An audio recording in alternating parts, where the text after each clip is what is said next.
Good morning, friends. How are you? So we are done with 20% of the syllabus. Today we are going to start with F3, and now you will see that we will slowly pick up, as in terms of level of difficulty, and you will, from today onwards, you will start getting the flavor of CPA. Although the topics are very simple, today's topics are very simple to understand, but the questions could be really tricky, as I have been saying right from the beginning, but today you will actually see that happening. Okay, so let's get started. Let me share the screen. It's assets and related topics, and there are 8 modules in this: cash and cash equivalents, trade receivables, inventory, PP&E cost basis, PP&E depreciation and disposal. So PP&E is property, plant and equipment. Then non-monetary transactions, intangibles and impairment. So as I said, the topics are pretty simple. Cash and cash equivalents. Cash includes currency and demand deposits. Okay, so just highlight this word demand, which means these are not time deposits. These are demand deposits. You can walk up to the bank anytime and ask for your money back. You don't have to wait for a certain time period to elapse. These are not time deposits, these are demand deposits. So it is as good as cash. You can walk up to the bank anytime and ask for your money back. Okay, let me use some other color. This is too bold. Alright, so cash includes currency and demand deposits with banks and or other financial institutions. It also includes deposits that are similar to demand deposits, can be added to or withdrawn at any time without penalty. So it is as good as cash lying in your vault or lying in your pocket, in your wallet. So there is no restriction on this. Okay, if there is any restriction, then we will have to look into it more carefully.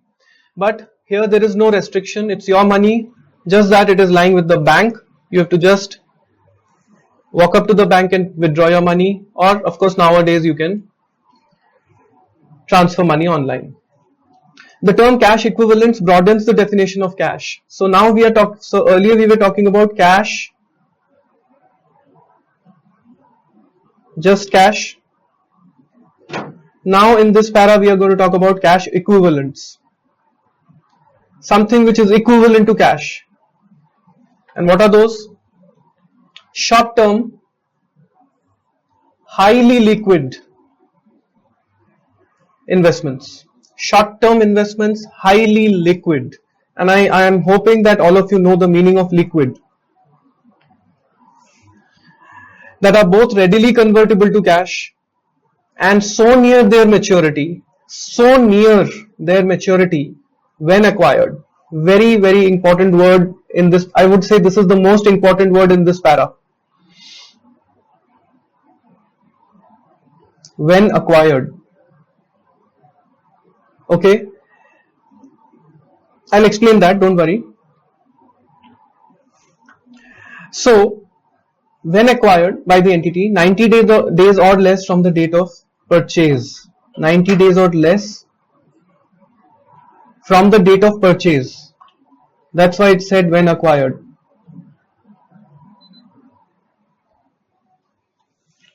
That they present insignificant risk of changes in value. Now, let's understand this. Cash equivalents. So it is not cash. What is cash? Currency and demand deposits, and similar to demand deposits. Cash equivalents are investments. These are investments basically. Okay.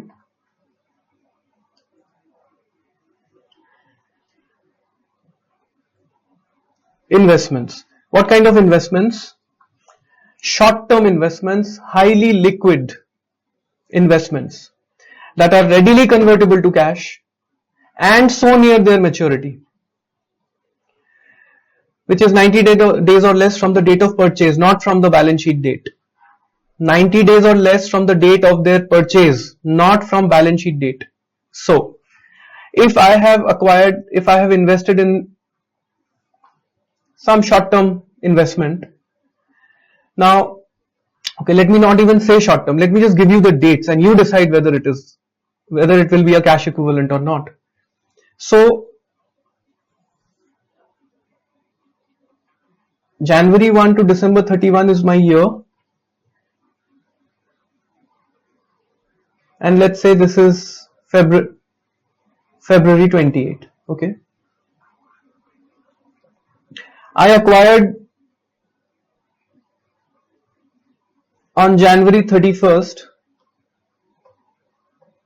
of this year 2020, and it will mature on January 30th of 2021. Okay, it will mature on January 30th of 2021. From the balance sheet date it is just 30 days, but from the date of its acquisition it is 1 year. It does not meet the criteria. Even if it is just 30 days away from my balance sheet date, I will not say it's a cash equivalent. That is the significance of this line. Now let's take another example. I have taken it on December 1 and it will mature on January 30th. Okay, so the whole of December, whole of January, it's a 60 days investment, and it will mature on January 30th. So 60 days from date of purchase, right? 60 days from date of purchase. This is a cash equivalent. This is a second one is a cash equivalent. Okay. Alright, so I'm just erasing this part so that it does not confuse you later. Alright. So now, one more time to summarize it. Cash, currency and demand deposits. Cash equivalents, short-term highly liquid investments that are readily convertible to cash, and they are so near their maturity when acquired. Near maturity when acquired. That means 90 days or less from the date of purchase. That they present insignificant risk of changes in value. Now obviously, because they'll mature very quickly, there won't be too much of fluctuation in the value. There is insignificant risk in the change in their value. So see, in this entire para, they have not used the word date of financial statements or date of balance sheet. Okay, neither the date of balance sheet nor the date of issuance of balance sheet. They have not used those terms. It is from the date of purchase. All right. Examples of cash and cash equivalents: coin and currency on hand, including petty cash, checking accounts, savings accounts. Now very quickly, what is a checking account? When you open an account in the US, let's say you go to the US and you are working with a company and you get transferred to US, you will go and open a salary account so that your salary gets credited to that account. Automatically, even without asking, they will open a twin sort of an account. One will be savings, one will be checking. And your relationship manager or the manager at the bank will ask you how much of your salary, what percentage of your salary would you want to transfer to checking, and what percentage would you want to transfer to your savings. So let's say if you're getting $1,000, example, $1,000, you will specify, okay, I want 60% to go to savings, 40% to go to checking. And the reason for that is, from checking you can withdraw any number of times during the month without paying any charges. Savings has limits. Savings you can withdraw 4 times a month without paying any charges, and 2 more times by paying charges, okay, nominal charges. But if you withdraw more than 4 times, the 5th time when you withdraw from the savings account, you will have to pay some charges to the bank. Whatever, it could be just $1 or $2, $5, but there will be some charges. And so 2 more times. Beyond 6, it's not allowed. You cannot withdraw in a month more than 6 times. Okay, that's the general rule. Of course, bank to bank it could differ, but that's the general. Now, therefore, you want to, for your monthly expenditure, you want to have some money in the checkings account so that you can withdraw whenever required. Okay, so that's the background between checking and savings. Now, even moving funds from your savings to your checking will be considered as a withdrawal. All right. So examples: coin and currency on hand, checking account, savings accounts. Money market funds, deposits held as compensating balance against borrowing arrangements with a lending institution that are not legally restricted. What does this sentence mean? Borrowing arrangement, you have borrowed money from a lending institution. You have borrowed money from a lending institution and you have given some deposits as a compensating balance. let's say, just to simplify this, let's say as a security. As a security, you have some deposits in a bank, you have given that as security and borrowed money. These deposits are with that lending institution now until you repay their loan. These deposits are held as compensating balance by the lending institution, but there is no legal restriction on it. There is no legal restriction on it. It is cash and cash equivalent. Now, just for a second, I'm skipping this and going to the next para.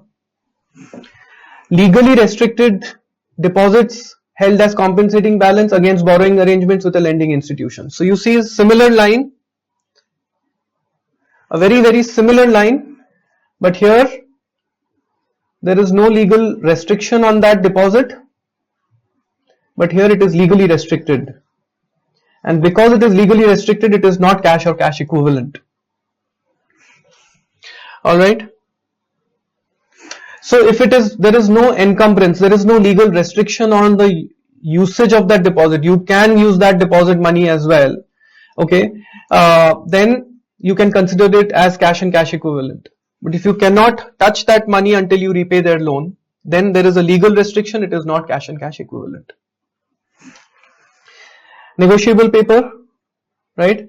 Bank checks, money orders, travelers checks, bank drafts, cashier's checks. These are all negotiable. Commercial paper, treasury bills, certificate of deposits, having original maturity of 90 days or less.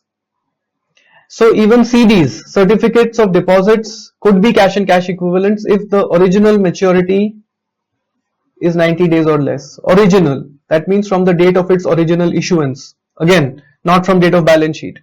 If from the date of original issuance is 90 days or less. Now, if you don't understand these terms, don't worry, these will be covered in regulation. Okay, there is a separate module on negotiable instruments, negotiable paper, commercial paper, all of that covered in detail in regulation. But generally, you understand what is a bank check, what is a money order, what is a bank draft, what is a cashier's check. You know, you in general you understand these, but the technicality will be covered in the regulation paper. Alright, so these are examples of, these are of course examples, not an exhaustive list, but these are examples of cash and cash equivalents. Now, items not cash or cash equivalents are time certificates if original maturity is over 90 days. Okay. If original maturity is over 90 days, then it is not cash or cash equivalent, and then legally restricted deposits. Now, what will happen to the restricted part of the cash? Okay, it's your money only, it's your money lying as a deposit, but right now you have given it to a lending institution, given it as in not physically sort of given it, but it's a security. Now there is a restriction on the usage of it. So cash is classified as unrestricted or restricted. Restricted cash is cash that has been set aside for a specific use or purpose. For example, purchase of property, plant, equipment. Now see, this restriction could be external, it could be internal. It could just be a restriction by the management that they have decided, okay, we'll set aside this cash to be used for a certain purpose in the future. That means we can't use this cash for general, as working capital. For general operations of the company, we will not touch this cash. Now that's also a restriction, but it's internal. Okay, it's decided by the management. No external party has put that stipulation. So cash is classified as unrestricted or restricted. Restricted cash is cash that has been set aside for a specific use or purpose. Unrestricted cash is used for all current operations. The nature, amount and timing of restrictions should be disclosed in the footnotes. If restriction is associated with current asset or current liability, then classify that portion of cash as a current asset but separate from unrestricted cash.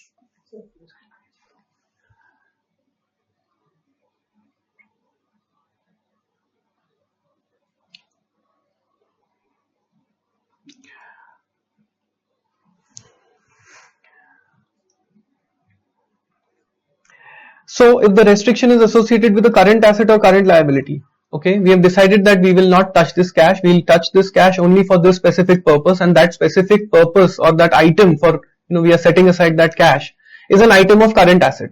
Okay, example. Then classify this restricted cash as a current asset, but it will not be shown in cash and cash equivalents.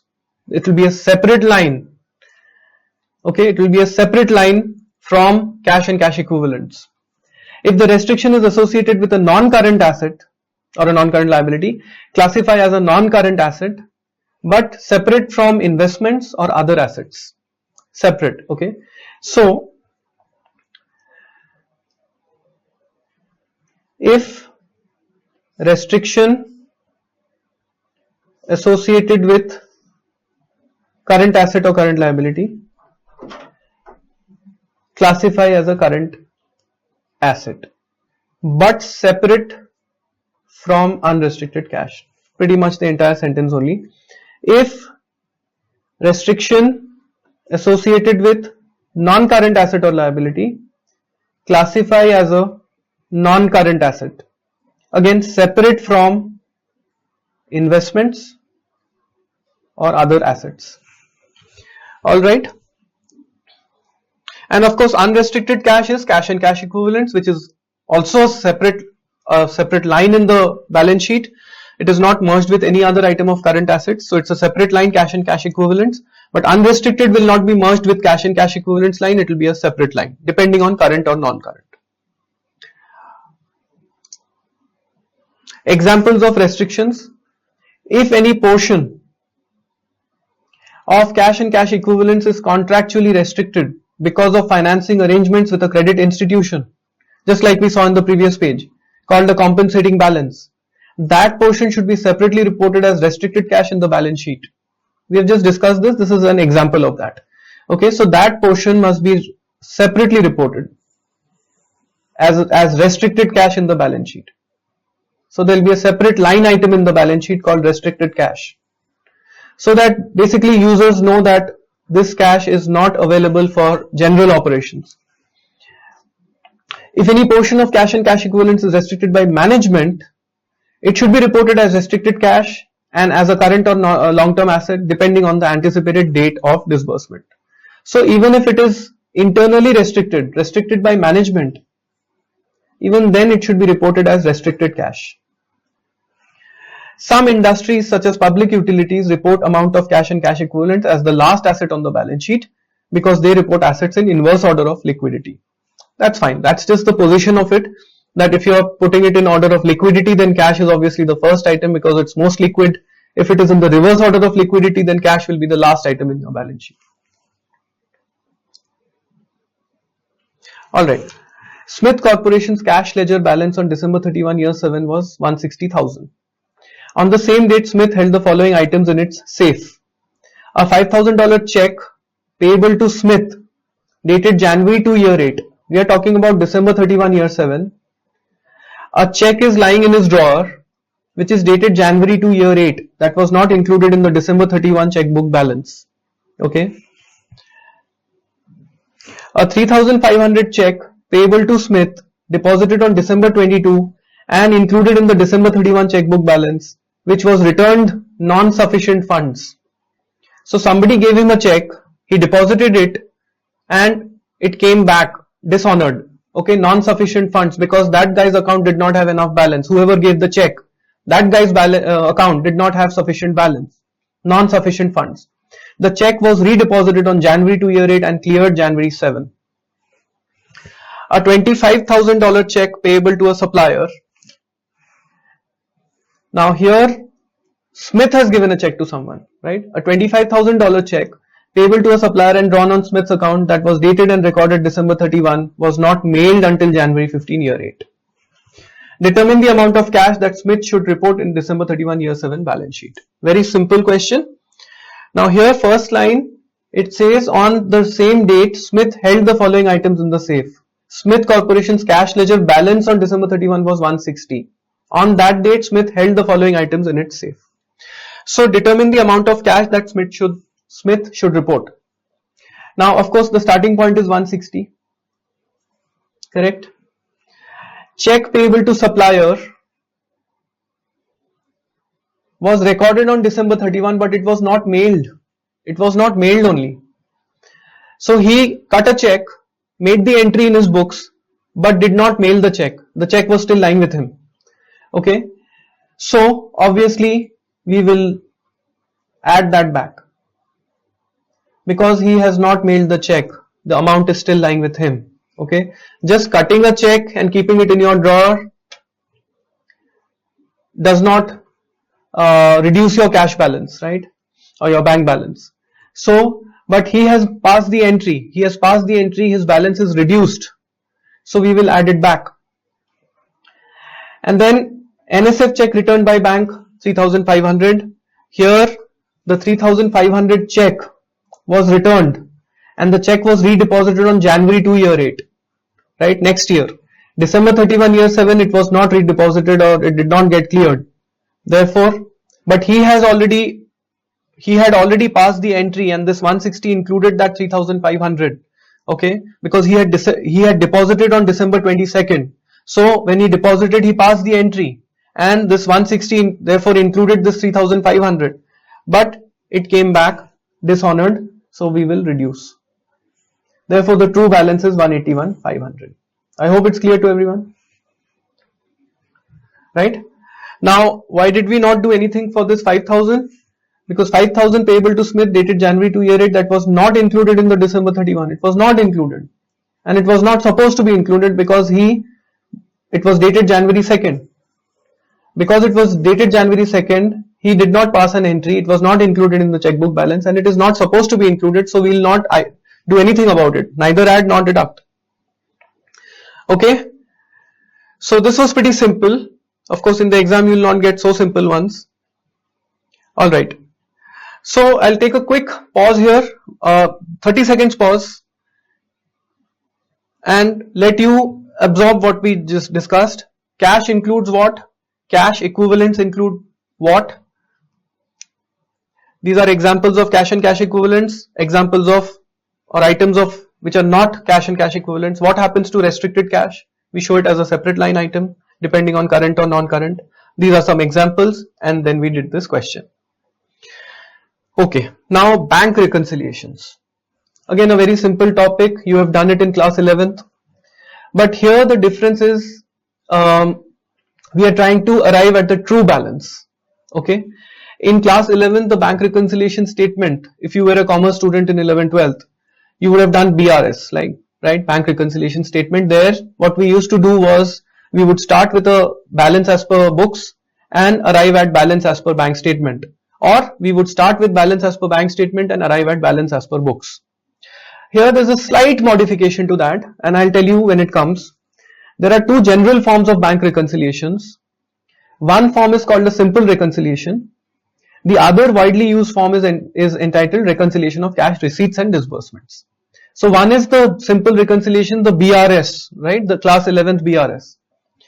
The other one is just reconciliation of cash receipts and disbursements. So my opening balance was this much. These are the cash receipts for the month. These are the cash disbursements for the month. Therefore, my closing balance should be this much. Okay, simple receipt and disbursement reconciliation. Right. Now, okay, so let me mark this first. So two bank reconciliations. One is simple reconciliation and the other is reconciliation of cash receipts and disbursement.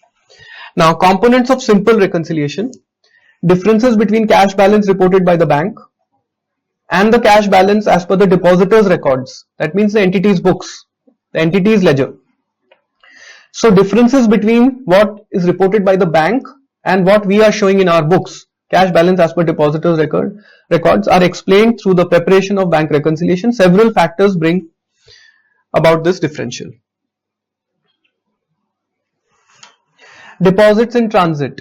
Funds sent by depositor to the bank that have not been recorded by the bank. So what do? We will add it to the bank. And deposits made after the bank's cutoff date will not be included in the bank statement. In both cases, the balance as per depositor's records will be higher than those of the bank, right? So to make the balance equal, we'll add it to the bank. Outstanding checks. Checks written for payment by depositor that have not been presented to the bank will result in a higher balance as per bank records than as per depositor's records. So let me take a pause and let me quickly explain you how the check travels. Of course, you all know it, but might be a quick, refresher.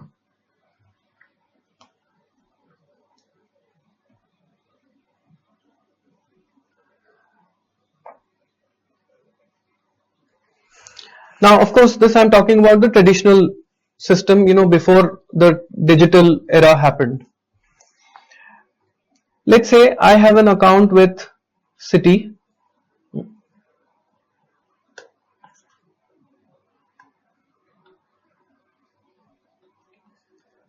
Okay, and you have an account with HSBC. Now, I have given you a check. For example, I have given you a check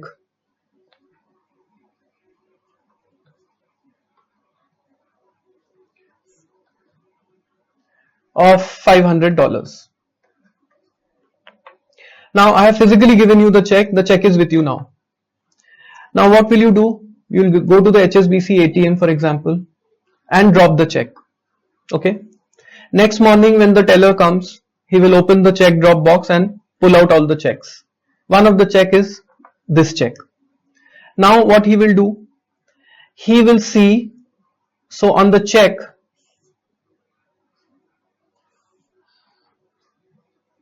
on the top, it says Citi.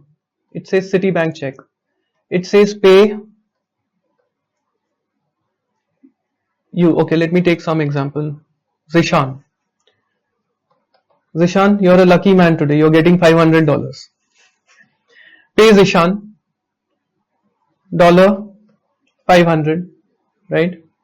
Then, of course, yeah, and then I've signed it. Okay. Now, what does the HSBC guy make out of this? That Zishan must be our customer. Okay, Zishan must be our customer, HSBC's customer. Somebody has given a check. This is the account number. Okay, this here account number is written. This is the account number of the person who has given the check. Okay, not Zishan's account number. This is the account number of the person who has given the check. And this check is of Citibank. This is the signature of the person who has given the check to Zishan. Who's our customer? Zishan. The HSBC guy is thinking, who's our customer? Zishan. But the check is Citibank's check. So what will he do? Now, this is just for explaining the concept I am saying this, okay? Don't take it literally. What will he do? He will send the check to Citibank. Okay? Now, the check has come to Citibank. Again, I'm just for explaining purposes I'm using this. Now this check has come to Citibank. Now the Citibank guy is looking at it.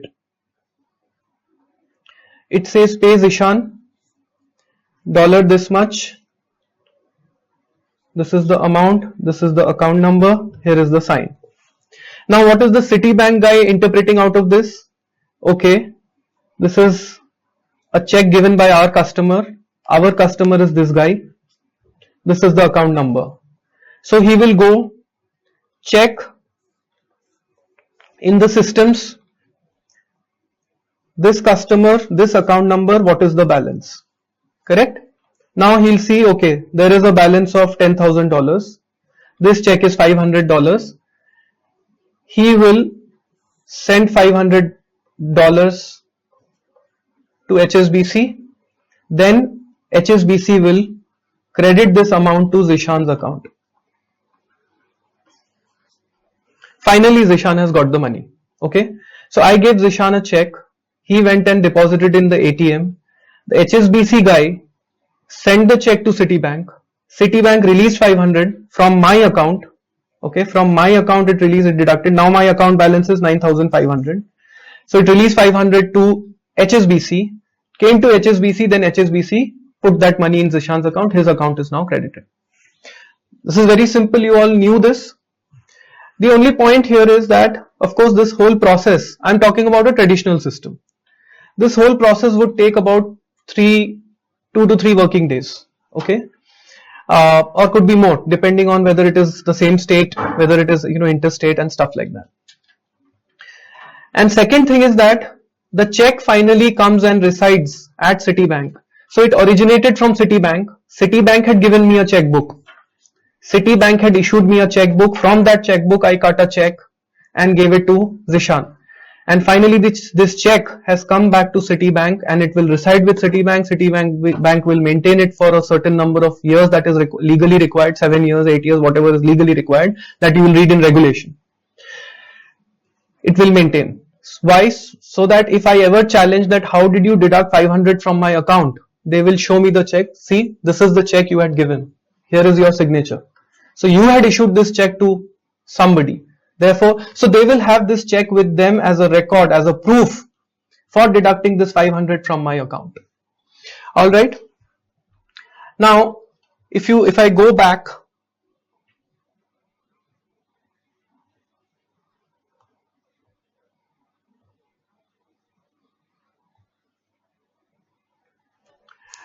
deposits in transit, funds sent by the depositor to the bank. What does that mean? That means somebody had given me a check, I have deposited that check. Somebody had given me a check, I have deposited that check. Deposited, but that have not been recorded by the bank. So when I deposited, I already passed the entry in my books, correct? But they have not been recorded by the bank because in the background that process is happening. Okay. And deposits made after the bank's cutoff date will not be included in the bank statement. Therefore, the bank statement is not showing that balance. But I have already, since I have deposited the check, I have already passed the entry. My ledger is showing an increased balance. My ledger is showing an increased balance, but the bank statement has not captured that amount. So that is one of the reasons for the difference between my books and the bank's books.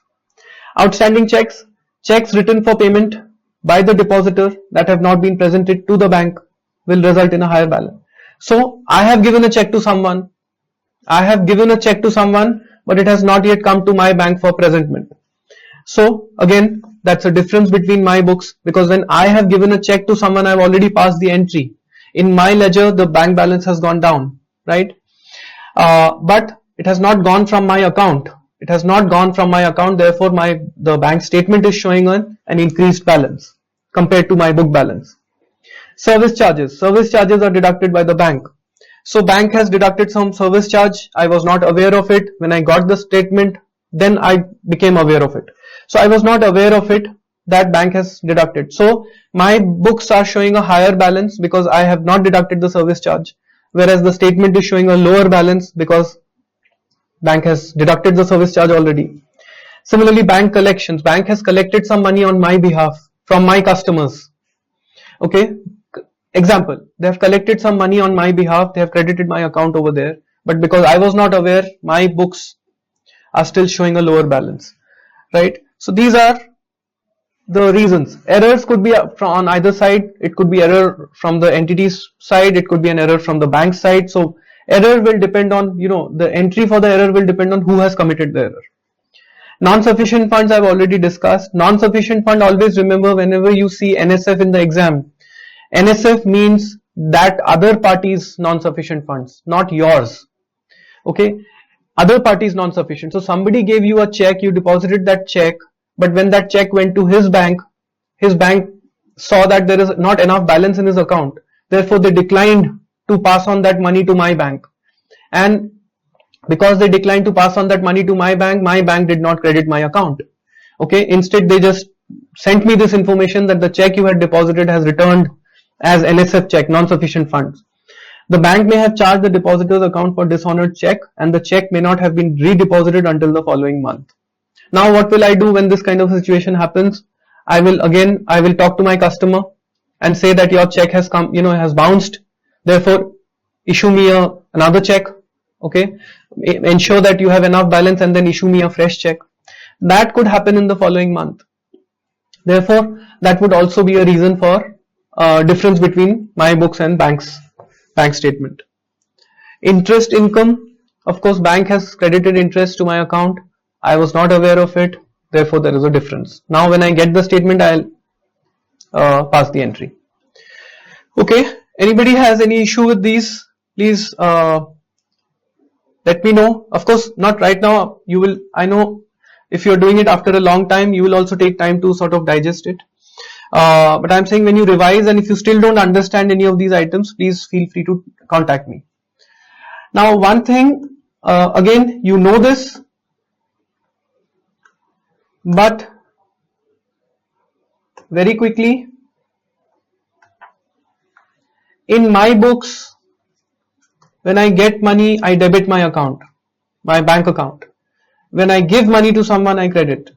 Correct? So my bank balance increases. If my bank balance increases, I debit it. If my bank balance decreases, in my books, okay? In my books, I'm not saying what the bank is doing. In my books, when my bank balance increases, I debit it. When it decreases, I credit it. In the bank, it's the opposite. When somebody gives me money, the bank credits my account. And if my balance goes down, they debit my account. Okay, so it's the opposite. Don't get confused. I'm sure you know this already, but look at the language used by the, in the exam, in the question very carefully. Who is being credited? Which party has credited what? Be careful about the language.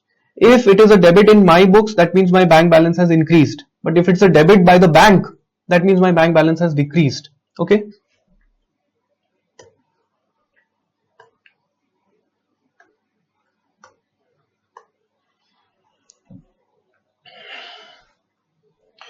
All right.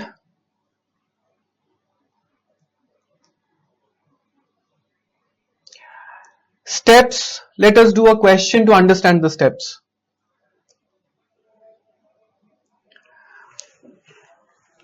Burbank Company's records reflect a 12,650 cash balance on November 30, year 3. Okay. The records reflect this balance. Records reflect 12,650. November bank statement reports the following. Cash balance 10,050, bank service charge 10, NSF check 90. Deposits in transit 3,000, outstanding checks 500. Determine Burbank's November 30, year 3 adjusted cash balance. Now, one thing I want to highlight here is that the difference between what you used to do in your class 11th bank reconciliation statement versus what you will do here. Here there are two parts, two things to the bank reconciliation statement. It is not one statement. Here, just observe, we are arriving at the adjusted cash balance 12,550. I'll go through it, but I'm just showing you something. Adjusted cash balance 12,550. So what we are trying to do here is we are doing the reconciliation from two sides. One, I'm starting with what my books are reflecting, 12,650. Okay, this is my starting point. What my books are reflecting, balance as per books. And I'm trying to arrive at the true balance. What should be my balance on the balance sheet? What should I show as cash and cash equivalents in my balance sheet? 12,550. This should be my true balance. On the other one, again, I am starting with what the bank is showing. Bank is showing 10,050. That is my starting point. Balance as per bank, 10,050. And I am trying to arrive at the true balance. And obviously, true balance is true balance. It will always be equal. So this and this will always be equal, should be equal. If it is not, then you have done something wrong. So I am not trying to reconcile, directly balance as per books and balance as per bank. I'm not doing that kind of reconciliation here. I'm doing two reconciliations to arrive at the true balance. All right. Now let's see. My bank was my account, ledger was showing 12,650. Okay. Then the bank has deducted service charges, which I was not aware of. Bank had already deducted service charges in the month of November. So my true balance should reduce, should be a reduced amount. So I have to reduce $10 less. And I had deposited a check which has now returned as an NSF check. So when I had deposited a check, I had passed the entry, my balance had gone up. This 12,650 includes this $90, right? It includes because I had passed the entry while depositing the check at the bank. I had passed the entry. So this 12,650 includes 90. But now I know that it came back in the month of November itself. It had come back. It's just that I was not aware of it. So what I will do is I will deduct that as well. Therefore, my true balance as of November 30th should be 12,550. Okay. I'm deliberately going slow. I know this is a very basic topic, but when you see the questions, you will know why I'm going slow. Questions can be really tricky. Okay. Okay. Balance as per bank. Bank was showing 10,050. Right. Bank of course knew that they have deducted service charge. Bank of course knew that there is a check that has come back. So this 10,050 includes the effects of $10 and $90. This 10,050 includes the effect of $10 and $90. What it does not include is what I had done, bank was not aware of. What had I done? I had deposited a deposit in transit. I had deposited a check, okay, which either the bank did not know or it was in the process, which I explained you. Okay, it was in the process and the other guy's bank had not transferred the money yet. Now, balance as per bank is 10,050. Deposit in transit, I will add. Right? Deposit in transit, I will add because it's just a timing difference. And outstanding check, I will deduct. Outstanding check is what I have given to someone, but it has not got cleared as of November 30th. Okay. So it's a timing difference. So my true balance should have been 1250.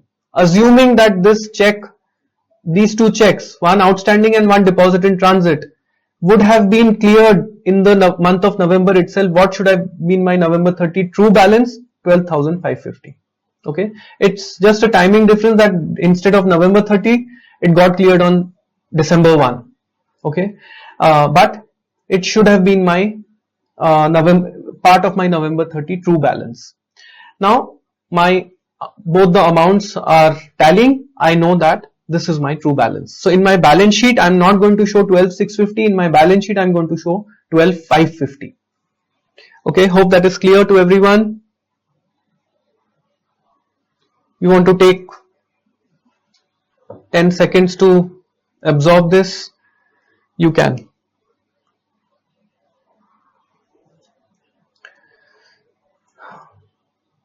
So what I am doing is what I was not aware of. I was not aware of these two items. I am factoring that in now. Bank is doing what bank was not aware of, let's say. Okay, so bank is factoring that now. And of course, this reconciliation is not being done by the bank. It is not being done by the bank. The bank statement will continue to show 10,050. This second portion is also being done by us, but from a bank's perspective. It is being done by us from a bank's perspective. Bank is actually not doing this reconciliation. Bank will continue to show 10,050 in the bank statement. Okay. All right. So this was the simple one. Next one is, the name is simple, simple reconciliation. The next one is reconciliation of cash receipts and disbursements. Let me go through the example, first. So this is not really an example, it's an illustration. So there are no facts that we are going to solve here. This is just an illustration. It's not a question and then an answer. So this is how it looks like. See the first thing is it's a cash receipts and cash disbursements reconciliation, which means my balance on November 30th was this. Then receipts during December were these much. Payments during December were these. Therefore, my balance at December 31 year 3 should be this much. So it is basically this plus the receipts minus the payments is my December 31 balance. Correct? Simple. Now, first thing that I want you to notice is what I am showing in my books and this 12,550, 12,550, 15,715, 15,715. What we just did in the previous page, we have to make sure that we arrive at the true figures. 23,248, 23,248. Right? So balance as per bank's records balance as per depositors books, that means our ledger, right? So we have to make sure that these figures are tallying. 12,550, 12,550. Similarly 23,248, 23,248. This is the objective. We want to arrive at the true balance. Okay. Now this I don't think I need to explain. Receipts are pluses. Forget the sign right now. Just understand the logic. Okay. So here in this particular illustration, the signages, the signs are not given clearly. In simulation questions, I think I've told this before. In simulation questions, before even you start the simulation, there is a set of instructions, and there they clearly tell you whether to write, the negative balances in brackets or not, whether to write 0 if a cell, if you have to put if the value is 0 against something, do you just leave it blank or do you have to put a 0? Okay, so those kind of instructions they will give you before the simulation, and accordingly you will follow those instructions. Like here, payments are also written in positive. Normally they would say that write the payments in brackets, which means it's a negative amount. It's an outflow from your account. So 12,550 plus 12,950 minus 4,948 should be 20,552. So this should be in brackets. Those kind of instructions they'll give you. Right now just ignore the brackets and all. Just understand the logic. So this was your balance. Note collected by the bank is a receipt, right? Note collected by the bank is a receipt. Bank service charge is a payment. Stuff like that. NSF check received is basically a deduction from your receipt. Your receipt did not happen. It did not go through. Error in recording. Error could depend on which party has committed the error. Okay, so I'm not highlighting this. Deposit in transit, November 30 transit. Now it's a November 30 transit, but the bank has included it in the 15,000. Therefore, we are reducing it here. Since we are adding it here for reconciliation purposes, we are reducing it from here because the bank has included in this 15,000. We are adding it to the 10,050. This 3,000 we are adding to 10,050 to arrive at the true balance. Since we are adding it to the 10,050, which is the November 30, balance. So we are including it here in this, but the bank has included in this 15,000, so we are going to reduce. Otherwise, it will be double counting. So ultimately, it's a 0. The net effect on December 31 is 0 because it's already included in November 30 balance. Same thing here, 4,000. We are adding it this month, but in the next month we will deduct it. Right? Here they have not shown January, that is why you are not seeing this figure. Otherwise this will get deducted in January. Similarly, outstanding checks, what I am deducting from November 30, of course, forget the signs. Yeah, that's why I said forget the sign here. There are some typo errors in the signs. Ultimately it's 0. So minus 500 plus 500 should become 0. Forget the sign right now. But if you are deducting it from here, you will add it here. Similarly, this December one, you are adjusting here, you will do the opposite in January. This is also 0. Right? So basically, the takeaway from this illustration is, number one, the format. If this kind of a question you get in simulation, you will follow this format, which is a very logical format. You start with the opening balance, then December, the receipts for the month, the payments for the month, you get the closing balance. Then there are two parts to this, like we saw in the simple reconciliation format. There are two parts to this. One, you are arriving at the true balance, right? In your books, you are doing adjustments which you were not aware of. And another reconciliation you are preparing from the bank's point of view. This is the bank statement balance. You are doing some adjustments which bank either did not know or they were timing difference, right? And you are arriving at the true balance. So this is the takeaway from this. And you are arriving at, after doing all this, you are arriving at the true balance of December 31. So finally, if the question finally asks you what should be the cash and cash equivalents in your December 31 balance sheet, answer is 23,248. Okay. Okay, that's it. That's it. Okay, so let's try some questions now. Give me a second. Why don't you let me just open up the PPT. In the meantime, why don't you just go through this illustration and this overall this topic while I do this. Okay, it's taking some time. What we'll do is I'll do the next module and then we'll do questions of 2 modules together. Okay. So let me cover the next module also and then we'll do questions. Okay, so it is trade receivables. Okay, accounts receivable is the first one. Accounts receivable are oral promises to pay debts and are generally classified as current assets. Right? They are classified either as trade receivables, accounts receivable from purchasers of the company's goods and services. So people who have purchased our goods and services, that means our customers. Or non-trade receivables, accounts receivable from persons other than customers, such as advances to employees, tax refunds, etc. Right? So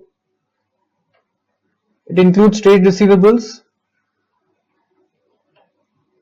non-trade receivables. The net realizable value of accounts receivable is the balance of the accounts receivable adjusted for. Sorry to disturb. Your screen is not visible. Screen is not visible.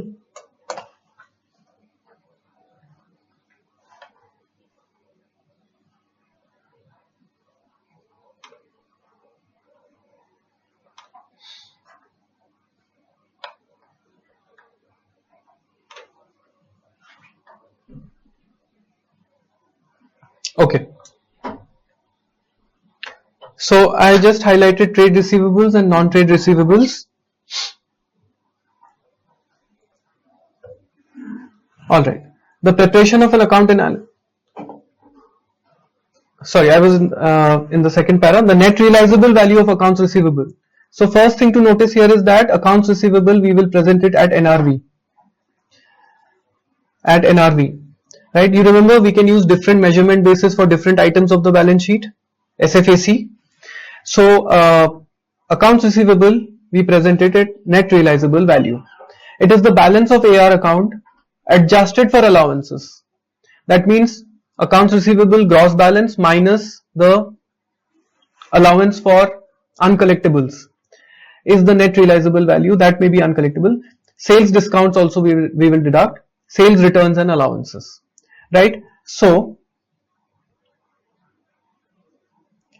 it is the net realizable value. What is it? AR account balance adjusted for allowances, sales discounts, sales returns and allowances. So this first allowance is allowance for uncollectible. The second is sales returns and allowances. Now this is called the base formula. Okay, generally referred to as the base formula. Why base? Because it is, you start with beginning balance, you add certain items, you subtract certain items, you get the ending balance. That's why it's generally referred to as base formula. Now here, of course, whatever increases my AR balance I will add, whatever subtracts my AR balance I will deduct. Right? You can also do it in the T form, which you are used to, that my AR beginning balance, let's say, is this. Then what will add it? My credit sales will add it. What will reduce my AR balance? The payments, whatever money I have already received, or write-offs, right? And I will get my ending balance. So it's basically the T account, but in a tabular format, let's say. So it's called the base formula. The blank analysis format is a tool that is merely an add-subtract form of a T account. See, that can be used to obtain the correct result to many exam questions. You will find that this format will assist you in squeezing answers to many questions in relation to balance sheet accounts on CPA exams. Squeezing basically here means that find the balancing figure. So if you are given this amount, you are given this amount, and you are given the additions, you can easily find out the subtractions, right? So you will find this amount by squeezing in. Okay, that's why they're just using the word squeeze. Basically, it means find the balancing figure or fill in the blank. Let's look at this example. Again, it's an illustration. Beginning balance was 90,000. Add credit sales 800,000, so it became 890,000. Then some customers paid, cash collected, so 810. AR converted to NR, accounts receivable converted to note receivable. What does that mean? That means some account, debtor, some party has given you a note now, a promissory note, a bill of exchange. Okay, so now it has become note receivable. Accounts receivable written off as bad. Therefore, 840 is a subtract. My ending balance is 50,000. Hope that's very simple. Whatever adds to my balance, credit sales. What subtracts it? The cash collected, converted, AR converted to something, or AR written off.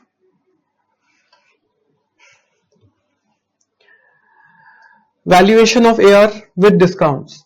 In general, accounts receivable should be initially valued at the original transaction amount, which is historical cost.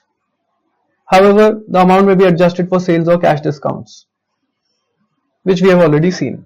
The offer of a cash discount on payments made within a specified period is widely used by many companies. This practice encourages prompt payment and assumes that customers will take advantage of the discount. So cash discount means you pay quickly and we'll give you a discount. Okay. Sales or cash discounts. The discount is generally based on percentage of sale price. For example, discount of 210 net 30.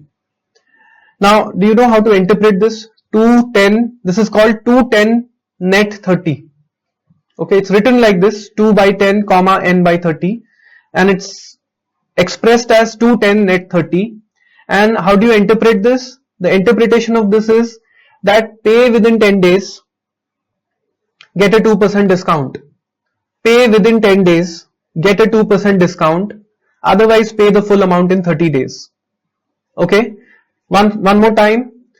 I have sold you goods of $100,000. And now I am telling you 210 net 30. That means pay within 10 days. This 100,000. If you pay within 10 days, I'll give you a 2% discount. That means you will have to pay only 98,000. I will give you 2% discount if you pay within 10 days. Otherwise, you pay the full 100,000 within 30 days. So basically, I am incentivizing you to pay early. For example, discount of 210 net 30 offers the purchaser a discount of 2% of the sale price if the payment is made within 10 days. If the discount is not taken, the entire gross amount is due in 30 days. The calculation of cash discounts typically follows one of the two forms. The determination of which method to use is generally based on company's experience with its customers taking discounts. Now, there are two methods, gross method and net method. In the gross method,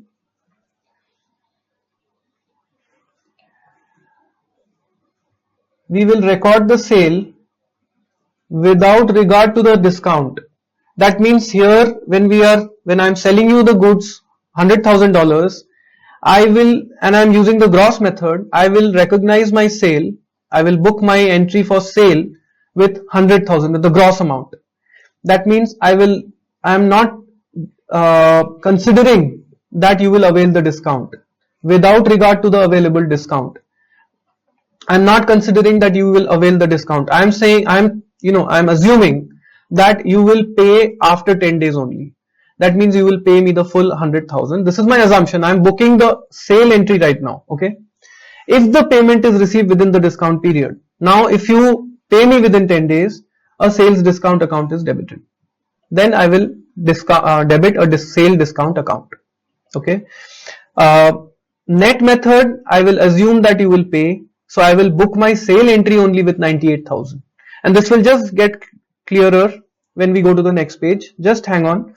The net method records sale and accounts receivable net. Okay. So gross records the sale without regard to the available discount.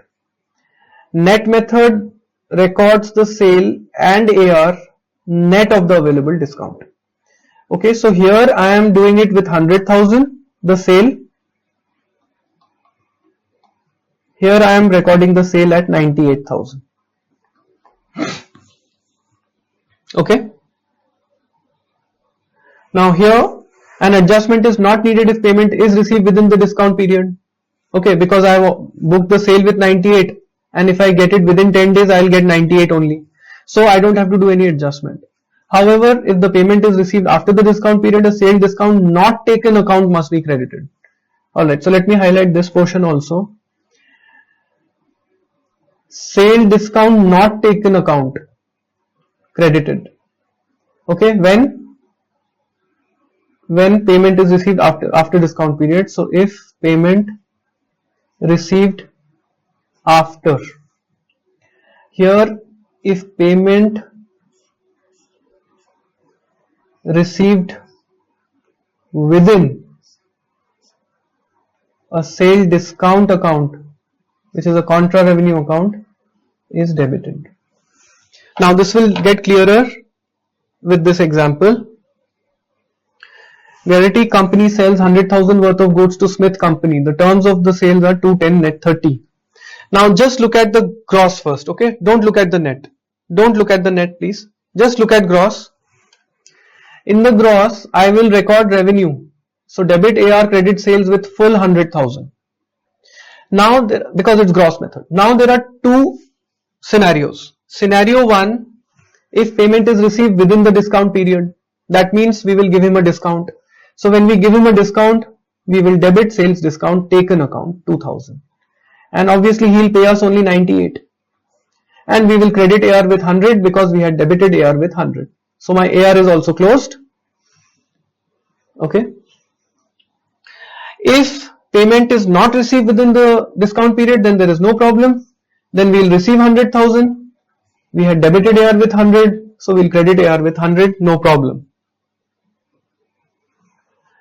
Gross method. First entry is with the gross amount. Then if we receive it within the discount period, we will debit sales discount taken. If we receive it after the discount period, then there is no problem. Now if I go back to the para, it will make more sense. The gross method records the sale without regard to the available discount. If payment is received within the discount period, sales discount account is debited. Right? Otherwise, no problem. Otherwise, no problem. Alright. Net method. Now forget gross. Now let's concentrate on net. I am recording revenue with the net amount 98,000. Debit AR, credit sale 98. Now if he pays within the discount period, no problem. Debit cash 98. Credit AR 98. And we had debited AR with 98, so no problem. It's knocked off. If it is not received within discount period, then he will pay us 100,000. But we have debited AR with 98, so we will credit AR with 98 to close that account. And we will credit sales discount not taken. Sales discount not taken account. Now let's go to the para. The net method records sales and AR net 98 net. Adjustment is not needed if payment is received within the discount period. If payment is received after, then sales discount not taken is credited. Clear?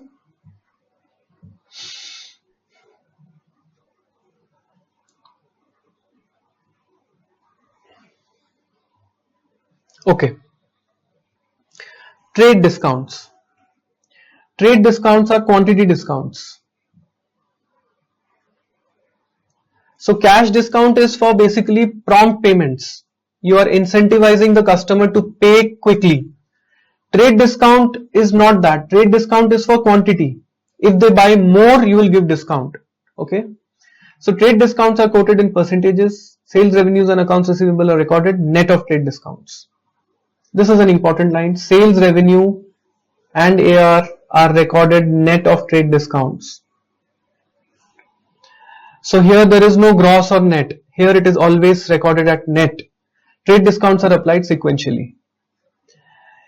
Caitlin and Brown sell coats with a list price of 1000. They are sold to stores for list price minus trade discount of 40% and 10%.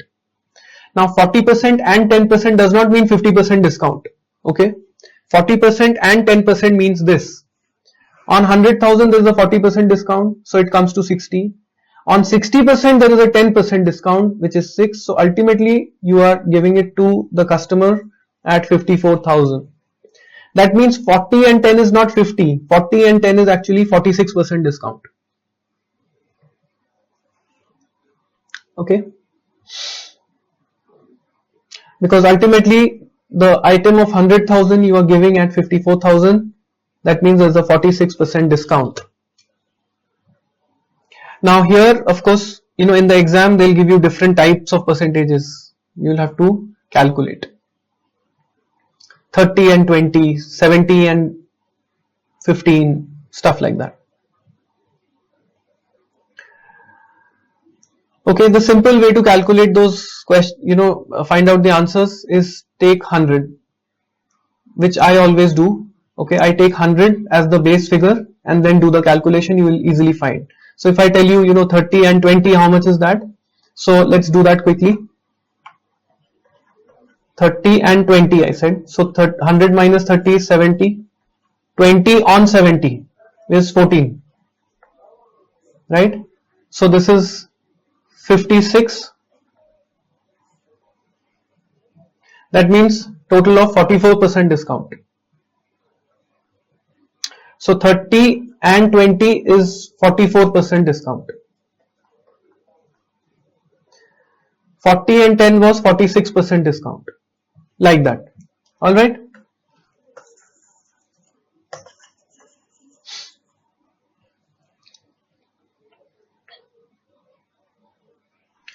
Estimating uncollectible. Accounts receivable should be presented on the balance sheet at their NRV.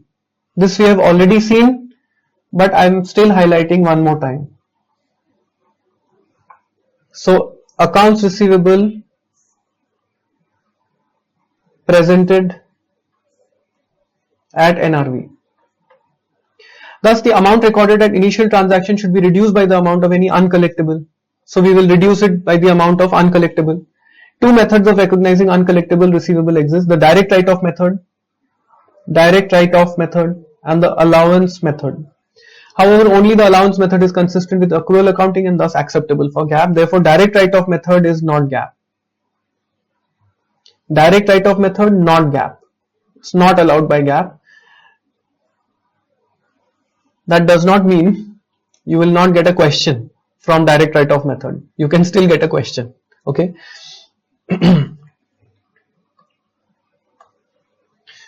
So direct write-off method. Under the direct write-off method, AR account is written off and the bad debt is recognized when the account becomes uncollectible. Okay. The direct write-off method is not GAAP because it does not properly match the bad debt expense with the revenue. Note, however, that the direct write-off method is method used for federal income tax purposes. So it is not GAAP, but it is used for income tax purposes, federal, not state, federal income tax purposes, which you will study in regulation. An additional weakness of this method is that AR are always overstated because no attempt is made to account for the unknown bad debts included in the balance on the financials. Basically, when the debtor it actually becomes bad, then you will write it off directly from AR account. That means you will debit bad debt expense,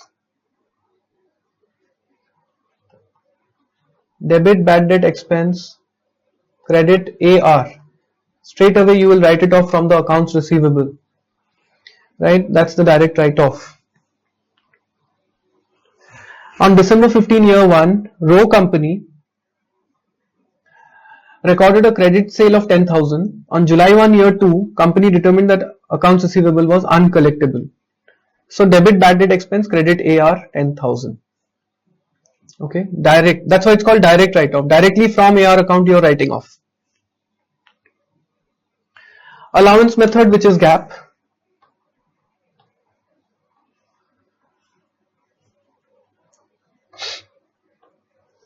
Under the current expected credit loss CECL model, current expected credit loss model, the balance and allowance for uncollectible should be based on current conditions, past experience, future expectations. Of course, you will create an allowance based on your past experience, based on future expectation, based on current conditions. The allowance should take into account the possibility of credit losses over the entire life of each receivable. The percentage of each period's ending AR, percentage of each period's ending AR is estimated to be uncollectible. So a certain percentage is estimated to be uncollectible.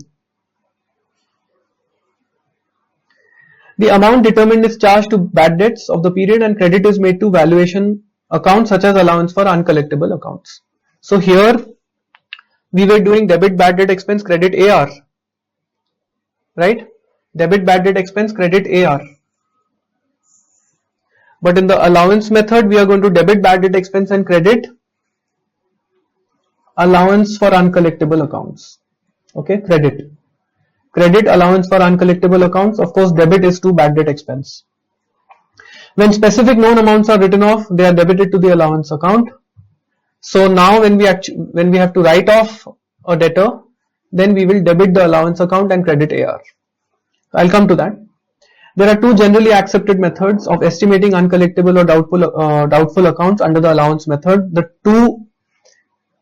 So this is the balance sheet approach. There are two generally accepted methods. Number one, percentage of AR at year end. Uncollectible accounts may be estimated as a certain percentage of AR at year end. So you will see what are your accounts receivables at year end, and a certain percentage you will decide as uncollectible. Note that under this method the amount calculated is the ending balance that should be in the allowance for doubtful accounts on the balance sheet. Therefore, the difference between unadjusted balance and the desired ending balance is debited or credited to bad debt expense. Let me do the question first, then come to the para. It will make more sense. Let's look at this. DEF company uses a percentage for uncollectibles based on based on year-end balance in accounts receivable. So what do they use? The percentage on year-end balance. Okay, percentage on year-end balance is what they use as a method. DEF estimates that the balance in the allowance account must be 2% of year-end accounts receivable of 80,000. So our allowance account must be 2% of 80,000. Right, which is 1600. The balance in the allowance account is 1000. Right now we have a balance of 1000. That means what do we need? Only 600 more. We already have a balance of 1000. We want to reach a balance of 1600. Therefore, what do we need? 600 more. Therefore, debit bad debt expense credit allowance 600.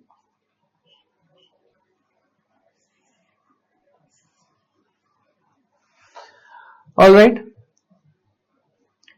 and that is why this para was saying. Now let's read this para. The difference between the unadjusted balance in this question that we just did, the unadjusted balance was $1,000 and the desired ending balance was $1,600.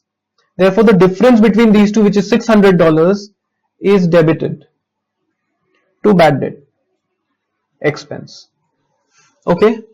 Unadjusted balance was 1000 before adjustment, right? Before adjustment means unadjusted. It is not yet adjusted. Before adjustment. So unadjusted was 1000. The desired is 1600. Therefore, we debited bad debt expense by 600. Right? Now it makes more sense. Debited or credited. If the unadjusted was more than 1600, then we would have credited bad debt expense. If let's say in this question the unadjusted was 2000 and the desired is 1600, we already have more balance in the allowance account than we need. We need 1600, it already has 2000. In that case, we will reverse 400. We will credit bad debt expense. In that case, we will pass an opposite entry, debit allowance, credit bad debt expense 400. Okay, let me write it here so that if my desired balance is 1600 and my unadjusted is 2000, then it's a negative 400. Negative 400 means opposite entry. Just reverse this entry. Debit allowance, credit bad debt expense 400. Okay? That's why it said debited or credited.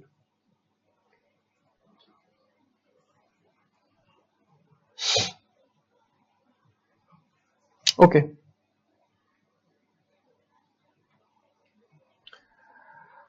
The second is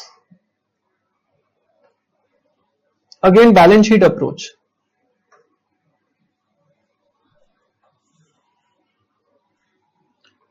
So you will see that there is a lot of emphasis on the balance sheet approach. Okay, even when we do deferred tax and pension, you will see a lot of balance sheet approach being followed. Aging of receivables. Another method that can be used in estimating uncollectible accounts is aging of accounts receivable. So, aging. The older it gets, the chances of recovering that money is lesser, right? So, aging. A schedule is prepared categorizing the accounts by number of days or months outstanding. Each category's total dollar amount is then multiplied by a percentage representing the uncollectability based on past experience. The sum of the product for each aging category will be the desired ending balance. So, let's say $10,000 is current and we are saying only 1% is uncollectible.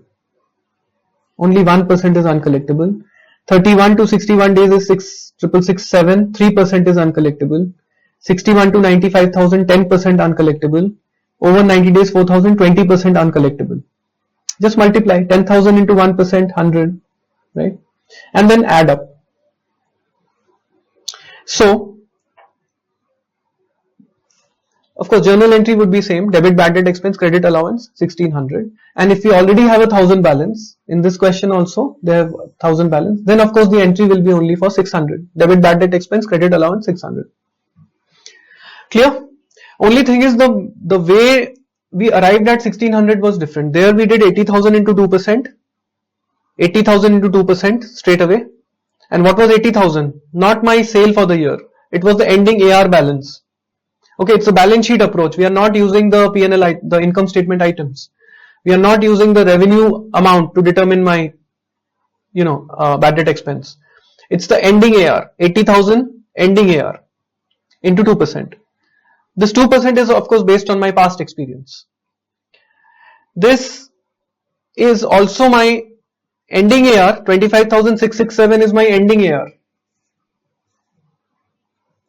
But now I am segregating it category wise. Out of this 25,667, how much is current, how much is 31 to 61 days old, how much is 61 to 90 days old, how much is more than 90 days. And if you see the percentage, the longer it gets, over 90 days is 20%, whereas current is only 1%, right? So it's increasing, it's increasing. So as it gets older, my estimate of uncollectible becomes higher. I'm estimating that 20% is uncollectible. Okay, otherwise they would have paid by now. So why is it getting longer? Based on past experience, whatever could be my past experience, I will decide on that, of course. But generally as it gets older, the uncollectible becomes higher.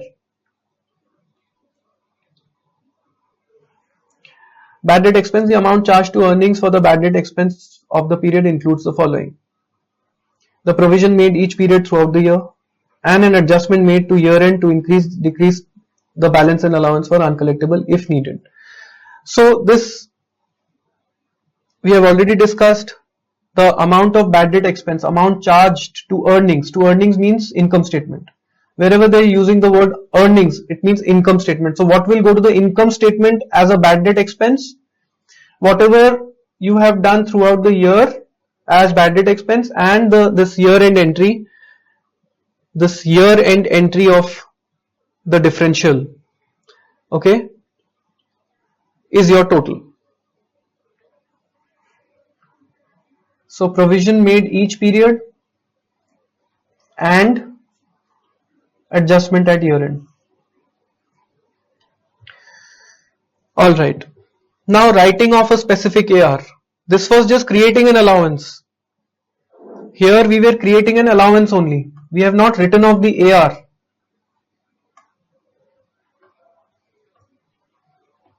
Correct? We have created an allowance. We have not written off the AR.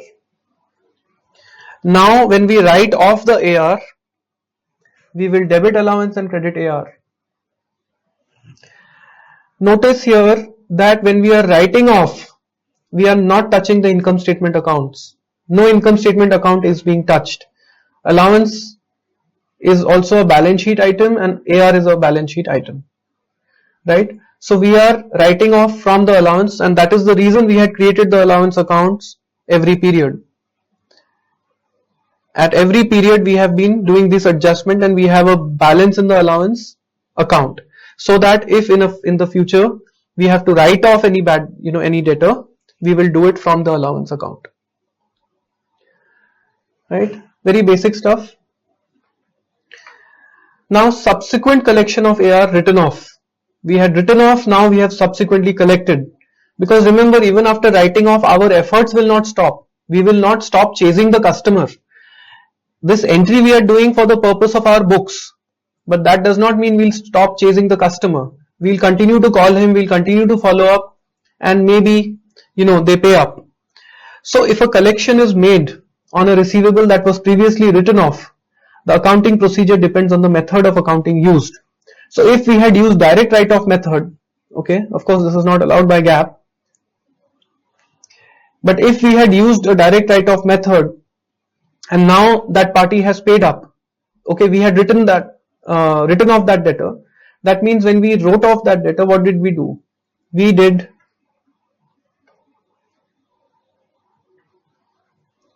debit bad debt expense, credit AR when we wrote off. Now because we had written off the debtor was not in our books anymore. Now when we get the money, we will do debit cash, credit uncollectible accounts recovered. Because AR was not in the books, so we can't do debit cash, credit AR. We had removed the AR from the books. So now we'll do it in uncollectible accounts recovered. But if we had used the allowance account, then what had we done? Let me write it here. We had done first debit bad debt expense, credit allowance, just to create the allowance, right? This is not the write-off entry. When we wrote off, we did debit allowance, credit AR. Now when we are getting money from that party, we will just reverse this entry. We will reverse this entry as if we had never written it off. Debit AR, credit allowance. We will just reverse this entry.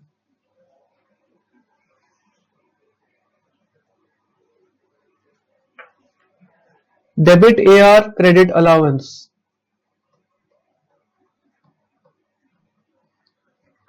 And then debit cash, credit AR. Because we have reinstated the AR in the books, we can do debit cash, credit AR.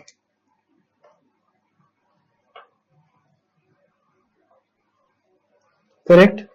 So one difference is here it is uncollectible accounts recovered, here it is credit AR. Now in the exam, you will not get a simple question like this. What they will ask you is, what is the net effect on the AR balance and the allowance in this situation? If you see, the net effect on AR is 0 because AR got debited, AR got credited, no effect on AR. But allowance got reinstated in the book, so allowance will increase. Okay, so on one hand cash will increase, on another hand allowance will increase. So if we recover money from a written off debtor and we had followed the allowance method, then the net impact is that allowance will increase.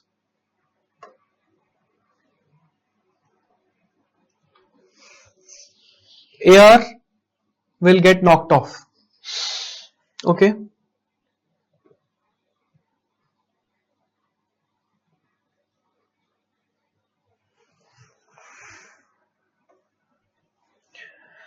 Facts. Boss company at December 31 year 5 changed to aging of AR approach for measuring its allowance for uncollectible accounts. Boss previously used the percent of sales approach. Following data are available. Allowance for uncollectible Jan 1 year 5.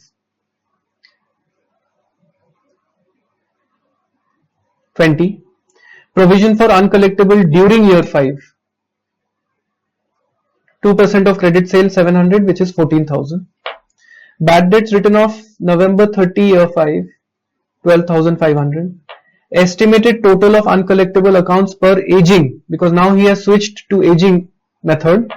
So based on that, the December 31 year 5 estimate is 20,500. So by reading this, what do we understand? That basically my desired ending balance is 20,500. And what do I have? I had 20, right, as an opening balance. Then during the year, I added 14 to it. And I wrote off 12,500. That means right now my position is I am at 21,500. Correct? My opening balance was 20. I added more allowance to it, I added more amount to the allowance account, 14,000, and I wrote off 12,500. So 21,500. See, what is my write-off entry? Debit allowance, credit AR. Debit allowance. So my allowance will get reduced when I write off. That is why write off 12,500 is getting deducted. My allowance gets deducted when I write off, correct? So 20 plus 14 minus 12,500, 21,500, but my desired balance is 2,500. Therefore, I have more. I have 21,500. My desired balance is 20,500. So I will decrease 1,000. And remember, what was the decrease entry? The opposite. Debit allowance, credit bad debt expense, 1,000. Debit allowance, credit bad debt expense. It's the opposite entry because I am reducing. I am decreasing it by 1,000. Alright. Now my original provision of year 5 was 14. I am decreasing it by 1. Therefore my year 5 bad debt expense is 13. So if the question asks you what is your bad debt expense for the year, answer is 13,000. Because you debited bad debt expense by 14, but now you credited bad debt expense by 1, so net is 13. This is the November 30 entry, which this 12,500, debit allowance, credit AR, 12,500, right? This entry, debit allowance, credit AR, the write-off entry.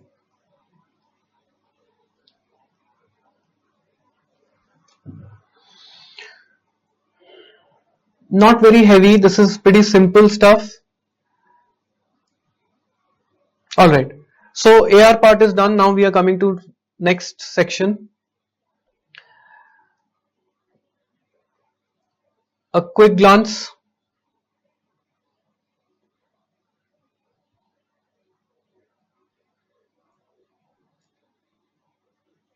Okay, from here, quick glance. It includes trade receivable, non-trade receivable. It is shown at net realizable value. We can use the T format or the base formula, whichever you are more comfortable with. Okay, generally they recommend base formula, but to each his own.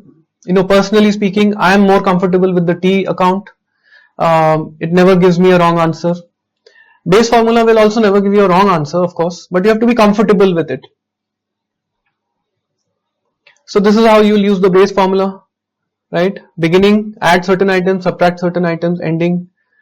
Then we talked about discounts, cash discount, 210 net 30 kind of thing, gross and net. Then we talked about trade discount. Trade discount is normally expressed like this. That is expressed like 210 net 30. This is expressed like this, 40 and 10. Then uncollectible direct write-off method we discussed. Allowance method. Allowance method, we have two approaches, and both are balance sheet approaches. Percentage of AR at year end and aging. right? Then we did subsequent recovery of written off bad debt under both the methods. Right. Now comes pledging. Pledging is the process whereby company uses existing AR as collateral for a loan. So you have taken a loan and you have pledged your AR. Pledged. Okay, just simple English word pledge means promise. You have taken a pledge kind of promise. What does it mean? Company retains title to the receivables. So company has not actually given the AR. It has only pledged. The company still retains the title to the receivables. That means those parties are still going to pay to you. Okay, you have not given the AR to another party. Okay, which we'll talk about in just a moment, factoring. So here you are not giving the AR to anybody else. The AR stays with you. The legal title of that AR stays with you. That AR party will pay you only. Okay, you had sold them goods. They are your debtors. They will pay you only. But you have pledged. The company retains the title but pledges that it will use the proceeds to pay the loan. So you have promised to the lender that whatever these AR parties, the money that when I receive the money from these AR parties, I'm going to use that money to pay off your loan. Pledging requires only note disclosure. Only note disclosure, because you have not given the AR, you have only pledged. Therefore, no entry will be passed. Legal title, you still have the legal title to the AR. They are going to pay you only. Nothing changes on that account, on that front. Only because you have pledged it, you will give a disclosure in the notes to financial statements. The AR account is not adjusted. Okay, the AR account is not adjusted. No entry is required to be passed.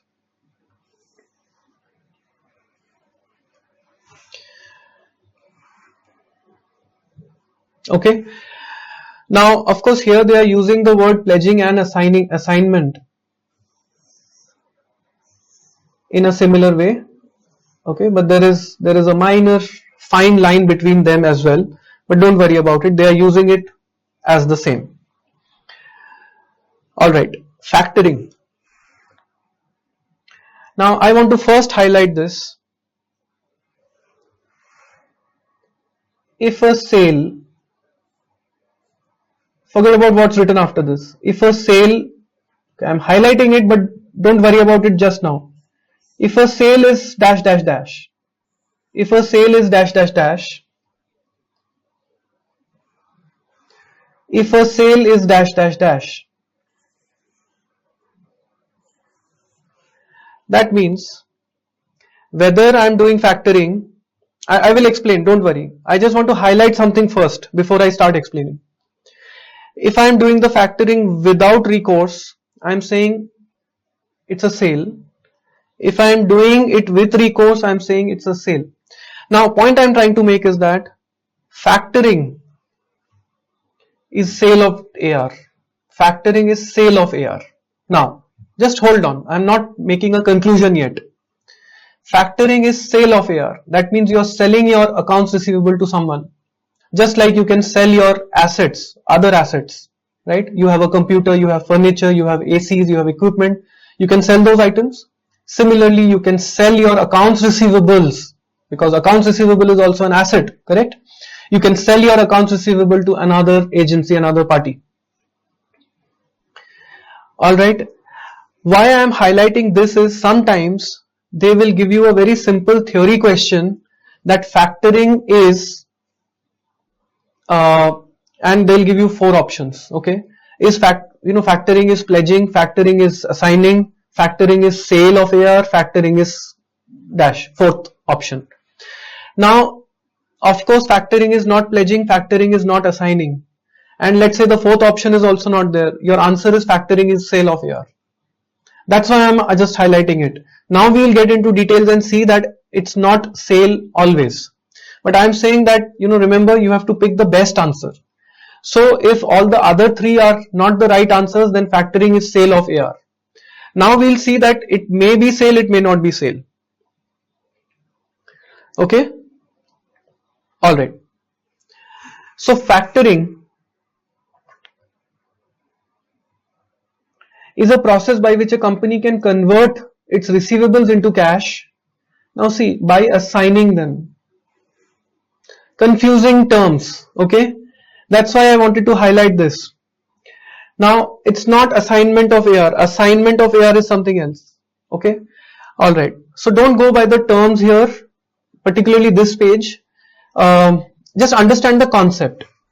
Factoring is a process by which company can convert its receivables into cash by assigning them to a factor, either without or with recourse. Under factoring arrangements, the customer may or may not be notified. So the customer may not be even notified, okay? Now, or may be notified, may or may not, without recourse. Now, if a sale is non-recourse, without recourse, that means if I have sold my AR to you, okay, now I have passed on the risk to you. Now whether it becomes bad debt or you are able to recover, you are able to recover partially, whatever happens, you don't have any recourse. Without recourse, you don't have any recourse. I have sold the AR to you.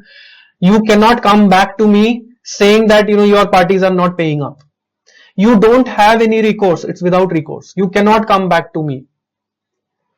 So if a sale is non-recourse, it means that the sale is final. Sale is final. And that the assignee, the factor, assumes the risk of any loss on collection. If buyer is unable to collect, okay, the factor, if the buyer, the factor, is unable to collect all of the accounts receivable, it has no recourse against the seller.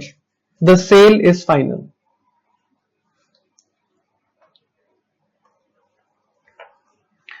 So debit cash, debit due from factor, debit loss on sale of receivable, credit AR, right? Now, depending on how much money he's paying, so let's say if it is $100,000 of AR, different parties, okay, multiple parties, somebody will pay 5,000, somebody will pay 7,000, somebody will pay 10,000, total is coming to 100,000. Now you have given it to a factor, it's without recourse, it's final. Now the factor will obviously not pay you 100,000, then what will they earn? Okay, so they will keep their own margins. This is the factor's margin. So let's say the factor says that, okay, I will buy your AR at 90%. That means I will pay you 90,000 and I will recover 100,000 from these parties, 10,000 is mine. Okay, because I am taking the risk. So due from factor, loss on sale of receivable. Okay, in case, of course, if there is a loss on sale, just like any loss on sale of asset. Now here factor's margin, of course, here the factor's margin is not the profit margin that he is keeping for himself. Here this is basically a margin money. Here it is basically a deposit kind of a money. So he is saying that, okay, I will give you 90%. Let me just modify the example. I will give you 90%. Okay, that means for 100,000 I'll give you 90,000, 10,000 will be my earning. I'll give you 90,000. But right now, so this 10,000 is of course loss. This 10,000 is this. Loss on sale. I've given him a 100,000 thing, he's paying me only 90. So 10,000 is my loss. I'm crediting AR with 100,000. Just for a moment, imagine this second line is not there. Just for 1 second, imagine this second line is not there, okay? Suppose this line is not there. Then cash is 90,000. Credit AR is 100,000. Loss on sale is 10,000. Right?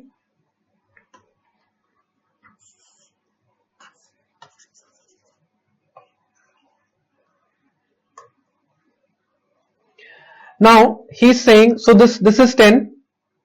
Now he's saying I will give you 90, but right now I will not give you the entire 90. I will keep some money as deposit with me. So let's say I'll give you only 80 right now. So now it changes. Cash 80, due from factor. Due, it's due, we will get it. Eventually we'll get it, maybe after 1 month. But he has kept it as a margin right now. 80, 10. 10 is a loss, 100. Alright, hope that is clear now.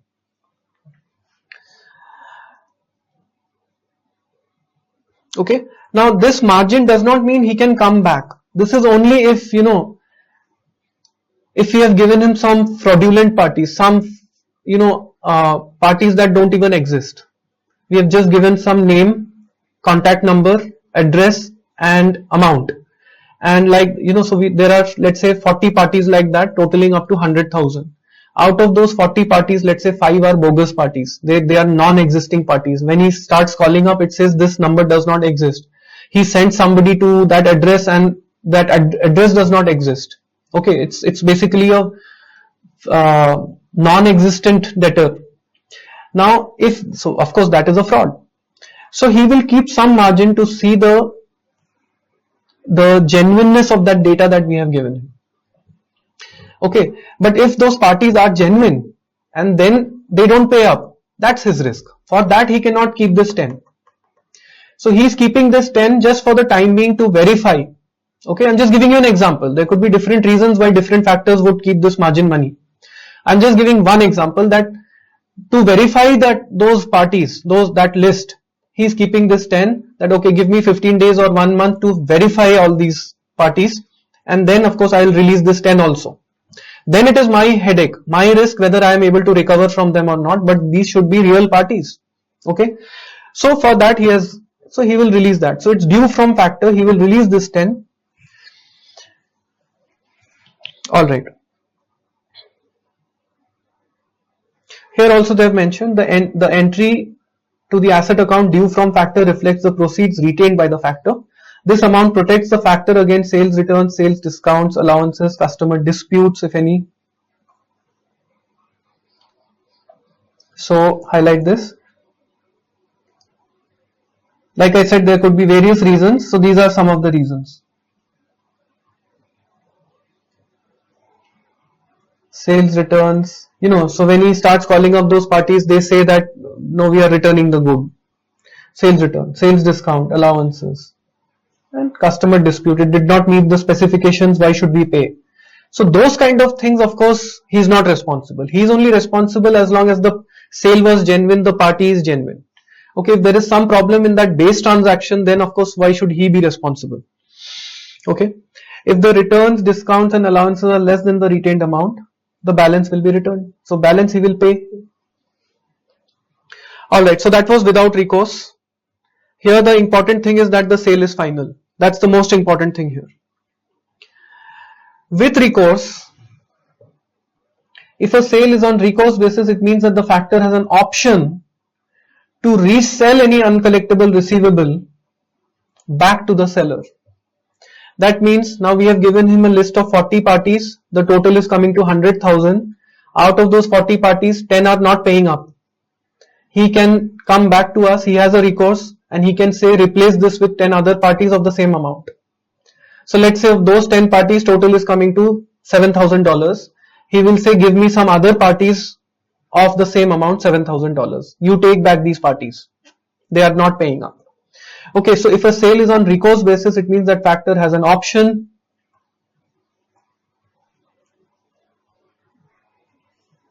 to resell any uncollectible, any uncollectible receivable back to the seller. Okay, resell and back, I am making it slightly broad. Resell back.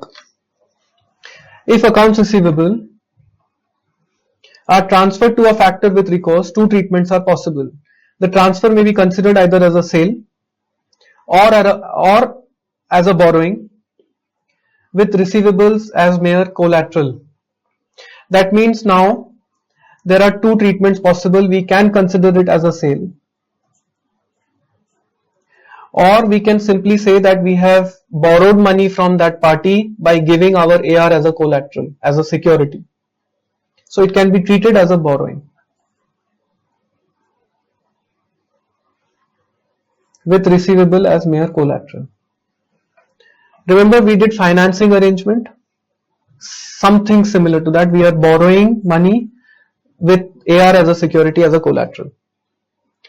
Now in order to be considered as a sale, transfer must meet the following conditions. Transferor's obligation for uncollectible accounts can reasonably be estimated.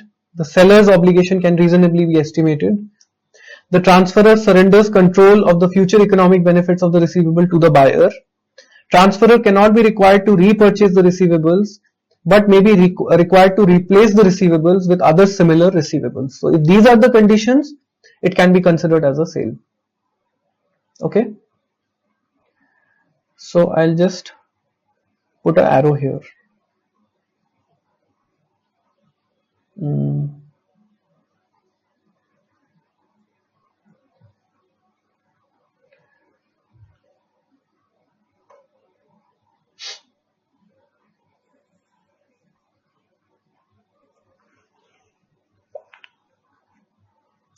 If any of the above conditions are not met, transfer is treated as a loan. Alright, securitization. A slight variant of what we discussed. Here, in a securitization, AR are transferred to a different entity. So AR is being transferred to a different entity, such as a trust or a subsidiary. So you are transferring your AR to your subsidiary or to a trust. Okay.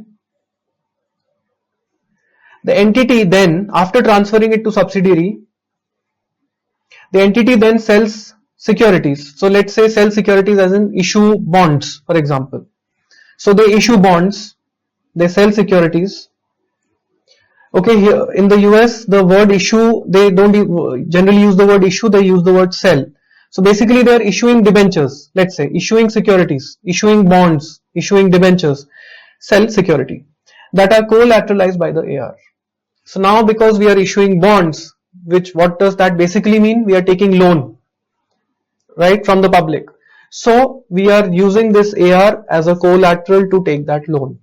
Only difference is we are first transferring it to a third party and then doing it.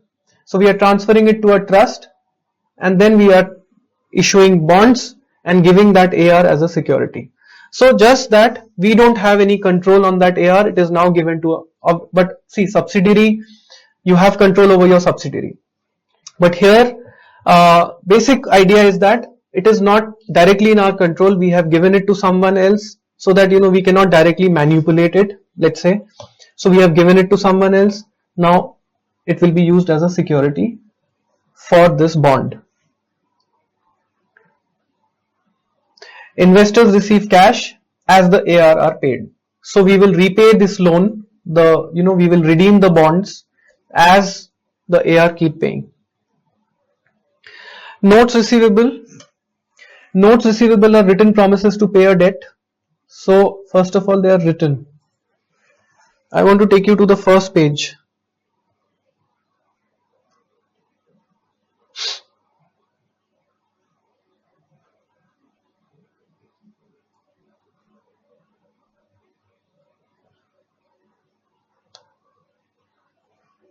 Accounts receivable are oral promises. Okay. Small things, but they can just pick up this word and make a MCQ out of this. Alright. Notes receivables are written promises to pay a debt and the writing is called a promissory note. Notes receivable are classified the same as AR. They are either a current asset or a long-term asset depending on when the collection will occur. For financial statement purposes, unearned interest and finance charges are deducted from the face amount of the related promissory note. This is necessary in order to state the receivable at its present value, right? So they are deducted. The unearned interest and the finance charges are deducted from the face amount of the promissory note. Deducted from face amount of the promissory note. Also, if the promissory note is non-interest bearing or the interest rate is below market, the value of the note should be determined by imputing the market rate of interest and determining the value of the promissory note by using the effective interest method.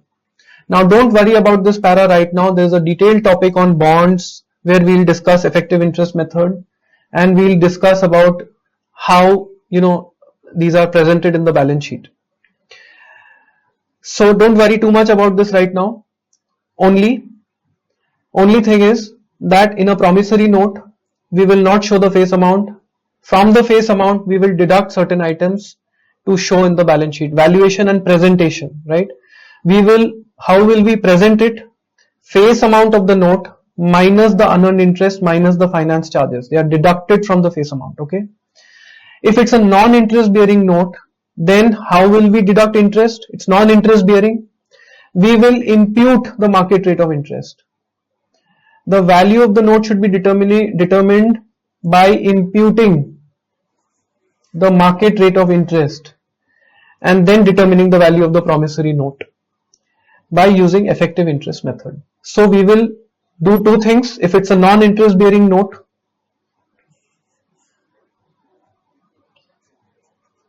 if non-interest bearing, then we'll do two things. Number one, we will determine the value by imputing market rate of interest.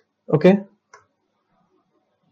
Number one, determine the value by imputing the market rate of interest.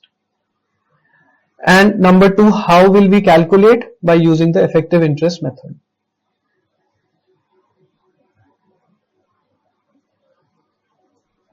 Okay.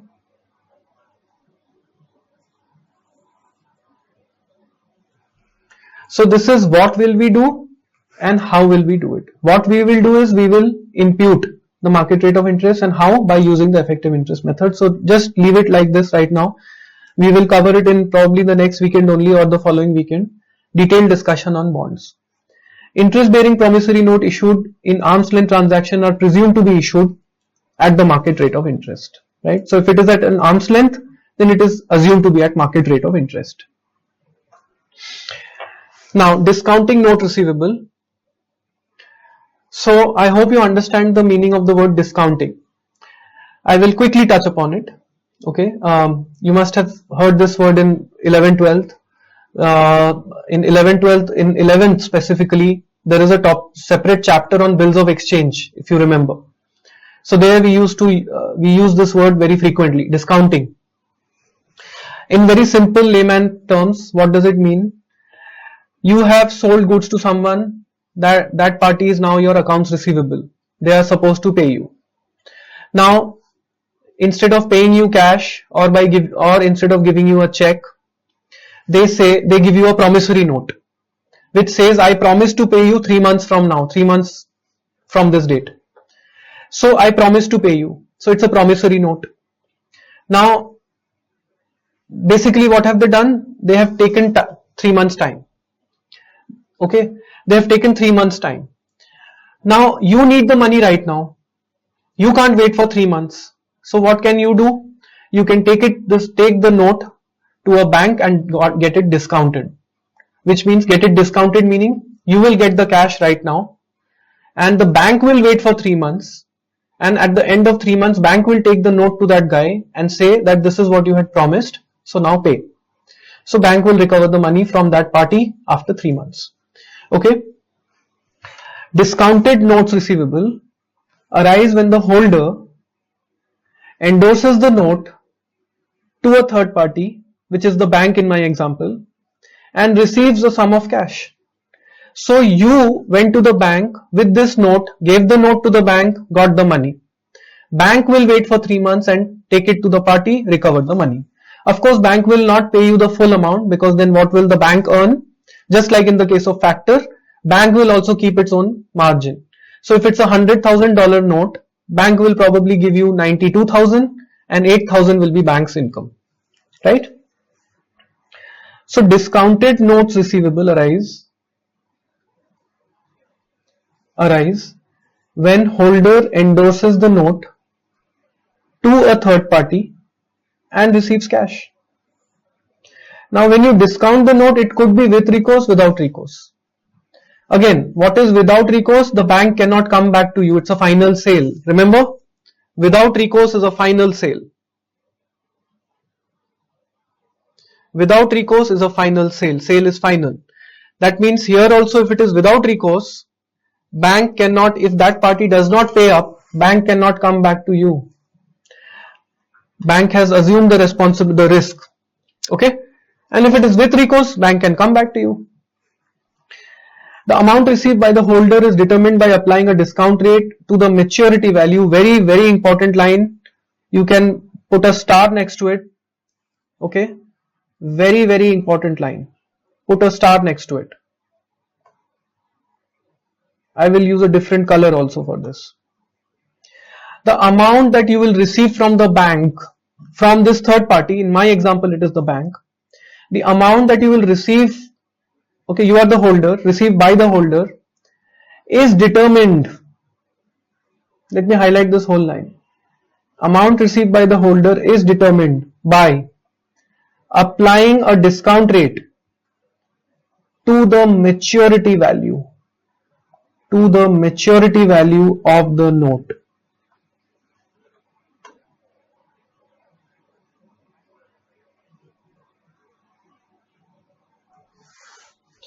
The difference between the amount of cash received by the holder and the maturity value of the note is the discount. That's fine. That's fine. The difference between the amount that you will receive and the maturity value is the discount, of course. It will make more sense when we do an example. With recourse, without recourse, we have already discussed. The logic remains the same.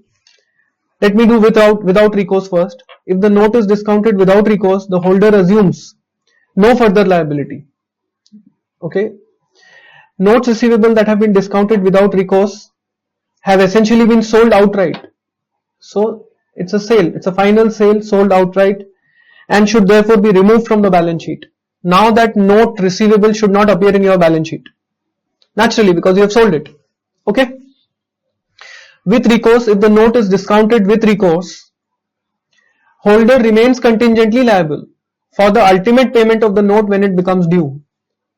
So, I went to the bank with the note, I got the money.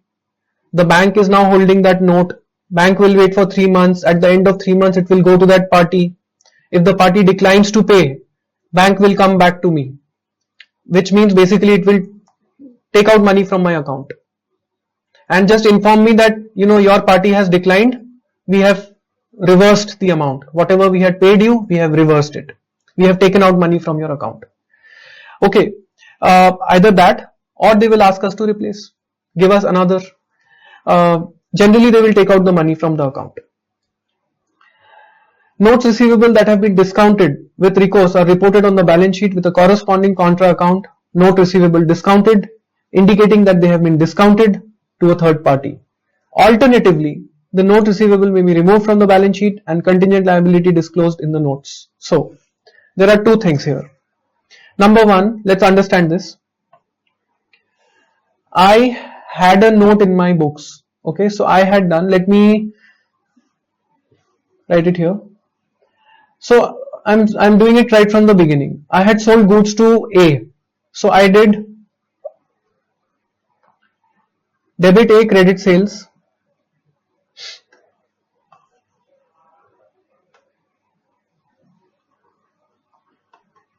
Debit A, credit sales.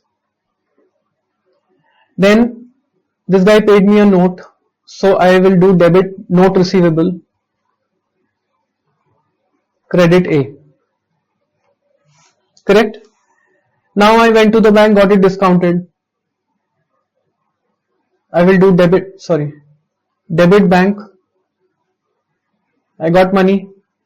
Of course, there is a debit loss on sale of NR. Just to keep it simple, I am just doing debit bank, credit NR. Okay, of course, there will be a debit loss on sale of NR and credit NR. Now, let's read this line. Note receivable that have been discounted with recourse are reported on the balance sheet with a corresponding contra account, note receivable discounted. Let's take a pause here. So we are saying that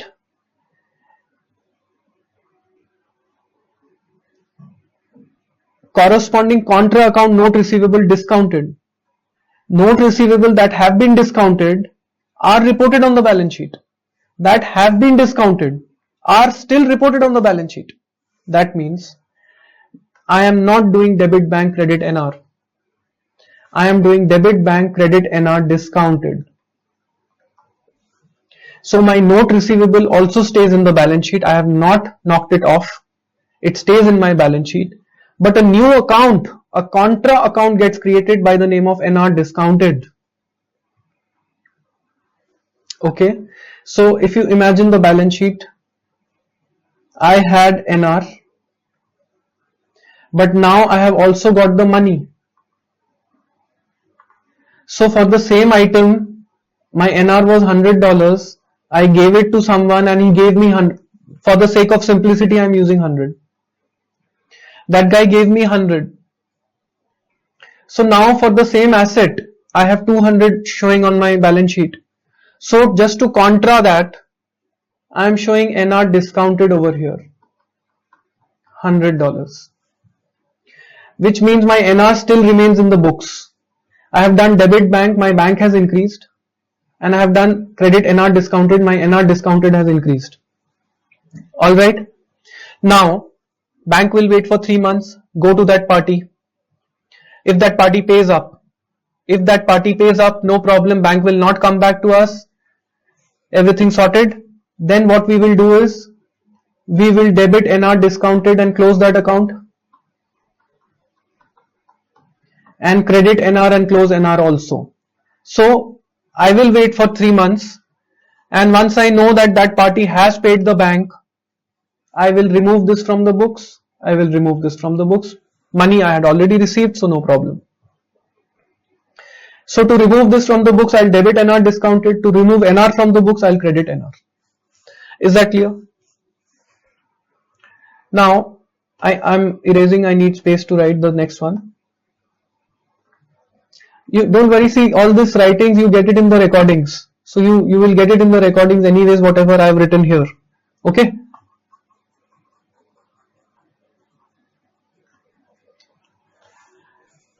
Alternatively,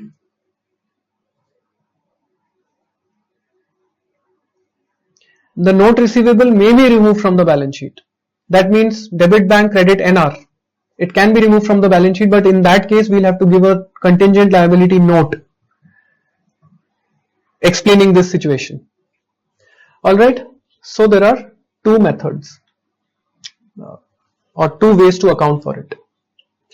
Okay, so with recourse done, without recourse done. Yes, this is something I want to spend time on. This green highlighted line, which is, I guess, this example. Yes, it is this example. Jordan Corporation has a 40,000. I'll go slow. Please understand this carefully. Okay, this is extremely important. You will definitely get a question on this in the exam. MCQ, it could be a simulation also. Jordan Corporation has a $40,000 90-day note from a customer dated September 30, year 3. So on September 30th, basically your customer, your accounts receivable party gave you a note. It's a 90-day note and it is dated September 30th. That means 90 days from September 30th. So October, November, December 31. Due on December 30, year 3.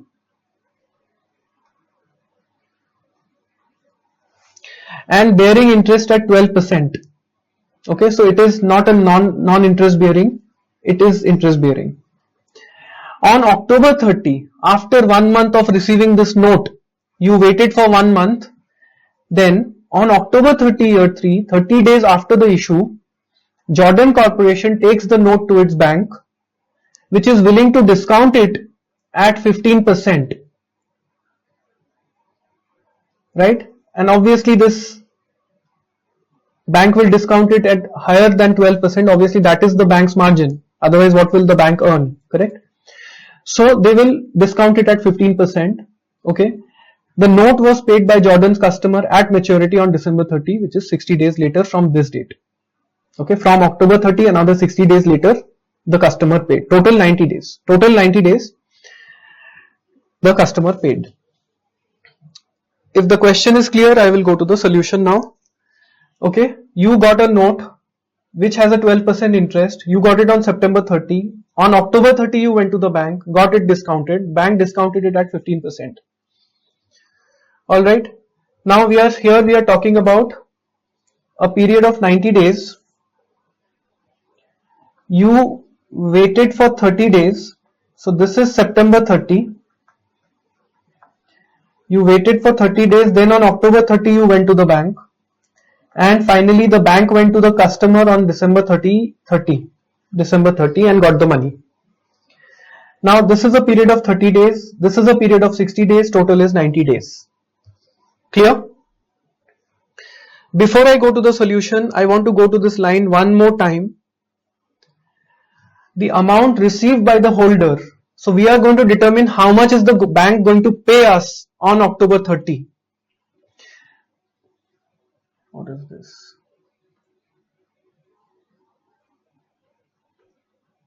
Okay. The amount received by the holder is determined by applying a discount rate, which is 15%, which will be given to you in the question. By applying a discount rate, which is 15% in this question, to the maturity value of the note. To the maturity value of the note. Very, very important. Now let's go to the answer. That means we will have to first find the maturity value of the note. Okay. So before we do anything else, we have to find the maturity value of the note. It was a $40,000 note. On 40,000 there was a 12% interest. It was for 90 days. That means the interest would have been 1,200. That means at maturity, I would have received 41,200 from the customer. Is that clear? 40,000 note, 90-day note, 12% interest. Okay, that means on this 40,000 I would have received 12% for 90 days, which is 90 by 360, which is 1200. I would have received 41,200 from the customer. This is the maturity value. Bank will give me after discounting 15%. That means bank will retain 41,200 into 15%, which is 15 by 100, into 60 by 360. This is with entire 90, because here we are trying to find the maturity value, but this is only for the remaining period. This is only for the remaining period. Okay. So bank will retain 41,200 into 15% into 60 by 360, 1,030. Now from 41,200 they will deduct 1,030. They will retain this amount and pay me 40,170. So what will I receive on October 30th? By taking this note to the bank, I will receive 40,170. I hope that is clear. Now, final answer, 40,170 minus the face value of the note. What is my interest income? Just $170. What could have been my interest income if I had retained the note till the end? 1,200. This could have been my interest income. But because I discounted it before maturity, I am losing out on a major portion of the interest income. Now my interest income is only $170. Why? Because the bank is keeping 1,030 out of it.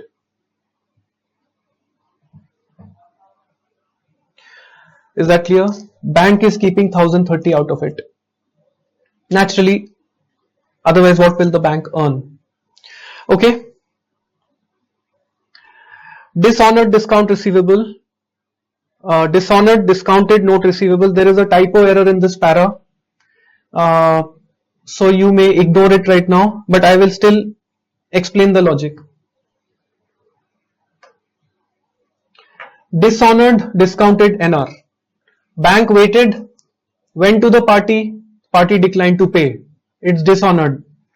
Now when a discounted NR is dishonored, the contingent liability should be removed by debit to NR discounted, and so there is a typo error in this para.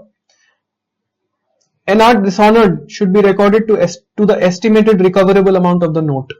This line is fine. Okay, I'll tell you where the problem is and what is fine. Note receivable dishonored should be recorded to estimated recoverable amount of the note. Basically it has been dishonored, right? Now there must be a problem that the customer is facing, that is why they have dishonored, that they have declined to pay. Okay, it could be a matter of intention, they don't want to pay, or it could be that they are facing some challenges, their business is not doing well, they need more time, or maybe they can pay in installment. We'll have to talk it out, we will have to renegotiate with them, we'll have to discuss over a table, across the table. Right now the bank has come back saying that your party has not paid us, so we are taking money from your account. Now we will go and talk to the customer, what happened, why didn't you pay, when will you pay, etc.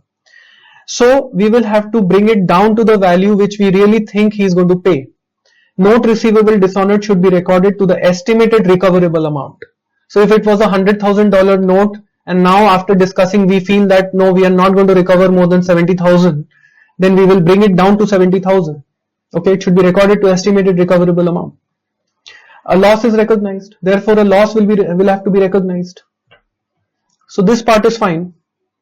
A loss is recognized if the estimated recoverable amount is less, obviously, than the amount required to settle the bill. Okay, forget the rest of the sentence. If the estimated recoverable amount is less. So the highlighted portion is fine. Now this debit credit is slightly screwed up here. I have already explained you what the accounting will be when I was doing NR. Did I erase it? Yeah, here. So here I have already discussed this. So when you see the recording, this will pretty much be applicable to that para as well. Okay, if you have any doubts, you can contact me, I will explain. Alright, now you can take 2 minutes to review what we covered. I will set up the question. Alright, cash and cash equivalents.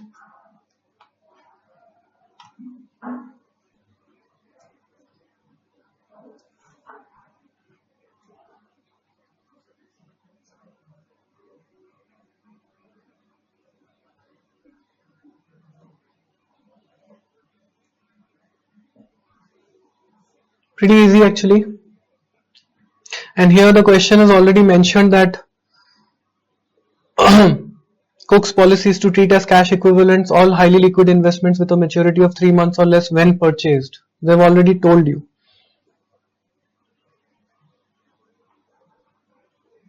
Okay, moving on to next question.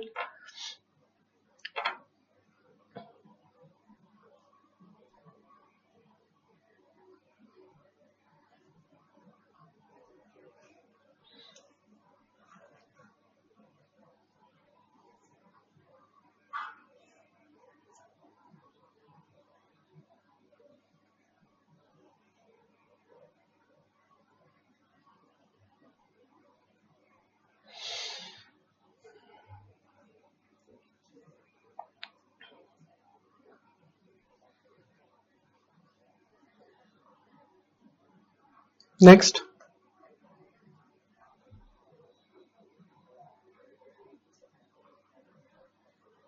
Okay, reconciliation question.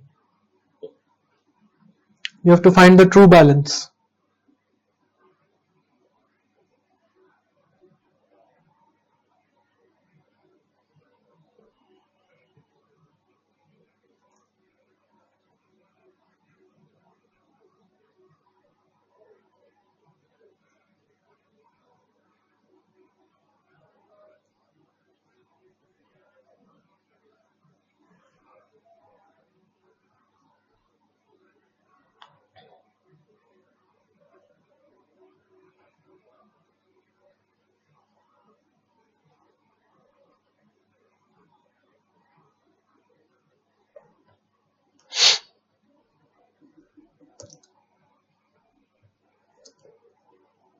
Okay.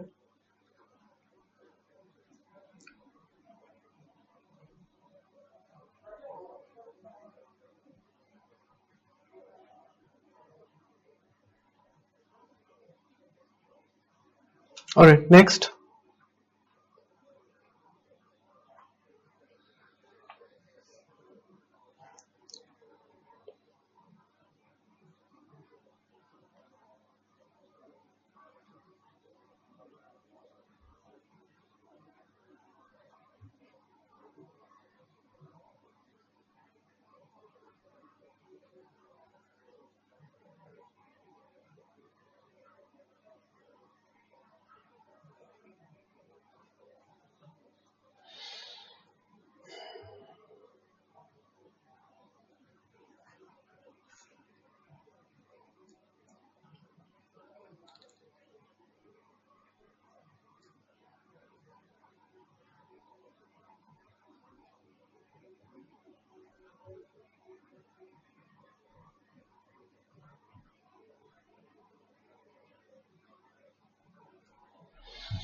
Next.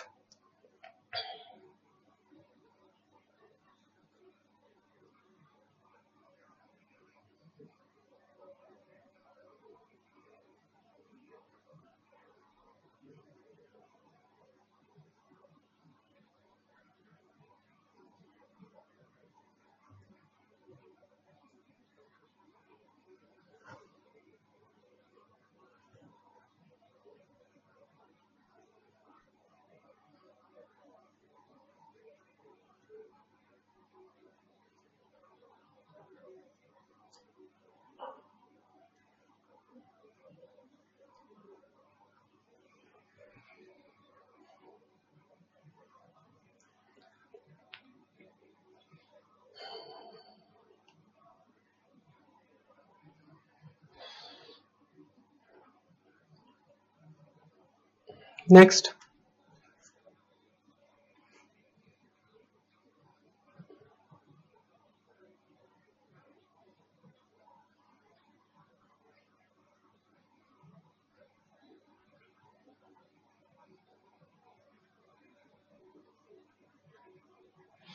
Very easy.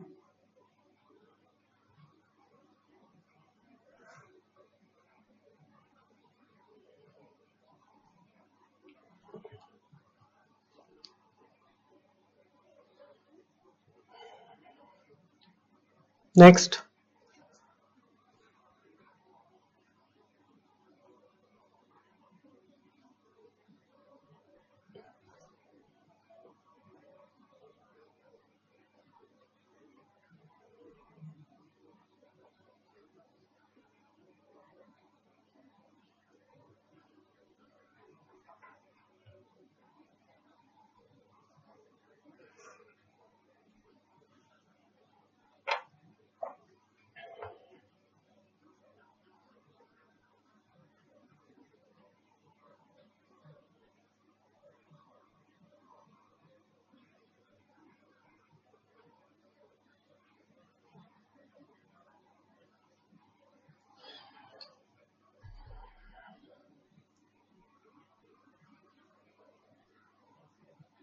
Next.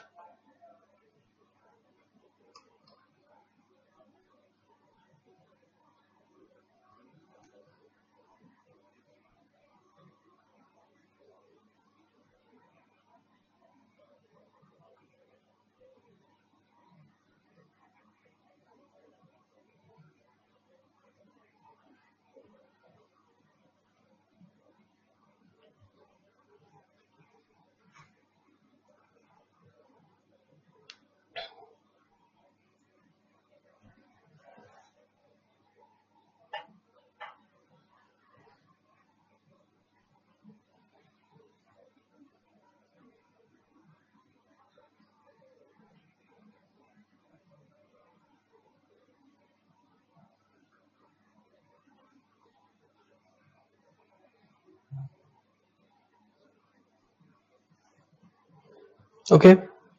Next.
Okay.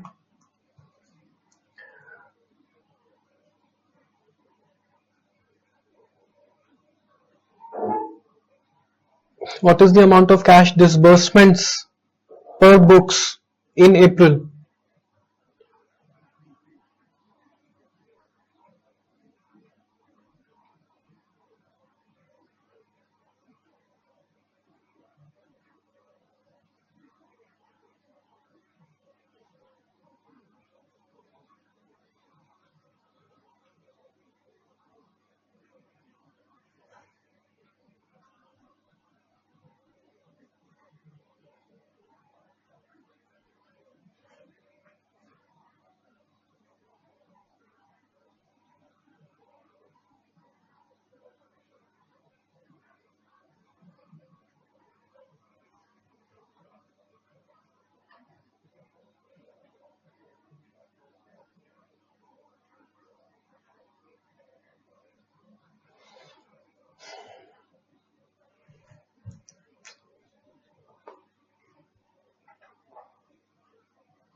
Alright, that was it. So let's start discussing now.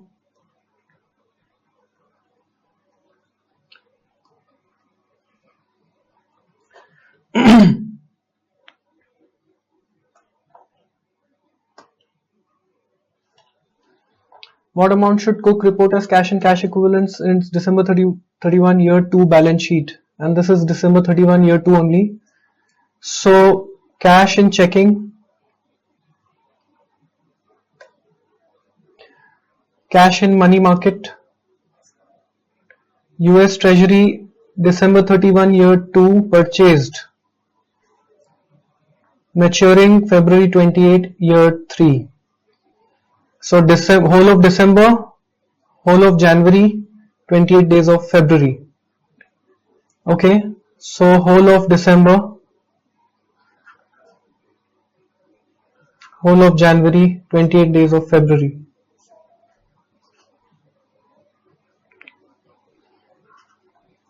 $90. So 1.4. Not this, because this is year March 1 year 2. March 1 year 2 to February 28 year 3. Right? It's more than 90 days. Much more than 90 days. 1.4.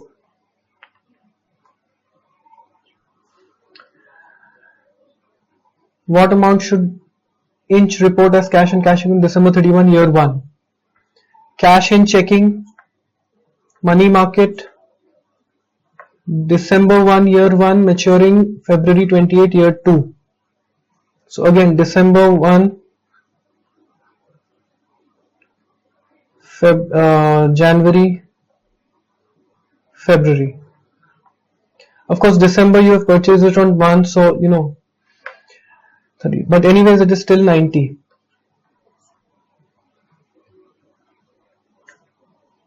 This was December 1 year 0. May 31 year 2.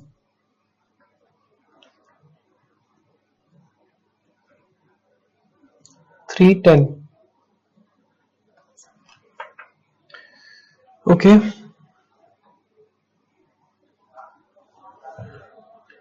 Proper amount to be reported on Imperial balance sheet for cash at December 31 year 1. Imperial food check balance on December 31 year 1. Checkbook balance was 122,400. In addition, Imperial had the following items. In addition, Imperial had the following items in its safe. Check for 600. received on December 30 year 1, which was not included in the checkbook balance. So we will take this. So let's start writing here.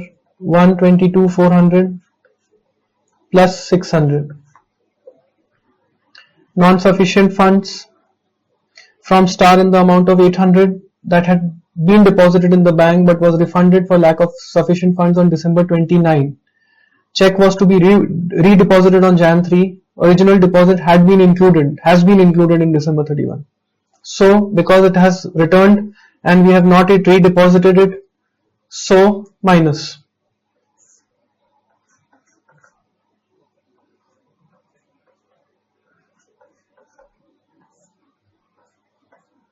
Right? So 122,200.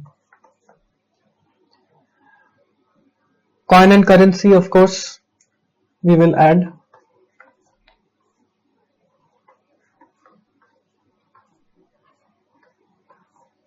$123,700.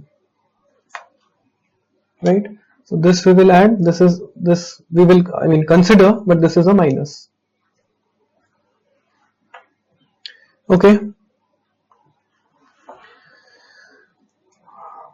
In its December 31 year 1 balance sheet, what amount should KL report as cash and cash equivalents? December 31 year 1, this is also December 31 year 1, at First State Bank. So these balances are all in one bank, First State Bank. Therefore, if it is in one bank, see I have taken you through the module line by line, right? I have not skipped anything. But this fact was not mentioned over there. So there are certain things that you will learn while doing questions, and that's okay. Because see, I told you in the beginning, US GAAP is very vast. It's not possible to cover everything, otherwise this book would have been a 5,000 page book. So we will only focus on what is there in the modules, and of course whatever you learn while doing the questions, anything new that you will learn while doing the questions, keep noting it. Make a, either take A4 sheets or wherever, any notepad or register that you are using, or in the book, after every module you'll see that there is one blank page and which says notes. It is a blank page. They have deliberately given that so that you can write your notes. So here, what is the new learning that was not there in the module is that if it is the same bank, then we can net it off. Okay, so we will take 175 minus 10, 165. Then 25, so 165, 25, 90-day certificate we will take, 180-day of course we will not take, and 50.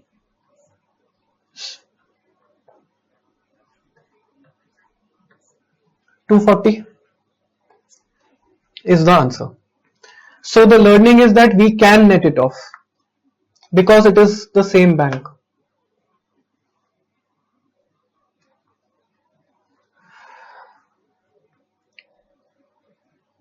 What amount should Star report as cash and cash equivalents on December 31? Petty cash, yes. Checking account, yes. Marketable equity, alright. Now see, here, first of all, equity does not have a maturity date. Debt has a maturity date, but it's not given. So we can't assume on our own. We'll ignore. ABC depository, yes. So 25,500. Okay.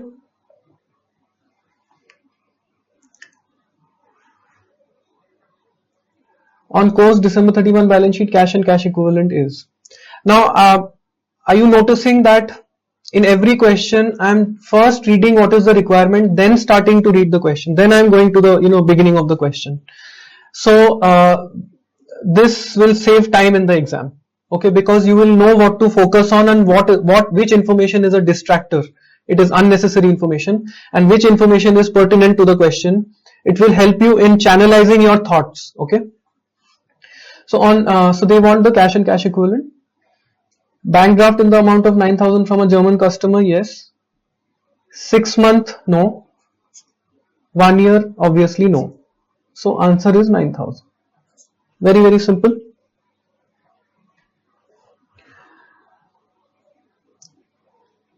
What amount should be reported? Cash in checking. Bond sinking, this is restricted. so we will not take this. Post dated check 1 month from the balance sheet date, so because the date is after the balance sheet date, we will not take it. See, we can take post dated checks, but if they are within our period, if it is crossing our period and it's dated next year's date, then we will not take it. Petty cash, yes. Commercial paper matures in 2 months, yes. 6 months, no. So 7, 27 and 27 200. Okay. Cash, checkbook balance, yes. Bank statement, why will we take the bank? We'll take our book balance, 12,000. Check drawn on Gray's account, so right. Check drawn on Gray's account payable to a vendor, dated and recorded December 31, but was not mailed. So if it was not mailed, then it should not have been deducted. We will add it back.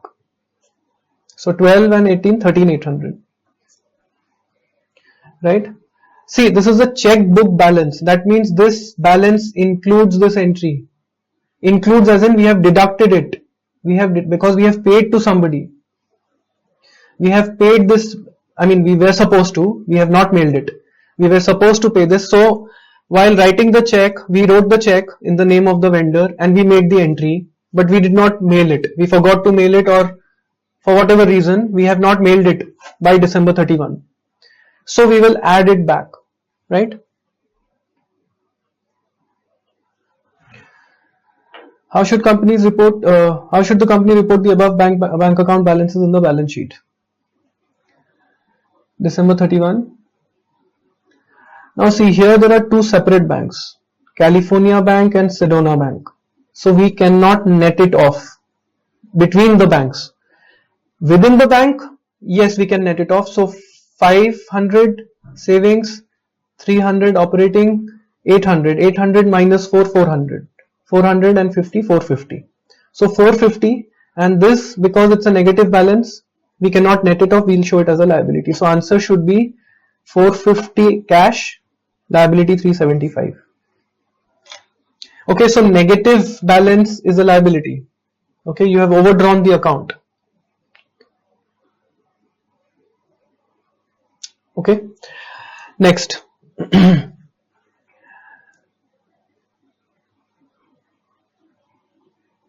Alright, so what is the amount of, this is a bit tricky, not very, bit tricky question. What is the amount of cash disbursements per books in April?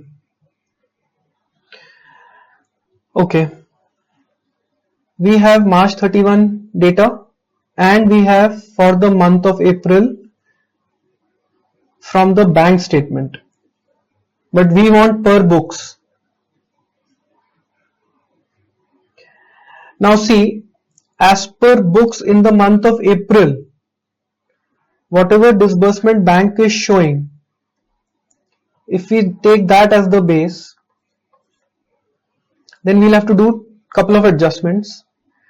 These checks we had already considered in our March, but it went out of the bank in April, right? That is why they are showing as outstanding checks in the reconciliation, correct? So we have to show as per books. In the books we have already considered this in March, but bank has taken it in this figure because bank actually disbursed the amount in April, right? In March it was a reconciling item, that means it did not get cleared in March. It got cleared through the bank in April. So bank has included this 6,300 number in this 24,800. We will reduce it.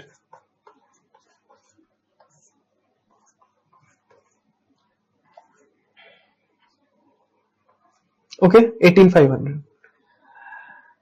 All reconciling items of March cleared through the bank in April. Outstanding checks at April total 3,200. So this month's outstanding is 3,200, which is a disbursement as per our books in April. We will add that. 21,700. I hope that this makes sense. Everybody is clear on this. Okay. Alright, that's it. Quickly share the scores, then I will go to the trade receivables part. 6 out of 10, Aditya. Vipul 9, good. Praveen 7, Sandeep 6. Ganesh 9th answer, please, okay. Lalit 9, very good. Sarita 7, good. Mukul 8. Rishabh 9, very good. Neha 6. Okay, Pramod 6. Alright. See, I told you cash and cash equivalent is a simple topic, but in, while attempting questions, you might go wrong. So, it is a tricky topic in that sense. Devesh 7, Amit 10. Very good, Amit.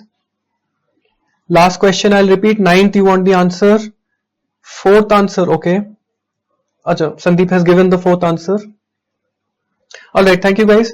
So 9th and 10th. So 10th is this only. This is the last one. You can take a look.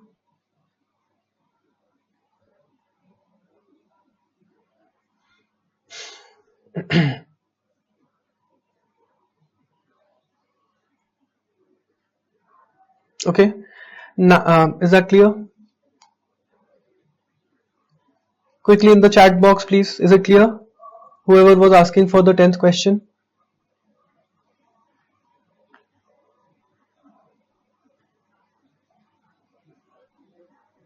Yes. Okay.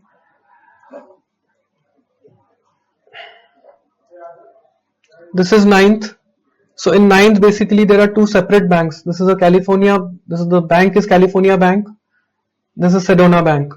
Because these are two separate banks, we can't net off. We can net off within this, but we can't net off between banks. Therefore, this negative figure is a liability, and this net is a positive figure. This is a positive figure, this is a negative figure. Negative is a liability, then here the net amount is positive, so it's cash. Okay, is that clear?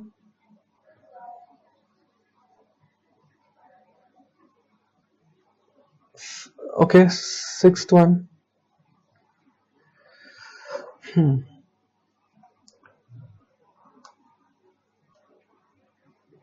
This is 6th. Yeah. So here you have to find out the cash and cash equivalents, right? Bank draft is cash and cash equivalent.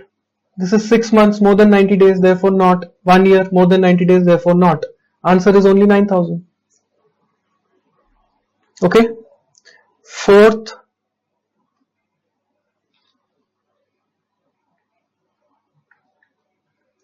because this is the same bank, we can net it off. So 165 coming from here, then 25 and 50, total 240. 80 we will not consider because it's 180 days. It's anyways written, otherwise we would have to calculate. Okay, there is no way they have not given two dates. So that's why they have mentioned the number of days. So 180 we will not calculate.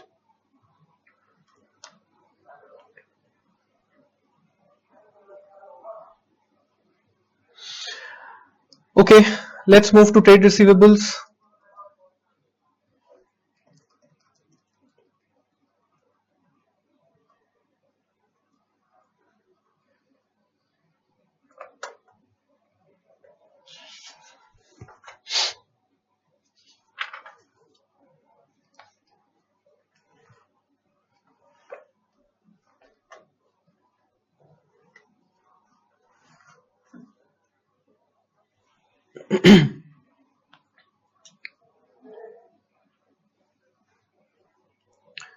This is very, very simple. Next.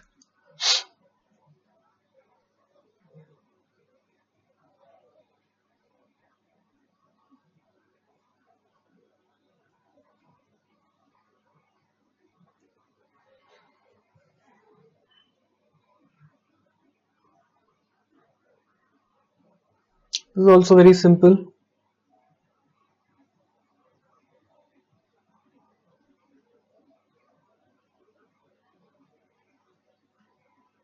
Okay.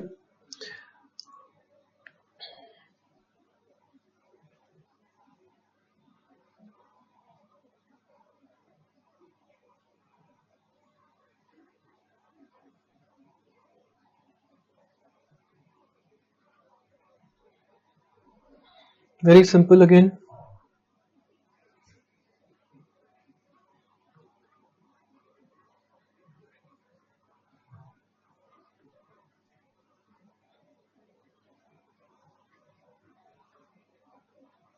All right.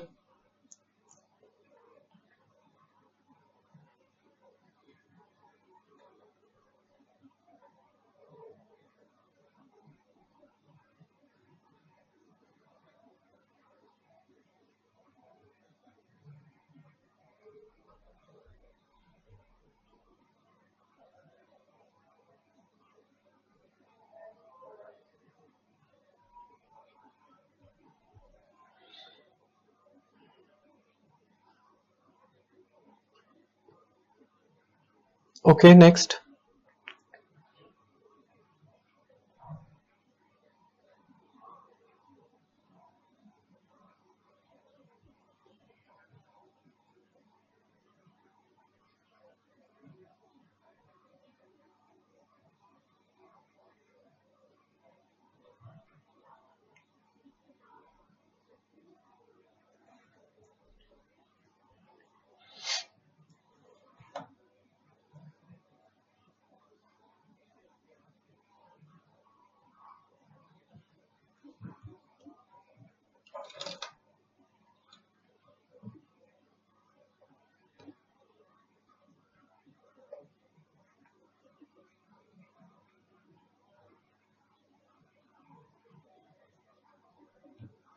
Okay, next.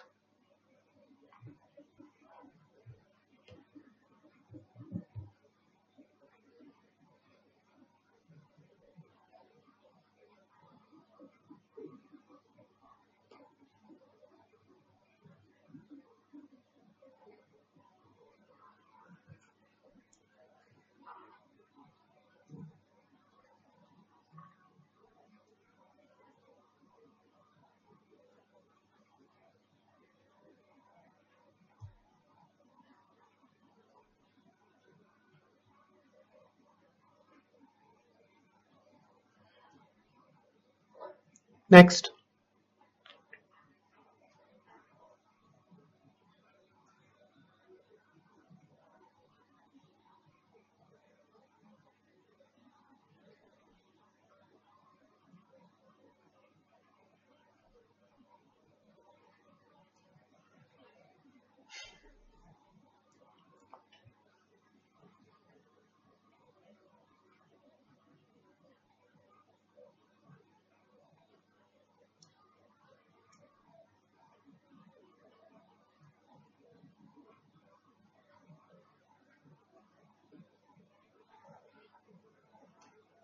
Next.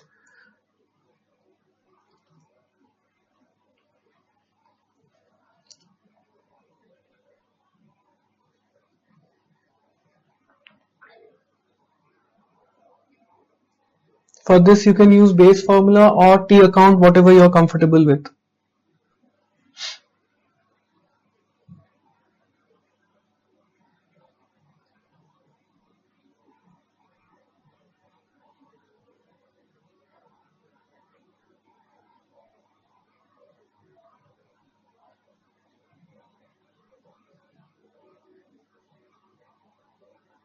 Actually, for this you don't even need that.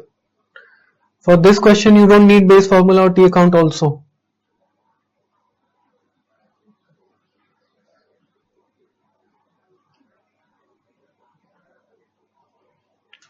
Okay, next.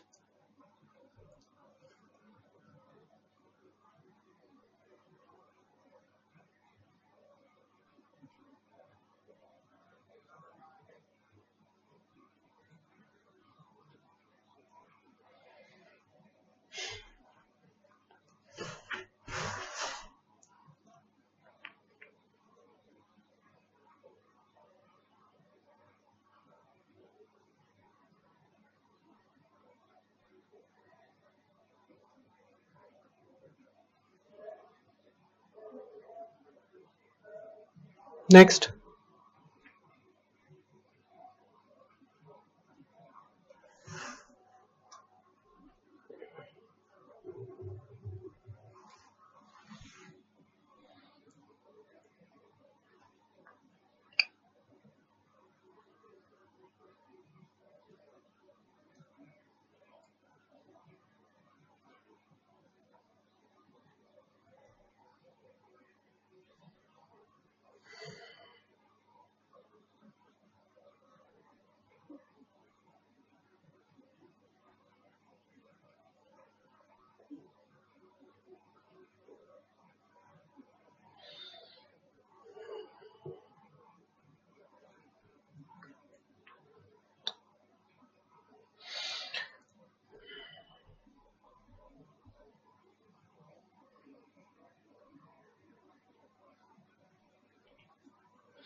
Okay.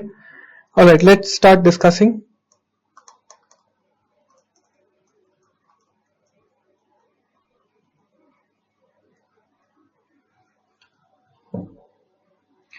Which method is consistent with accrual accounting? Allowance method. So yes, no.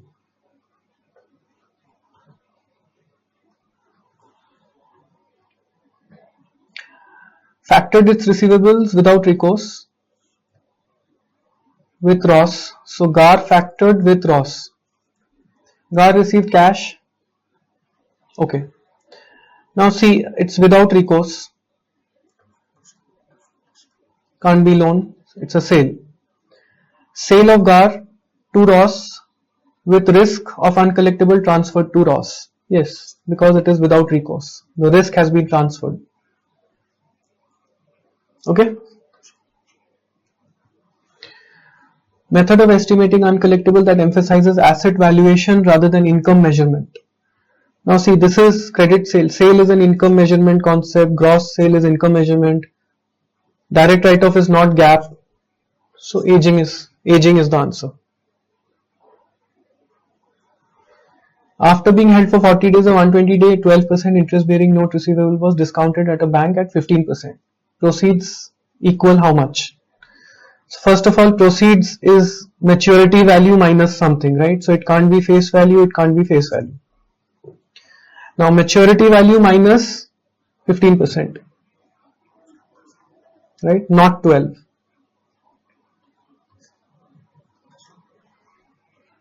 Okay.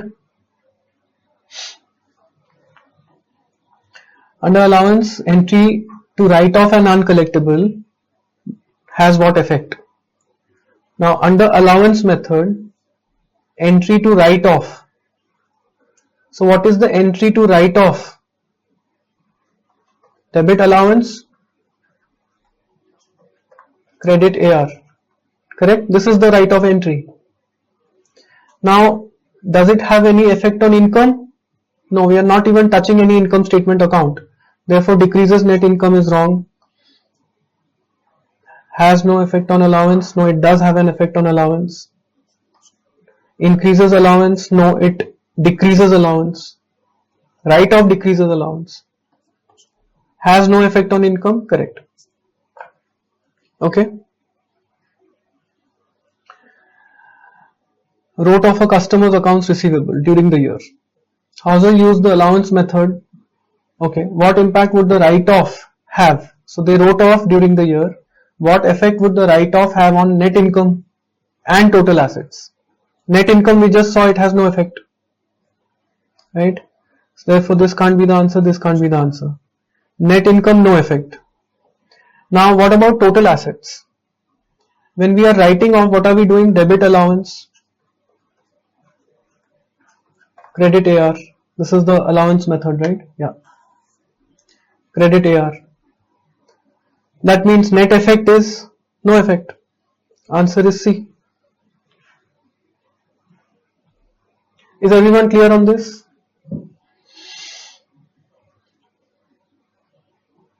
See, we have AR of 100 and we are saying less allowance. Less allowance. Now this is a write-off, okay? Less allowance of 10, we are showing 90. Now we are writing off. This is, I'm saying before the write-off. We have AR of 100. We have created a provision, which is debit bad debt expense, credit allowance of 10, 10. This is not write-off entry. This is just creating the allowance. So we are showing 100 minus 10, 90 in the balance sheet. Now we are saying we are writing off. We are writing off the debtor.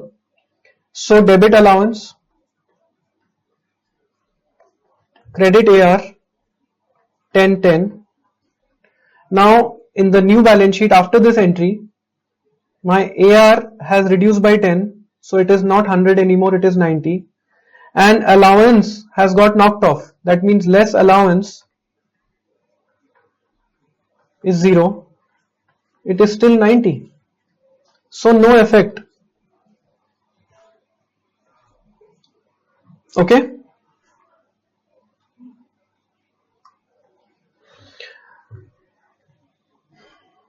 How would collection of an account previously written off? Allowance method. Collection of account previously written off affect AR and allowance. Okay, let's see again quickly. Allowance method, previously written off. That means when we wrote off, we did debit allowance, credit AR, and now we have collected the money. When we collected the money, we will reverse this entry as if we had not written off debit AR, credit allowance, debit cash or bank, credit AR. These two entries we have passed now. This entry was in a different period. This was last year. We wrote off. This year we have recovered the money. They are asking about this year. Correct? So, what effect would it have on AR? No effect. So this can't be the answer. This can't be the answer. What effect does it have on allowance? Allowance increases. So no effect and increase is the answer. Right? AR no effect because this and this gets knocked off. Allowance is credited means allowance gets increased. Correct? No effect and increase.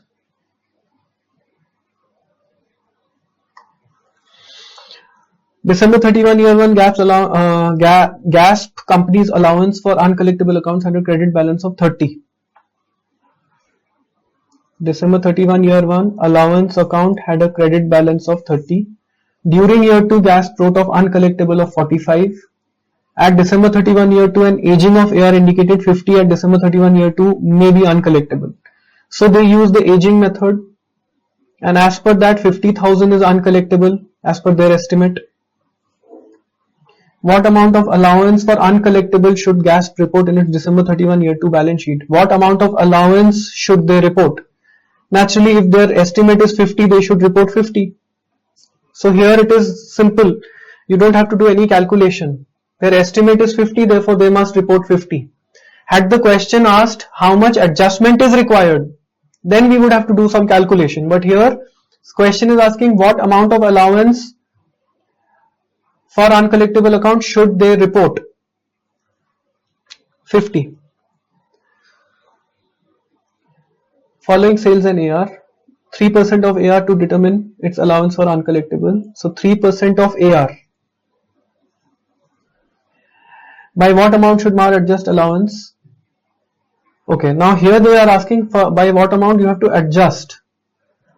So we want to arrive at the desired amount is 3% of AR. That means 3% of this.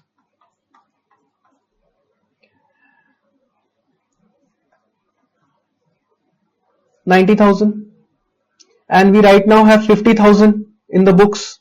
Okay, at year end, prior to adjustment, we have 50. That means we need 40 more. That's the adjustment required, 40,000. Okay. All right. So Roth received from a customer a 1 year 500,000 note bearing annual interest of 8%. After holding the note for 6 months, Roth discounted the note at regional bank at effective rate of 10%. What amount of cash did Roth receive from the bank? Now see, first we have to calculate the maturity value because whatever calculations we do further, we will do it on maturity value. So this is my step 1. 500,000 into 8%. For 1 year will be into 12 by 12, so 40,000. That means step 2, this is just the interest calculation. Step 2 is my maturity value, which is principal plus interest, which is 5 plus 40, 540. So my maturity value is 540. Then step 3, on this maturity value, I am discounting it at 10%. But I am doing it after 6 months. That means remaining period, this is a 1 year note, remaining period is 6 months. So we do this with the remaining period.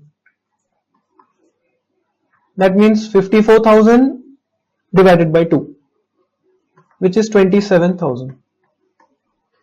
Finally, step 4 will give me my answer. 540 minus bank will retain 27 and give me the balance. Answer is 513. Okay, send your answers, send your scores.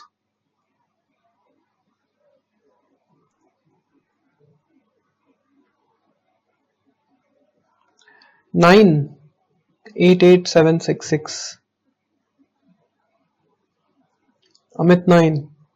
Sarita 6. Pramod 7. Question 8, okay. Rishabh 9. Very good. Very good. Repeat question 8.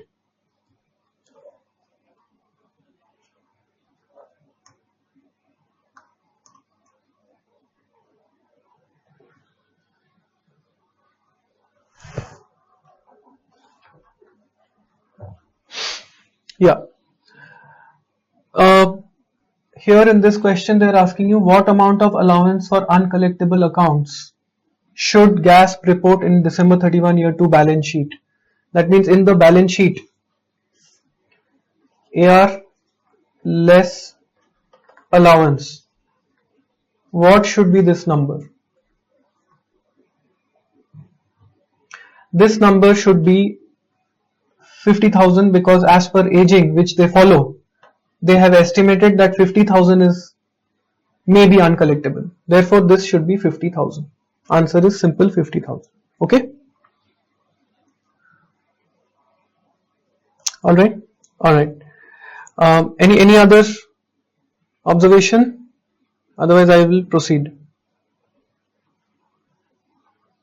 It's asking allowance. Yeah, it is asking for allowance. That is why it is asking for allowance, and the allowance should be 50. So answer is 50. It is not asking for the adjustment. It is not asking how much you have to add to the allowance account to reach 50 or deduct from allowance account to reach 50. It is not asking for the adjustment amount. It is asking what should be the final amount. If they had asked for adjustment, then of course we will have to calculate. It had a credit balance of 30 at December 31 year 1. They wrote off uncollectible. So we'll have to do this plus minus, no? And then we will have to see how much. So if you want to do, think of the entries, think of the T account and the entries. Okay.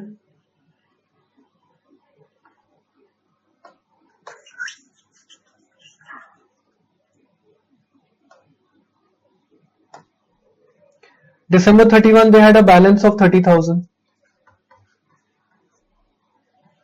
Then ending desired balance is 50,000.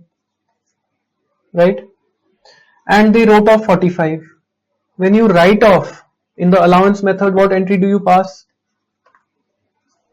When you write off, debit allowance, credit AR. That means you debit allowance account. How much? 45.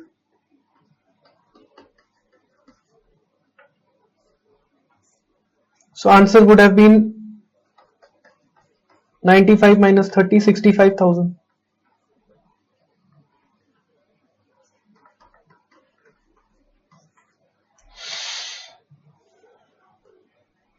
Okay.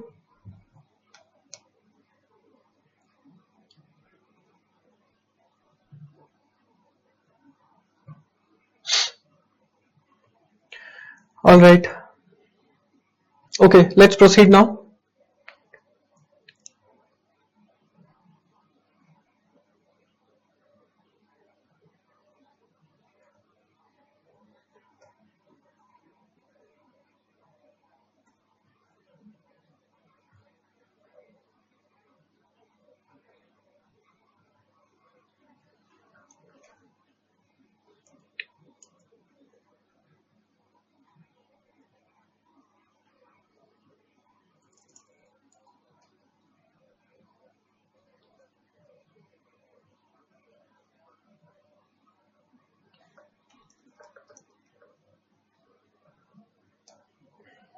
What happened?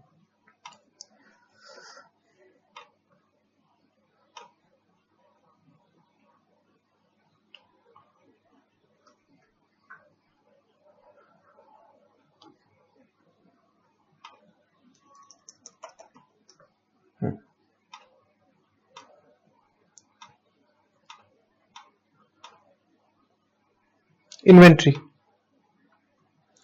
or as they say, inventory. Alright. Types of inventories.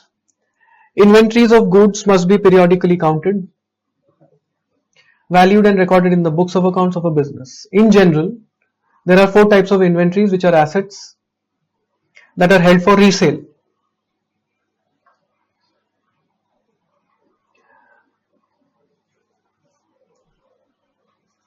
So basically inventories are assets held for resale,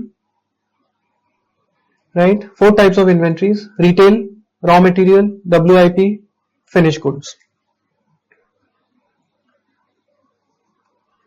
They must be periodically counted, valued, recorded. Now we will talk about this in a while. Goods and materials to be included in inventory. Goods in transit. So you have purchased material and it is in transit. Okay.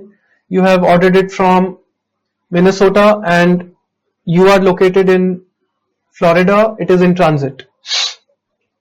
Title passes from seller to buyer in the manner and under the conditions explicitly agreed on by the parties.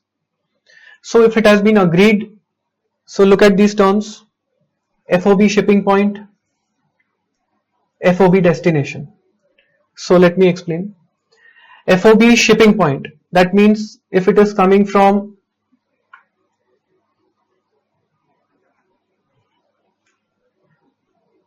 one location, Minnesota, it's coming to Florida. Okay. Now it is FOB shipping point. The moment the supplier has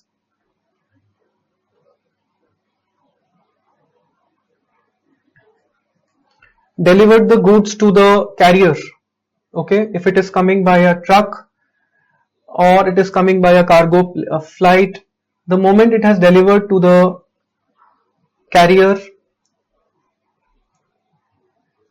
it is your inventory. Now the goods are in transit, they are on the way somewhere, and December 31 has arrived, it is on its way. On December 31, who will show it as inventory? You will show it as inventory, because at the shipping point itself the sale occurred. They have recognized their revenue and now it is your inventory. But if in the same example, if it was FOB destination, then when it reaches the destination, only then will the sale be considered. So it is still their inventory. In case of FOB destination, it is still their inventory on December 31. Okay, it will become your inventory when it reaches the destination. Alright, so title passes from seller to buyer in a manner and under conditions explicitly agreed. If no conditions are explicitly agreed on ahead of time, title passes from seller to buyer at the time and place where the seller's performance regarding delivery of goods is complete. So if no conditions are explicitly agreed, then it is at the seller, at the time and place where seller's performance is considered to be complete. So that we will have to look at the facts and circumstances given in the question. FOB means free on board. Requires seller to deliver the goods to the location indicated as FOB at the seller's expense. So if it is free on board, okay, so basically it is seller's responsibility to deliver the goods up to that point. If it is shipping point, it is seller's responsibility to deliver it up to this point. If it is destination, then it is seller's responsibility to deliver it till this point. So seller to deliver the goods to the location indicated as FOB. The following terminology is most commonly used. FOB shipping point, title passes to buyer when seller delivers the goods to a common carrier.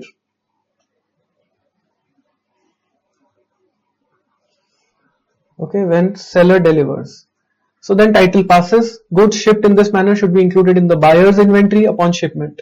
So on December 31, it is your inventory. In case of FOB shipping point, it is your inventory. But in the same example,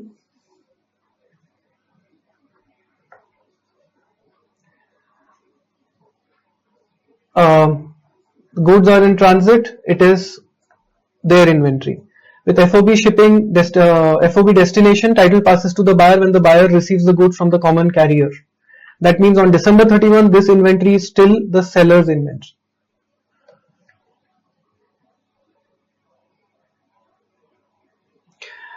Non-conforming goods. If the seller ships wrong goods, title reverts to the seller upon rejection by the buyer. Thus, goods should not be included in buyer's inventory even if the buyer possesses the goods prior to their return to the seller. So when it is non-conforming goods, then it will be considered as seller's inventory. Okay? It will not be buyer's inventory because obviously it does not conform to his specifications. Why should he take it in his inventory? He will return the goods. So it is seller's inventory.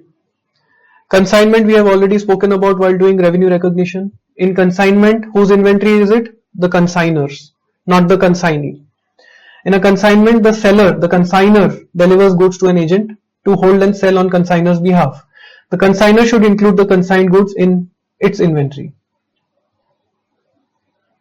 So it's whose inventory? Consignor's inventory. Consignor should include.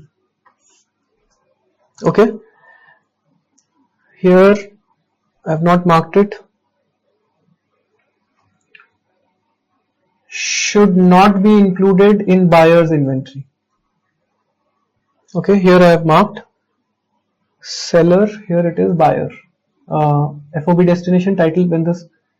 So it is basically, yeah, it's not mentioned very clearly over here, but yeah, you have understood the logic. FOB shipping point, it is the moment it is shipped, it is buyer's inventory. I have put a tick here. Here destination, it is still seller's inventory until it reaches the destination. Okay, so it is seller's inventory.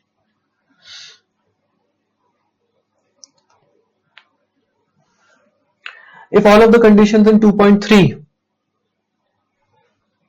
above are not met, there is no revenue recognition from a sale. Revenue will be recognized when goods are sold to the ultimate customer, the third party. Until the sale, the goods remain in consignor's inventory. Title passes directly to third party. It does not pass to the consignee and then to the third party. It passes directly to the third party, right, at the point of sale. So this we have already discussed. I'm not highlighting. Only thing is that it is consignor. Consignor should include. That's the important thing here. Your goods lying in a public warehouse, of course, it's your inventory. Goods stored in a public warehouse and evidenced by a warehouse receipt should be included in inventory of the company holding the warehouse receipt. So whose inventory is it? Inventory of the company holding the warehouse receipt. The reason is that the warehouse receipt evidences the title. Sale with mandatory buyback. We have discussed this already in revenue recognition. See, this module is very highly related, sort of correlated. Occasionally, as part of financing arrangement, the seller has requirement to repurchase the goods from the buyer. If so, the seller should include the goods in inventory because he has to mandatorily buy it back, even though the title has passed to the buyer, right? So people who have joined today, I know there are some new participants joining from today. So let's discuss, if you are facing any challenge understanding these topics, although I will try and sort of keep it isolated, so that standalone also you can understand this topic. But yeah, there could be certain things. Let's figure it out. You can WhatsApp me and we will figure out how to tackle this issue. You can probably watch the recorded lectures to come up to speed. That is of course one option I can immediately think of. Installment sales. If the seller sells goods on an installment basis but retains legal title as security for the loan, goods should be included in seller's inventory, right? Because he retains title. retains legal title, then of course it is seller's inventory. If the percentage of uncollectible cannot be estimated. If the percentage of uncollectible can be estimated, then transaction would be accounted for as a sale and an allowance would be recorded. Right? So, you have delivered the goods, you have not received the money, you are going to receive the money in installments. Now, if you can estimate the percentage of uncollectible, if you think that okay, I will receive 95% of this payment, 5% I may not receive. If you know, if the percentage can be estimated, then you will record the sale and create an allowance for the estimate. But if it cannot be estimated, then you will not record the sale, you will continue to show the item in your inventory. Okay, so there's if over here, right? If this, however, if this. So if you can estimate, then record the sale and book an allowance. If you cannot estimate, continue to show it in your inventory, don't show sale. Now comes valuation of inventory. Alright, important piece. US GAAP requires that inventory be stated at its cost. So US GAAP requires that inventory should be stated at its cost. Where evidence indicates that cost will be recovered with an approximately normal profit on sale in the ordinary course of business, no loss should be recognized even though replacement or reproduction costs are lower. So, if you can sell the inventory at the normal profit margin that you normally take, okay, in the ordinary course of business, then obviously you don't have to show any loss because you can still sell it at a normal profit margin that you normally do. So, record the inventory at cost, don't have to recognize any loss, even though replacement costs or reproduction costs are lower. Cost. What is cost? Inventories are generally accounted for at cost, which is defined as price paid or consideration given. So, what is cost? The price paid or consideration given to acquire an asset. That means at the price that you purchased it, right? The price that you paid for acquiring it, that is your cost. You will show the inventory at that. Methods used to determine the cost of inventory include FIFO, LIFO, average cost, retail inventory method. IFRS does not permit LIFO. So US GAAP permits FIFO, LIFO, average, right? Retail inventory. In LIFO, we will also see there is something called dollar LIFO method. IFRS does not permit LIFO. Alright. Departure from cost. Now, general rule, US GAAP requires cost. General rule, cost. Now there are departures from cost. Precious metals, farm products, gold, silver, precious metals, other precious metals, meat, farm product, meat, some agricultural products are valued at NRV, which is net selling price less cost of disposal. When inventory is stated at value in excess of cost, this fact should be fully disclosed in the financial statements. That means if the NRV is now more than at what you purchased it at a certain price which is cost. But now if the selling price minus cost of disposal is higher than that, okay, then you have to disclose that fact. When inventory is stated at a value in excess of cost, because you are stating it at NRV, and if that NRV is excess of cost, it's more than cost, this fact should be fully disclosed in the financials. Inventories reported at NRV include inventory of gold, silver, right? So anyways, the heading says precious metals and farm products. Inventory of agricultural, mineral, other products meeting all the following criteria. It's marketable, immediate marketability at quoted price, unit interchangeability, right? farm products is unit interchangeable. They are more or less homogeneous, right? One piece of unit of potato is exactly same as another unit of potato, of course, if it is from the same sort of produce. Unit interchangeability, inability to determine appropriate costs. So if these conditions are met, then of course you will follow NRV. Now, lower of cost or market. Now this is the important piece. Lower of cost or market, lower of cost and NRV. So there are two things we are talking about here. Lower of cost or market, lower of cost or NRV. Here they have written it and, but it's actually cost or NRV, whichever is lower. Now let's discuss this. In the ordinary course of business, when the utility of goods is no longer as great as their cost. In the ordinary course of business, when the utility of goods is no longer as great as their cost, that means the utility is less, has fallen, as great as their cost. A departure from cost basis principle of measuring inventory is required. Okay, so again, US GAAP general rule is cost. This is a departure from the general rule. This is an exception. When is the exception applied? When the utility of good is no longer as great as the cost.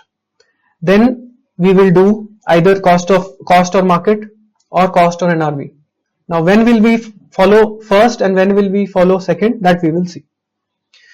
This is usually accomplished by stating such goods at market value or NRV as appropriate. The purpose of reducing inventory to an amount below cost is to show the probable loss, because you are showing something as an asset at, let's say, $100, but when you actually sell it you will not recover $100. Then therefore we are showing it at lower of 100 or let's say 90, lower of that we will show it at 90.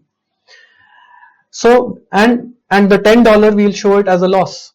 Okay, so the purpose of reducing inventory to an amount below cost is to show the probable loss sustained in the period in which the loss occurred. Okay, this I am going to highlight couple of things. When the utility of goods is no longer as great as their cost, then we fall in the exception and we book a probable loss, right? Because we are reducing the value of the inventory. So your asset value is going down, it's a loss. Okay, in the period in which the loss occurred. Now, under US GAAP, the write down of inventory is usually reflected in the cost of goods sold. Usually, under US GAAP. So this loss that we are talking about, this probable loss that we are talking about, this will not be a separate line item in the income statement. This will usually go and get merged in the cost of goods sold line. Right? This write down is usually reflected in cost of goods sold, unless the amount is material. Unless amount is material, in which case if it is material, it should be identified separately. In which case identified separately in the income statement, then it will be a separate line item. IFRS do not specify where an inventory write down should be reported on the income. So IFRS is silent about it, it does not specify. Okay. Now, reversal of inventory write down. Under US GAAP, reversal is prohibited. Again, under US GAAP, reversals prohibited. That means once you have brought it down from 100 to 90, it will stay at 90. Now even if the value goes up to 95, you will not show it at 95. You will continue to show it at 90. IFRS allows reversal.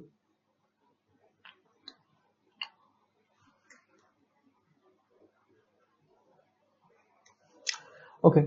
IFRS allows reversal of inventory item for subsequent recovery. Reversal is limited, so it allows reversal limited to amount of original write down. That means you brought it down from 100 to 90. Now you can take it back to 100. You can't cross 100. You can't exceed that. It is this reversal is limited to the amount of original write down. So original write down was $10. You can take it back again $10, not more than that, and is recorded as a reduction to total inventory cost on the income statement in the period of reversal.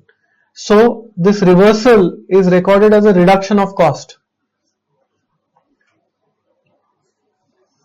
in the period of reversal. Okay. Here IFRS do not specify.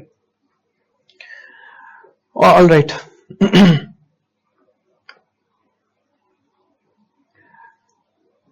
Okay.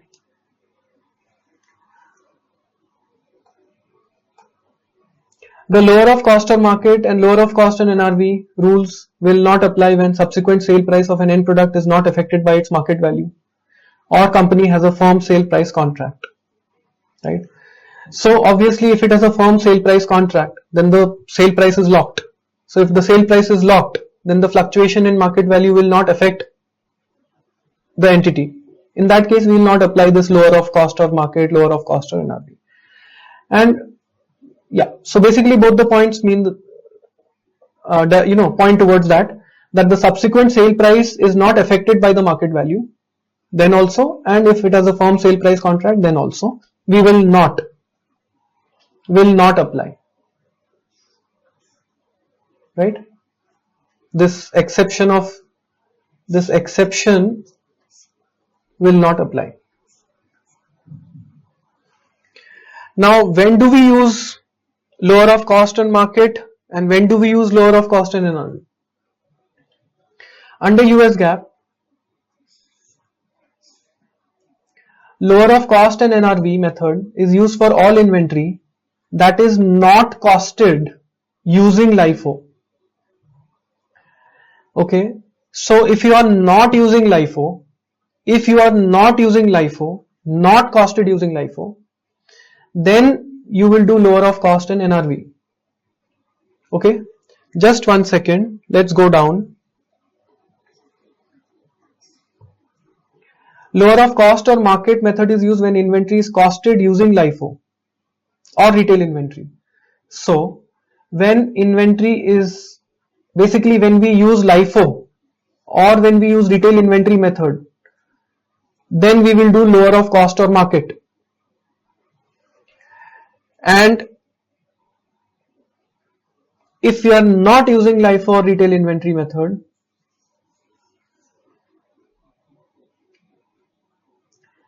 okay, then we will do lower of cost and NRV. Clear? This method is required to value all inventory under IFRS. Okay, so under IFRS you just have lower of cost and NRV. You don't have the other option. You don't have the option of lower of cost or market in IFRS. In IFRS, you only have the option of lower of cost and NRV. In US GAAP, you have both the options. But it is not a free option that you can choose any. It's a conditional option. If you fulfill this condition, that means if you are using LIFO, then you will do lower of cost or market. If you are using retail inventory, you will do lower of cost or market. If you are doing any other method, for example FIFO, weighted average, any other method, then you will do lower of cost or NRV, right? Not LIFO, not retail inventory, then lower of cost or NRV. Now let's understand what is NRV and what is market. NRV is an item's net selling price less the cost to complete that item and dispose that item. NRV is the same as market ceiling. So when they say market ceiling, they mean NRV, which is net selling price minus cost to complete and dispose.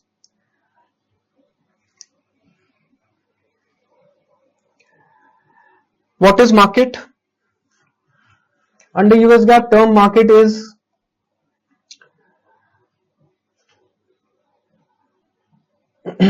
now Here they have written it in a slightly twisted manner. I will explain. Let's first read it. Under US GAAP, the term market in this phrase, lower of cost or market, in this phrase, lower of cost or market, the term market means current replacement cost, provided the current replacement cost does not exceed NRV, that is market ceiling, or it does not fall below NRV reduced by normal profit margin, which is called market floor. Now, as I said, they have unnecessarily made it a slightly complicated sentence. Let's simplify this. And they as in GAAP. I'm not talking about Becker. Probably GAAP has this language, therefore, we had to use this language. Now see, basically it is the middle value. You understand mean, median, mode? Median is the middle value. Remember? Class, again, 11 stats. See, in CPA, a lot of your basic knowledge will be required, okay? So, the middle value out of three things, your market ceiling, market floor, replacement cost. Out of this, whichever is the middle value will be considered as the market value. So let's take some examples. If market ceiling is 100, market floor is 80, replacement cost is 90, which is the middle value? 90. If market ceiling is 100, market floor is 80, and replacement cost is 110, which is the middle value? 100. If market ceiling is 100, market floor is 80, replacement cost is 70, which is the middle value? 80. Correct? So we will consider these three things, and always remember market floor will be less than market ceiling. Right? Just like your ceiling, your floor is lower than the ceiling. Floor is lower than the ceiling. That's why they have termed it like this. Okay, so market floor will always be lower than market ceiling. So if this is 100, this will be less than 100. Right? So basically we'll see the middle value, and then we will compare that with cost. Whichever is lower, we will take that, show our inventory at that value. So let's say if cost is 85, then in scenario 1 we will compare 85 versus 90, whichever is lower, answer is 85. In the second one we will compare 85 versus 100, whichever is lower, answer is 85. In the third one we will compare 85 versus 80, whichever is lower, answer is 80. Okay, that is the market value. Now I am reading the sentence again. Hopefully it will make more sense now. Market means current replacement cost, provided replacement cost does not exceed NRV. So let's see. Replacement cost does not exceed market ceiling. No, it does not. 90 is less than 100. Or it does not fall below market floor. It is not below 80. That means basically it is somewhere in between. It is the middle figure. It is in between. Right? Therefore, replacement cost is the market. Okay? And of course, if it does not satisfy this condition, that's why, I simplified it, that if it does not satisfy this condition, then here it is written in the next para, under US GAAP, market is the median, the middle value of an inventory item, replacement cost, market ceiling, market floor. So here they have clarified. Okay. Replacement cost is the cost to purchase an item of inventory as of the valuation date. So if I had to purchase this inventory, then how much would I have to pay? That is replacement cost. Market ceiling we have already discussed. It is the net selling price less cost to complete and dispose, which is basically the NRV. So NRV is the market ceiling. Market floor is market ceiling less normal profit margin. Normal profit margin of our entity. So if we sell goods at 25% profit, we keep a margin of 25%. Then market floor will be market ceiling minus 25%. Okay, and this will get clearer when we do the question. So here is the question. Lower of cost or market question. Following information pertains to company's inventory at the end of the current year. Company uses LIFO, right? Company uses LIFO. That's why it's cost or market.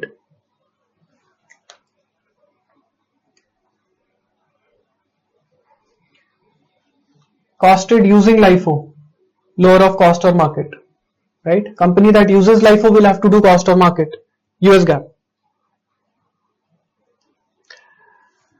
That means we'll have to find out market, compare it with cost, and then find the final value. So let's do it together. Selling price minus cost to complete is what? NRV, which is what? Market ceiling. So let's write here market ceiling. 25 minus 1, 24. 30 minus 2, 28. 15 minus 1, 14. 60 minus 6, 54. Now market ceiling minus normal profit is what? Market floor. Market ceiling minus normal profit is market floor. 24 minus 6, 18. 28 minus 7, 21. 14 minus 3, 11. 54 minus 4, 50. Now we'll have to see which is the middle value between replacement cost 19, market ceiling and market floor. So out of 19, 24 and 18, which is the middle value? 19, right? Therefore my market is finally 19. Now cost or market, whichever is lower, my final answer is 19. Next, between 20, 28 and 21, which is the middle value? 21. And this is my market. So between 21 and 26, cost or market, whichever is lower, answer is 21. Now let's compare third, 12, 14 and 11. So 12. 12 is market, middle value. Between 10 and 12, answer is 10. Finally, 55, 54 and 50. So 54. Correct? Between 40 and 54, answer is 40.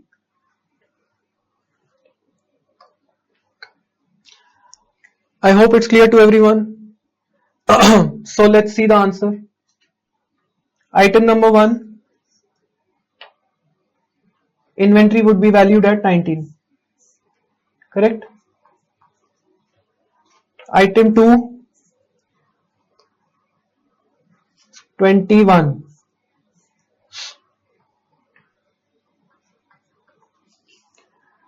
Item 3. 10. 10. Finally, item 4. 40.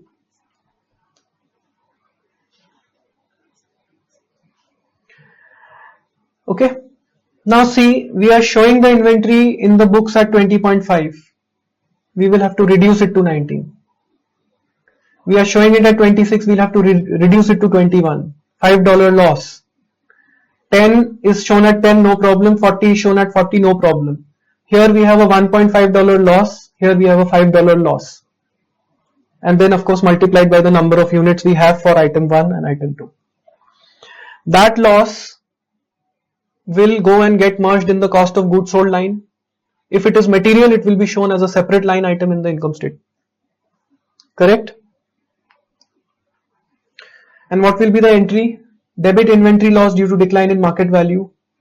See, in the US, account names could be as long as, they could be complete sentences. This is the name of the account. Inventory loss due to decline in market value account. So it makes things easier. Okay, credit inventory. See, you can indent it a little bit. You can indent it a little bit, or you can show it in the same line also, doesn't matter. It does not matter. And anyways, in the exam, when you start typing, wherever the typing starts, you will type it there only. You don't have a choice to sort of, it's not a proper Word document that you can, do your own things. Alright. This is an example of lower of cost and NRV. Here it is simple. Selling price minus cost to complete. 27, 26 minus 4, 22. Cost is 28.5, so final answer is 27. Cost is 21, so final answer is 21. 27, 21. Here there is a loss of 1.5. Second item, no loss. Disclosure. Substantial and unusual losses from subsequent measurement of inventory should be disclosed in the financials. Small losses from a decline in value are not included in cost of goods sold. So small losses from decline in value, small losses are included in cost of goods sold. So small losses are included in cost of goods sold, which we have already discussed. Substantial and unusual losses, subsequent measurement, from a subsequent measurement, so after the balance sheet date, subsequent measurement, substantial and unusual loss should be disclosed.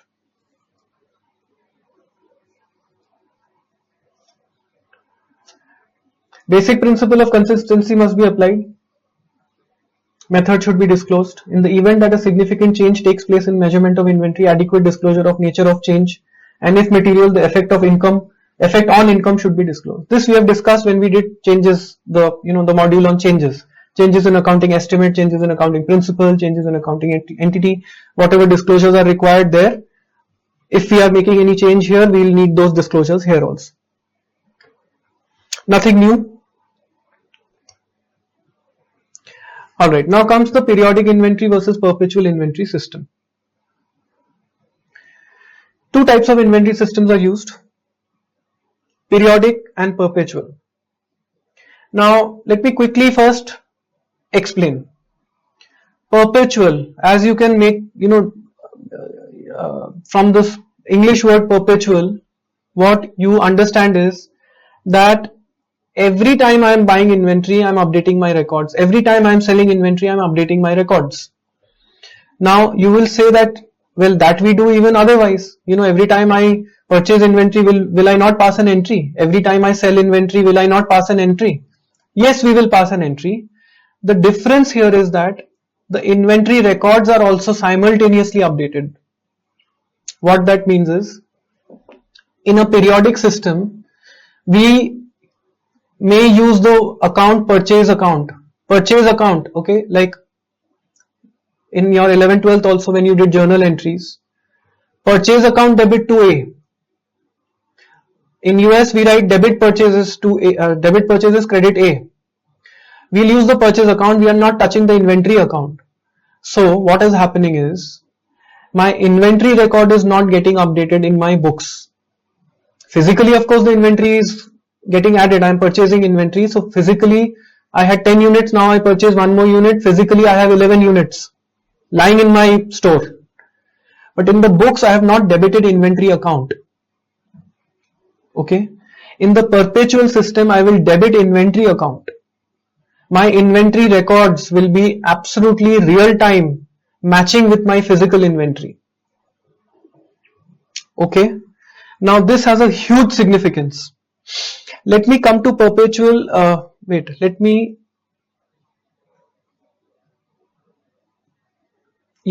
first show you this, then I'll go to the theory.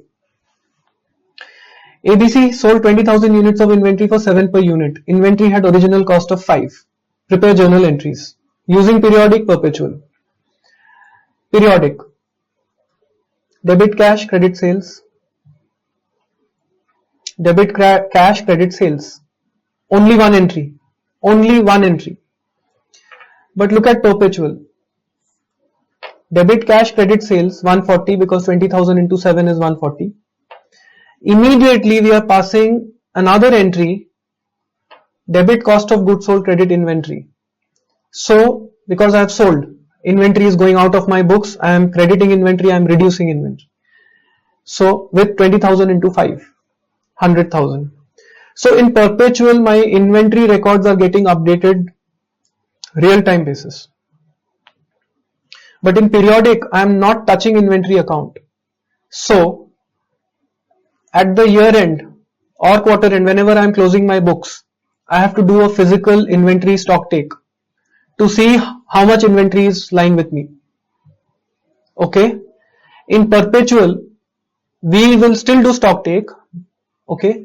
But we are not relying on that number alone. We have a cross check. We have a very solid cross check that okay, our books are showing this much, physical is showing this much, we are satisfied. In the periodic, there is very little evidence to cross check it. Now what will happen? What is the significance of that? Let's read. With a periodic inventory system, the quantity of inventory is determined only by physical count. Quantity of inventory is determined only by physical count. Now let me take a pause here. If I do a wrong physical count, what will happen? I'm a human being. At the end of the day, I can count it wrong. I may, and if the factory is huge, if the warehouse is huge, and let's say some stock is lying outside somewhere, I completely skip counting that. Or I just count wrong. There are 100 units, I count 95 units. Or there are 100 units, I count 102 units by mistake. What will happen? Let's read it. The quantity of inventory is determined only by physical count. Therefore, units of inventory and the associated costs are counted and valued at end of the accounting period. Okay. The actual cost of goods sold for the period is determined after each physical inventory by squeezing the difference between beginning inventory plus purchase less ending inventory based on physical count. So, what is my cost of goods sold formula? Beginning inventory plus purchases, which gives me cost of goods available for sale, less ending inventory. This ending inventory is coming from physical count. And if this physical count is wrong, this amount is wrong. If this amount is wrong, my cost of goods sold is wrong. If my cost of goods sold is wrong, my gross profit is sale minus cost of goods sold. If my cost of goods sold is wrong, my gross profit is wrong. If my gross profit is wrong, gross profit minus expenses is my net profit is wrong. That means periodic system is dangerous. I can manipulate my books. Who knows whether I inadvertently counted it wrong or I deliberately showed a different number. Of course, auditors will come and audit, but I'm saying that this is an inherent limitation of periodic inventory system. So what I am doing is, I am counting my inventory physically. I am saying I have 100 units of inventory. And what is the cost of this inventory? What is the market ceiling? What is the market floor? What is the replacement cost? Comparing, and I am saying, okay, the value is coming to $19. After doing all this calculation, it is coming to $19. I have 100 units, so I should show inventory at 1900. If this should have been 400, then it should have been 400 into 19. So my net profit gets impacted due to my wrong physical counting. So it's a dangerous method. Okay.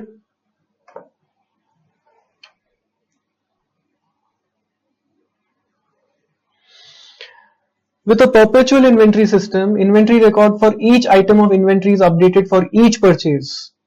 inventory record for each item is updated for each purchase and each sale as they occur. Actual cost of goods sold is determined and recorded with each sale. Therefore, perpetual inventory keeps a running total of inventory balances. Hybrid. Units of inventory on hand. So hybrid is a mixture of two. You maintain perpetual and you also do a physical count at the year end. That's hybrid. So it's best of both worlds. You can't go wrong. So some companies maintain a perpetual record only. A record of units on hand is maintained on the perpetual basis, and this often referred to as modified perpetual system. Most companies that maintain a perpetual still perform either complete periodic physical or test count inventories on a random basis. So that is the hybrid part, right? So some companies do only perpetual. This I don't need to highlight, right? So some companies maintain only perpetual, some companies do perpetual plus physical inventory count. Whether full physical inventory count or test on a test basis, that's a different matter, but they do. Right? Did I leave anything else? No. So this we have covered till here. Now comparison of periodic and perpetual again. For a purchase, that was sale, this is purchase, debit purchase, credit cash. Here we will do debit inventory, credit cash. So perpetual, we are updating the inventory records immediately, simultaneously.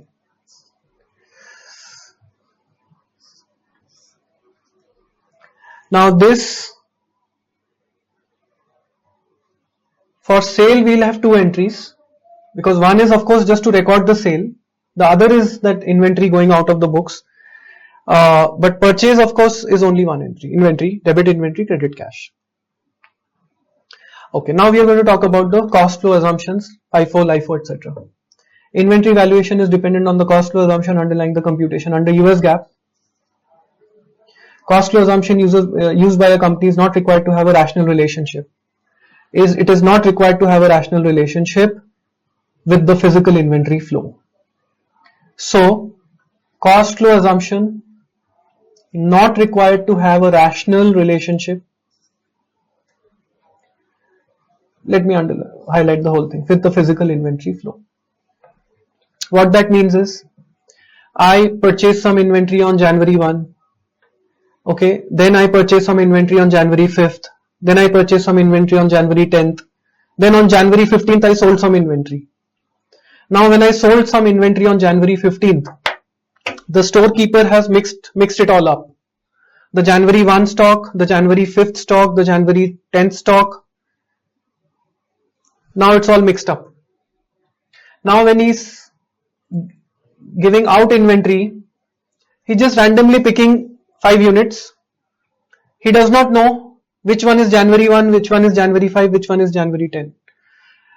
So, excuse me, in the books I am following FIFO. Example, in the books I am following first in, first out. But physically he is not taking, he is not even cognizant of the fact, for example, that I need to do it first in, first out. So he is just picking randomly, and suppose it has a long life, it's not a perishable item, so it has a life of 3 years or 5 years, so he is not bothered. How does it matter whether I am giving out from the January 1 stock or from the January 5th stock? He is not bothered, right? The storekeeper is not bothered, and he is not an accountant, he is not from an accounts background, he has not been sensitized about it. Okay, internal controls are not strong to ensure this. No problem. US GAAP says no problem. US GAAP says cost flow assumption is not required to have a rational relationship with physical inventory. Okay. However, the primary objective is selection of the method that will most clearly reflect the periodic income.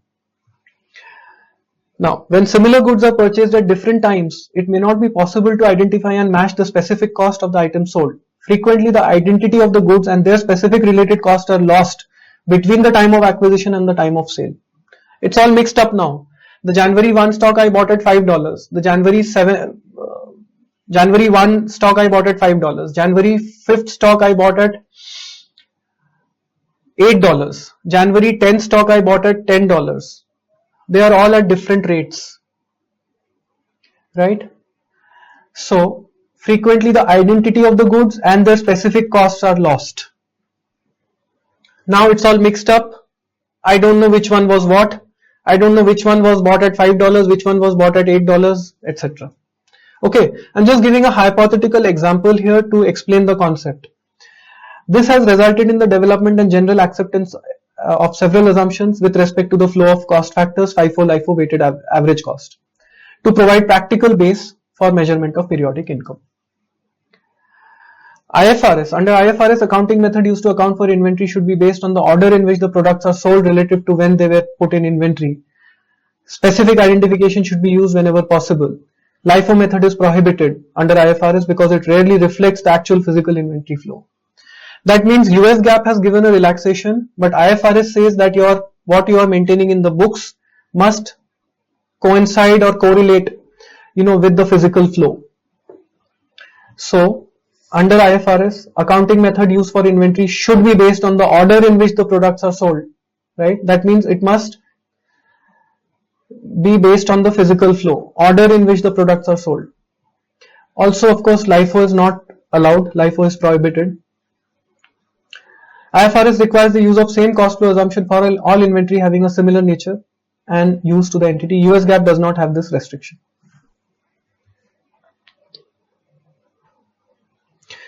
Specific identification method. So what are we trying to determine? The cost. Now specific identification will be used. Okay, let me first discuss what happens in this. Under the specific identification method, cost of each item in inventory is uniquely identified. Cost of each item is uniquely identified to that item. The cost follows the physical flow of the item in and out of inventory to cost of goods sold. Specific identification is usually used for physically large or high value items and allows for greater opportunity for manipulation of income. Now see here, of course, this particular para, what it is saying, will be discussed in very much detail in business environment and concept. I will quickly explain. Okay, here we are discussing more on the accounting part of it. The reasoning behind it, or the functioning behind how to calculate in the specific identification method, that will be discussed in BEC. But I will quickly touch upon it. It is saying that for physically large items or for high value items, we will use this method, this specific identification method. Take for example jewelry. Every piece of jewelry is different from every other piece. You go to any store, every piece of jewelry is different. Okay, assuming, of course, you could have standard also, but assuming that in your entity, in your company, every piece of jewelry is different. Now some jewelry is 10 grams, another piece of jewelry is 25 grams, another piece of jewelry is 30 grams, another piece of jewelry is 15 grams. They all have different weights. They all have different designs. They all have different stones embedded in them. Some has topaz, some has amethyst, different stones, ruby. So the quality of the stone is also different. Okay, of course the type of stone is different, the quality of the stone is also, let's say, different in different pieces of jewelry. Now can I do this? Can I say that I used 1 kg of gold and I made 10 pieces of jewelry out of it? Okay, I used 1 kg of gold, I made 10 pieces of jewelry out of it. 1 kg of gold cost is, take any number, $10,000, random, $10,000. I have made 10 pieces of jewelry out of it. Let me just distribute the cost to those 10 pieces of jewelry. Let me say 10,000 divided by 10 is 1,000. So I will allocate $1,000 to each piece of jewelry. Would that be a right way of doing it? Would that be a right way of doing it? No. No. Because every jewelry has a different weight, has different design. Okay, they are not equally, they are not homogeneous. So I said 1 kg of gold, and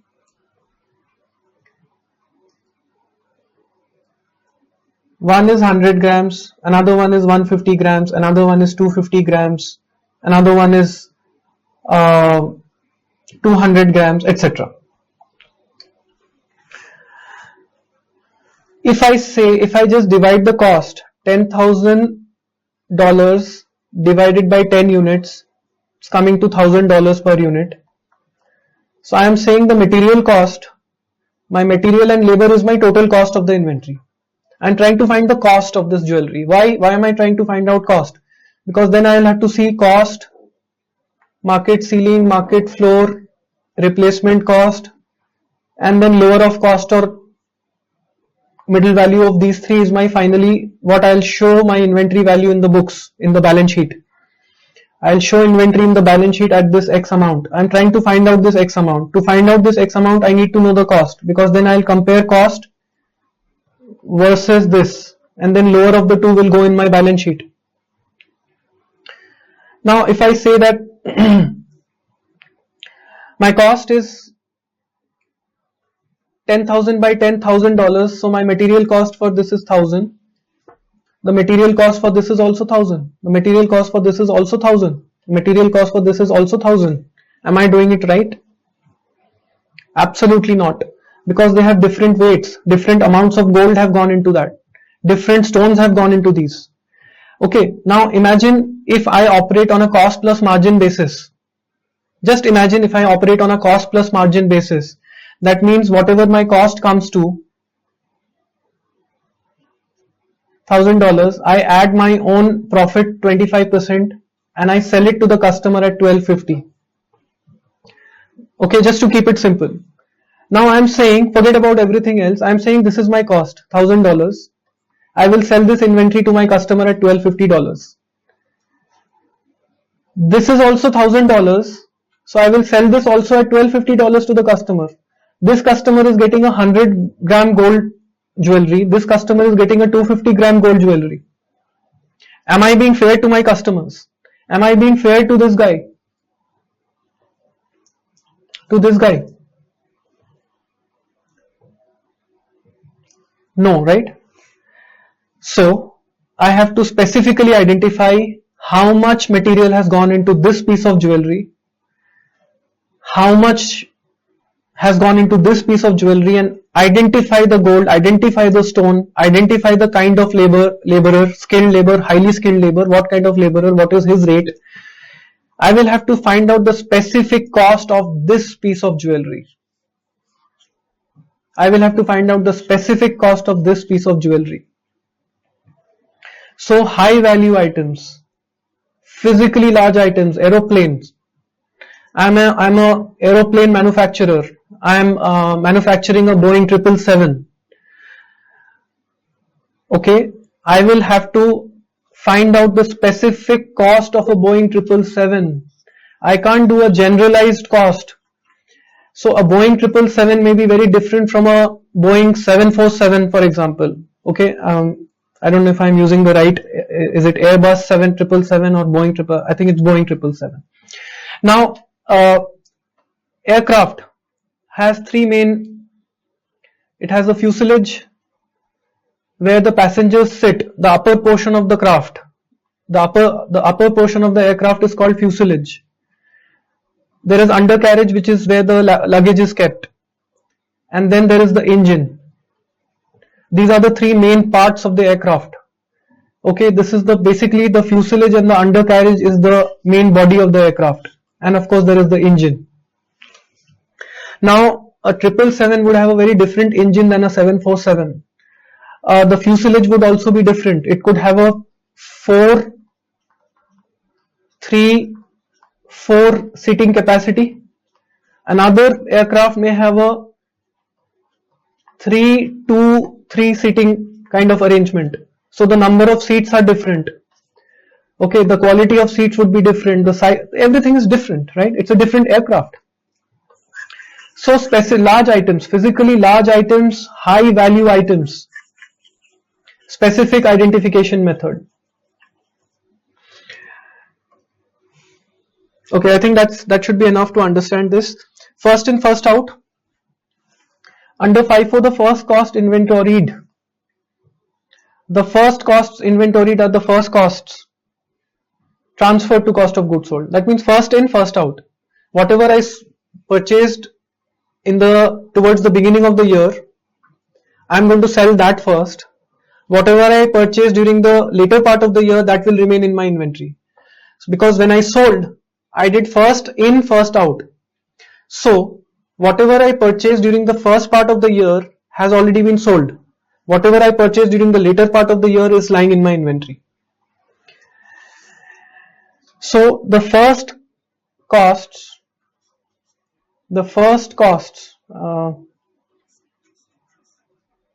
are transferred to cost of goods sold. Ending inventory includes the most recently incurred costs. Thus, ending balance approximates replacement cost. So, ending balance approximates replacement cost because they are the most recently acquired units of inventory. Ending inventory and cost of goods sold are same whether a periodic or perpetual inventory system is used. This is a very important line from exam point of view. Under FIFO,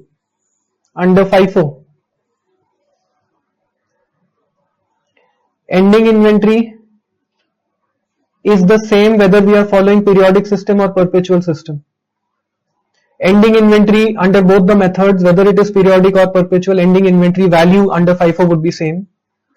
Similarly, cost of goods sold, whether we are following perpetual or periodic, cost of goods sold will be same. See, this sentence does not mean that ending inventory will be equal to cost of goods sold. No, obviously not. Here the meaning of this sentence is that ending inventory as per perpetual, as per periodic, will be same as ending inventory as per perpetual. Similarly, cost of goods sold as per periodic will be same as cost of goods sold under perpetual. Only under FIFO.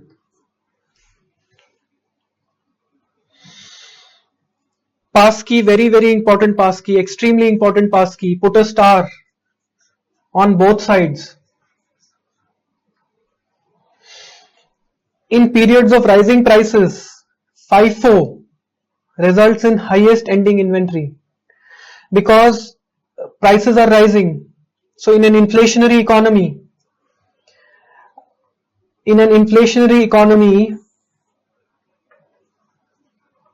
January 1 to December 31, price was low here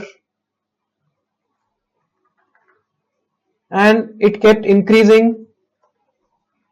Price, this I am talking about the price. Price was lower, it's an inflationary economy. Towards the end of the year, prices became higher. In FIFO, first in, first out. That means the initial part has already been sold. That means the inventory that was costing lower has been sold. The inventory that is costing higher is still lying in inventory. Which means in periods of rising prices, FIFO results in higher ending inventory.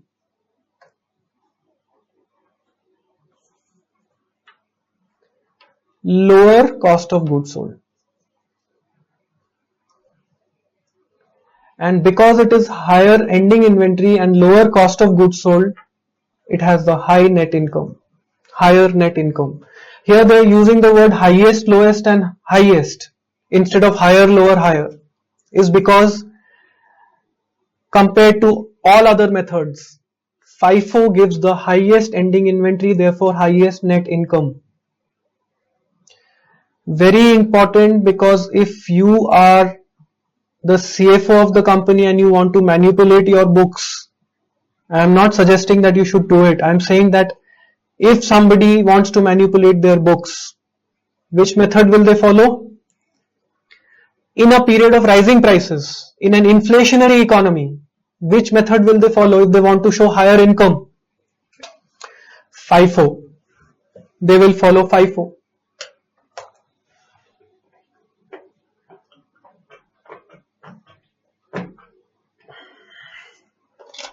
Alright.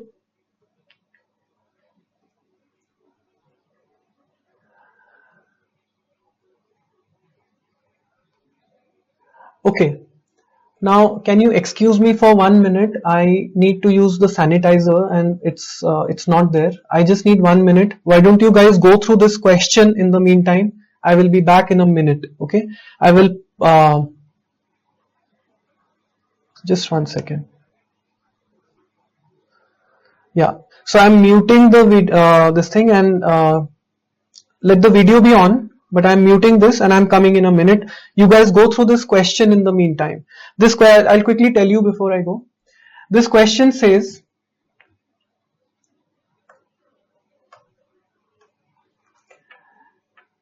FIFO periodic inventory system, you have to calculate the ending inventory value and cost of goods sold, and you have to calculate under perpetual system the ending inventory and cost of goods sold. Now see, I want to highlight this, that in the last page we saw that ending inventory is same under FIFO whether you are following periodic or perpetual. Cost of goods sold is also same whether you are following periodic or perpetual. Look at this. Cost of goods sold is 17,000 under periodic. It is 17,000 under perpetual also. Ending inventory is 23,250 under periodic. It is 23,250 under perpetual also. Right? I just want you to go through this to see how it is calculated. You know, because you're out of touch. I'm sure you have done FIFO pretty much in college. But just see how this calculation has been done. Are you comfortable with this calculation or not? I will be back in a minute. Okay. Has everyone gone through it?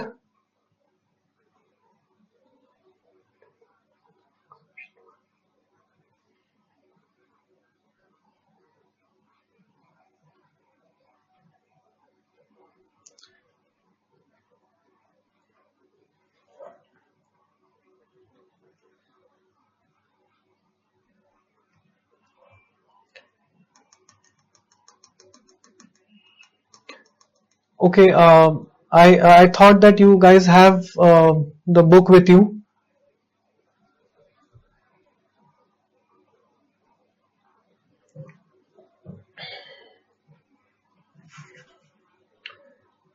I hope everyone has received the books by now. Okay, so in case you have a problem understanding this, please let me know and I will explain it to you separately. Right now, let us proceed. I am assuming that everyone has understood. It's very basic. The calculation is very basic.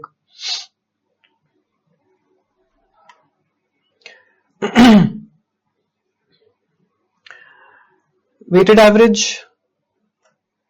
See, generally in CPA exams, you are not asked to calculate because that is something very, very basic for CPA exam. They ask you questions more on the application of knowledge, like things like these. When will your cost of goods sold be higher? When will your net income be lower? When will the ending inventory be higher? Under which method? Those kind of questions appear more in the exam, not the calculation as such. Under the weighted average method, at the end of the period, the average cost of each item in inventory would be the weighted average of the cost of all inventory. Of course, it will be the weighted average. The weighted average is determined by dividing the total cost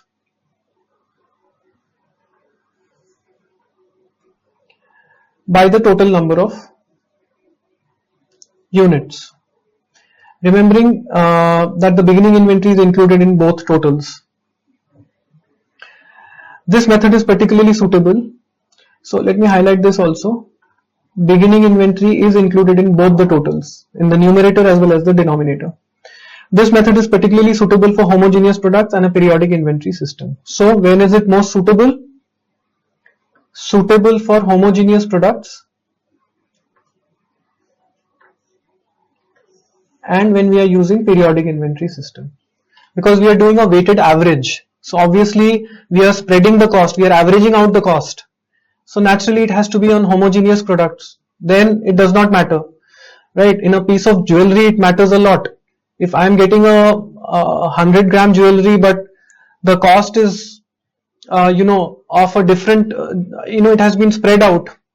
So like I explained, then I'm not being fair to certain customers. But if it's a homogeneous product, then we can spread out. Let's say if I'm using 100 gallons of water, 100 gallons of soda, 100 gallons of something else, and I'm mixing that to make a drink, okay, whether it is Coke or Pepsi or any drink, then I can divide it. I can say that, okay, 100 gallons of water, 100 gallons of soda, 100 gallons of this particular liquid, the total cost of all these three items is $10,000, and how many bottles I have made out of these many bottles, I can divide the cost and come out with an average cost.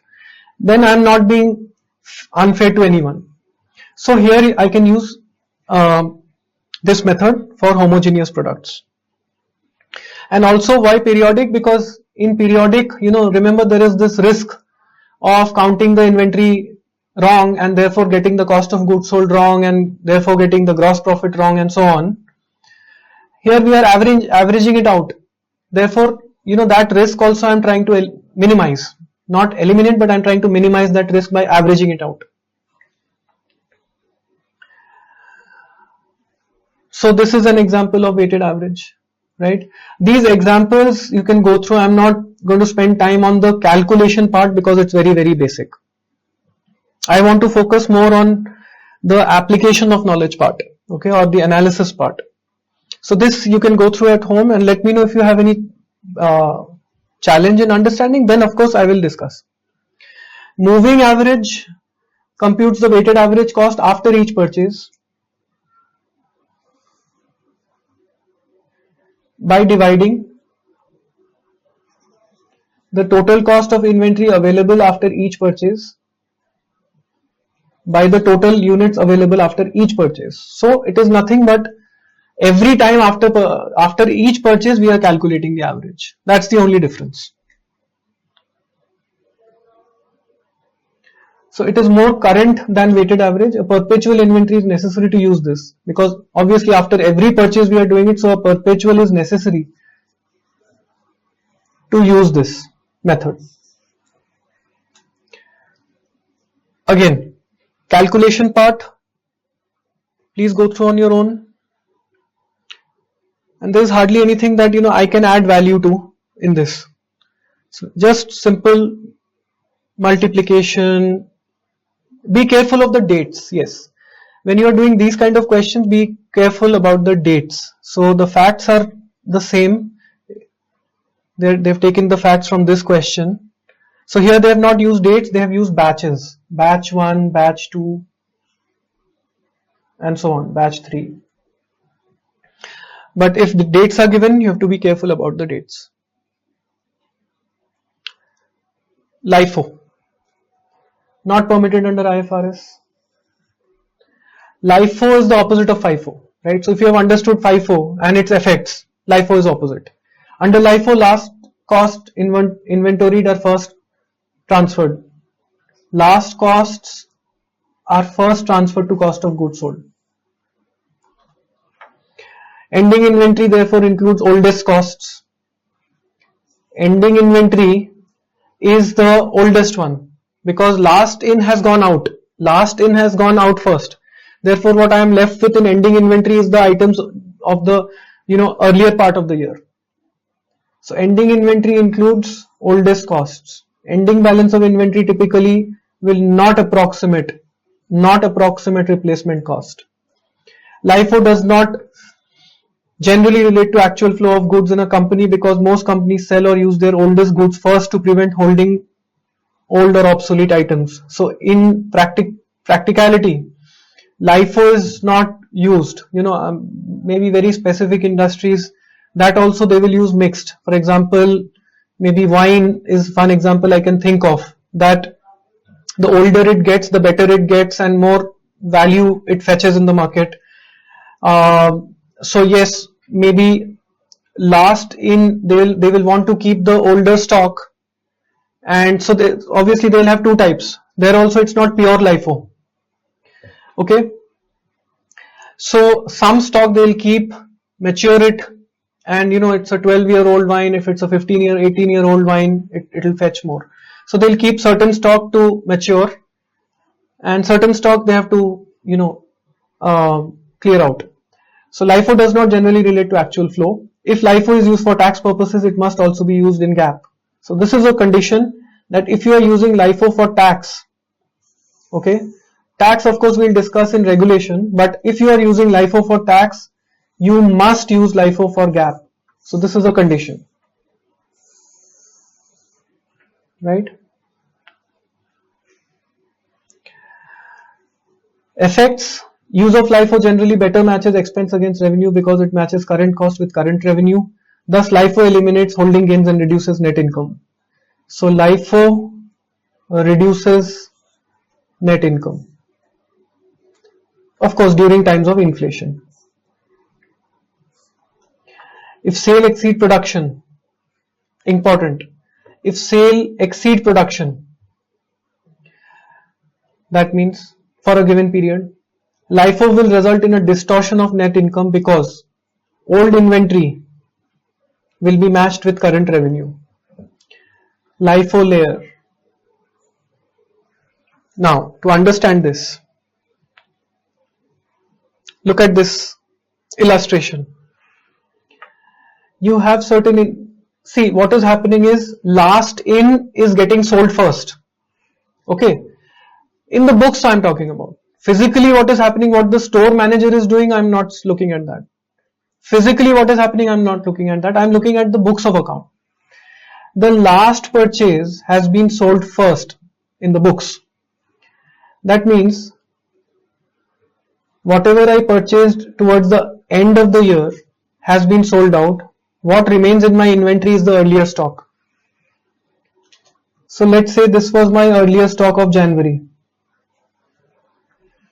In February again I bought some items, and because I did last in first out, that February stock was sold, the January stock remained in stock.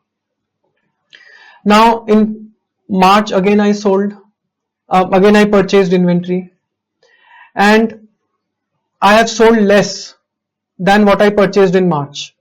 I have sold less than what I purchased in March. So my entire sale has gone out from the March stock, and something is still remaining. Some inventory is still remaining out of the March purchase. That has become layer 2. Remember, January stock is still there. Now out of the March purchase, I am still left with some inventory. Now I again purchase in May and I sell in May, and what I sell in May is less than what I purchased in May. Okay. Now sounds weird. Why would a company do that? Maybe their estimates are going wrong. Maybe they're estimating that they will be able to sell a lot, but they're not able to sell a lot. Reason could be anything. In May, I sold items less than what I purchased in May. So out of my May purchases also some inventory is still left. That has formed the third layer. So my January inventory is still lying with me. My March inventory is still lying with me. Now I have a May inventory lying with me. LIFO has this tendency of creating layers, which are known as LIFO layers. So this happens in LIFO only, obviously, because it tends to accumulate. So if your estimates are not right, okay, if your budgeting process has not been correct, your estimates have not been correct, okay, your market intelligence is not working well, okay, then you may face this LIFO layer thing. Now let's read it. If sale exceed production, then of course if your sale of May exceeds the production of May, then of course you need to dig out from your March stock and sell.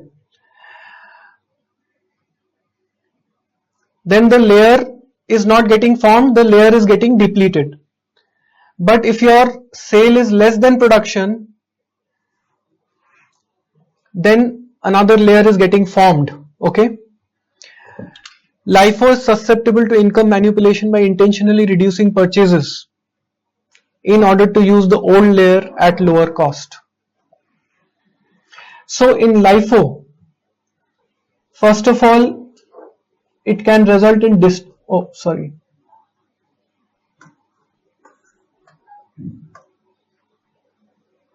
it can result in a distortion of net income. Also, it is susceptible to manipulation of net income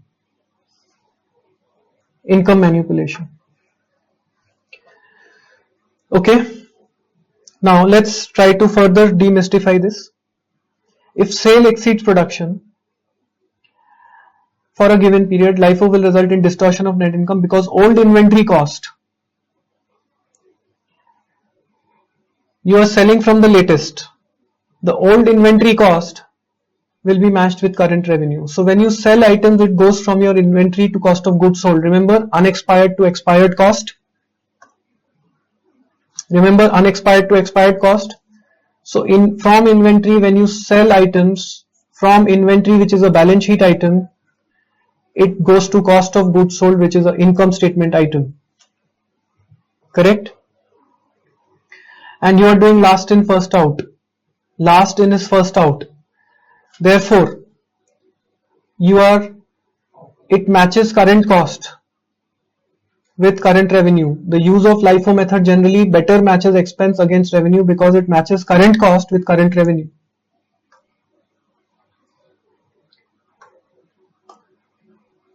It matches current cost with current revenue, right? Because the latest production has gone out as sales, so current cost is matched with current revenue. Thus, LIFO eliminates the holding gains and reduces net income during times of inflation. If sale exceeds production, then what will happen is we are digging into the old stock, and then the problem arises, right? Then what happens? Old inventory cost is matched with current revenue. Now is that clear? So in general, LIFO is better, but better in the sense, I will not compare better or worse. Okay, let me take back that word. I'm not saying better or worse. I'm saying that in general, LIFO matches current cost with current revenue.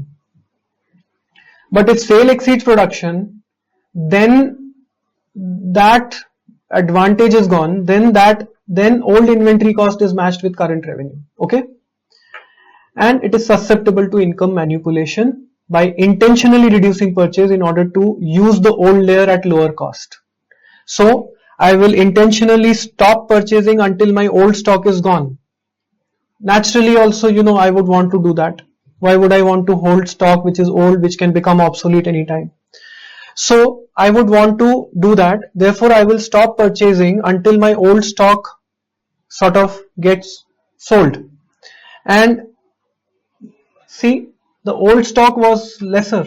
Old stock was $1. So now I am saying my cost of goods sold is $1, right? And my sale price minus cost of goods sold is my gross profit, gross margin. Therefore, I can manipulate my net income. Susceptible to income manipulation by intentionally reducing purchase in order to use the old layer at lower cost. If my cost of goods sold becomes lower, then of course I can manipulate my income, right? In periods of rising prices, LIFO generally results in lower ending inventory. So this is just the opposite of FIFO. In periods of rising prices, LIFO results in lowest ending inventory, highest cost of goods sold, lowest net income in periods of rising prices. Just the opposite of FIFO.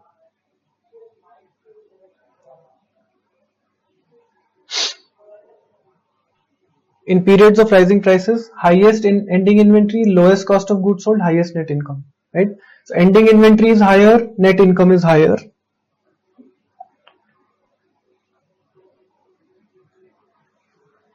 Ending inventory is lower, net income is lower. LIFO layer I have already discussed with you. Okay.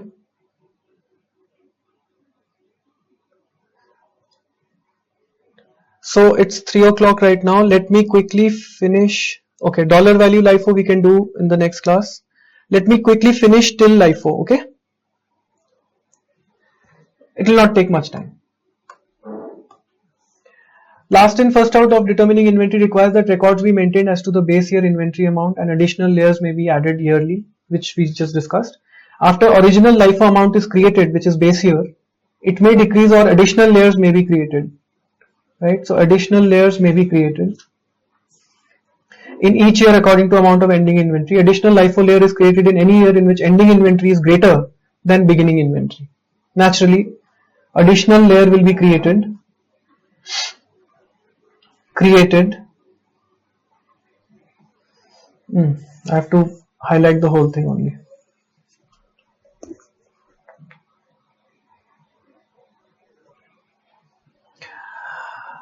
Additional LIFO layer is priced at the earliest cost of the year in which it was created. Because the LIFO method matches the most current cost incurred with current revenue, leaving the first cost incurred to be included in inventory increase. We have already discussed that. Okay. So very quickly again, my $1.30 will go into cost of goods sold because it is last in first out. Last in was this will be first out, this will become cost of goods sold. 1 and 120 will remain in inventory. If this also gets sold, this will go to cost of goods sold. Only $1 inventory will remain in inventory. Okay.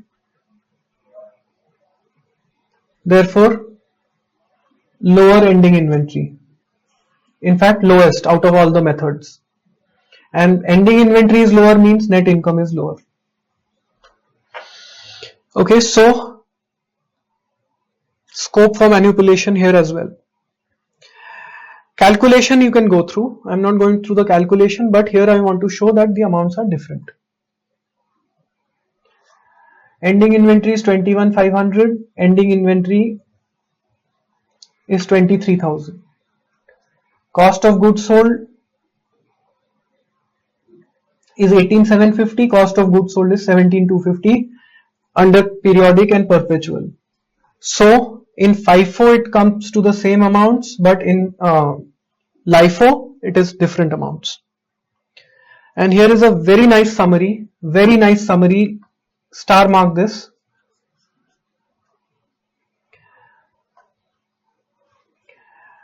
Comparison of LIFO FIFO average methods. A lot of your questions will get answered just by this passkey in the exam.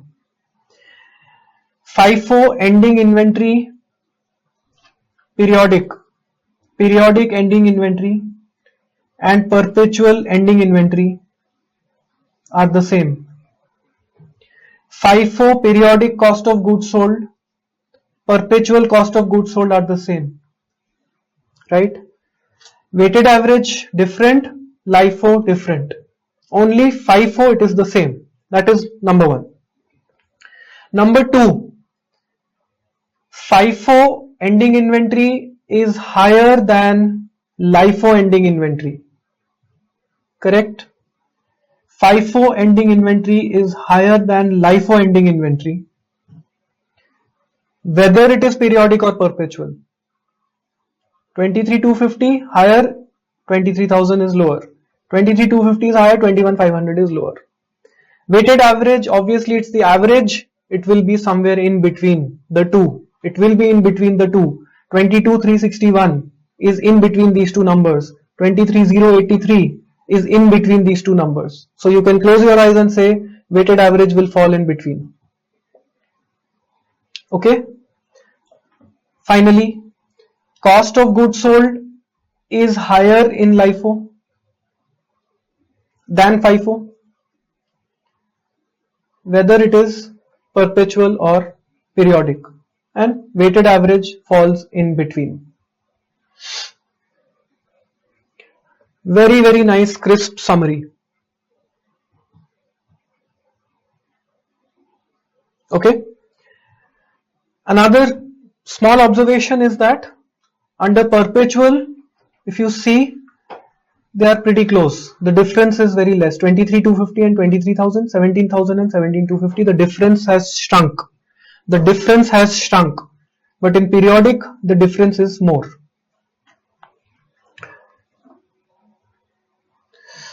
Okay, so with that, I think we will call it a day. We will resume tomorrow and just go through whatever I have covered today.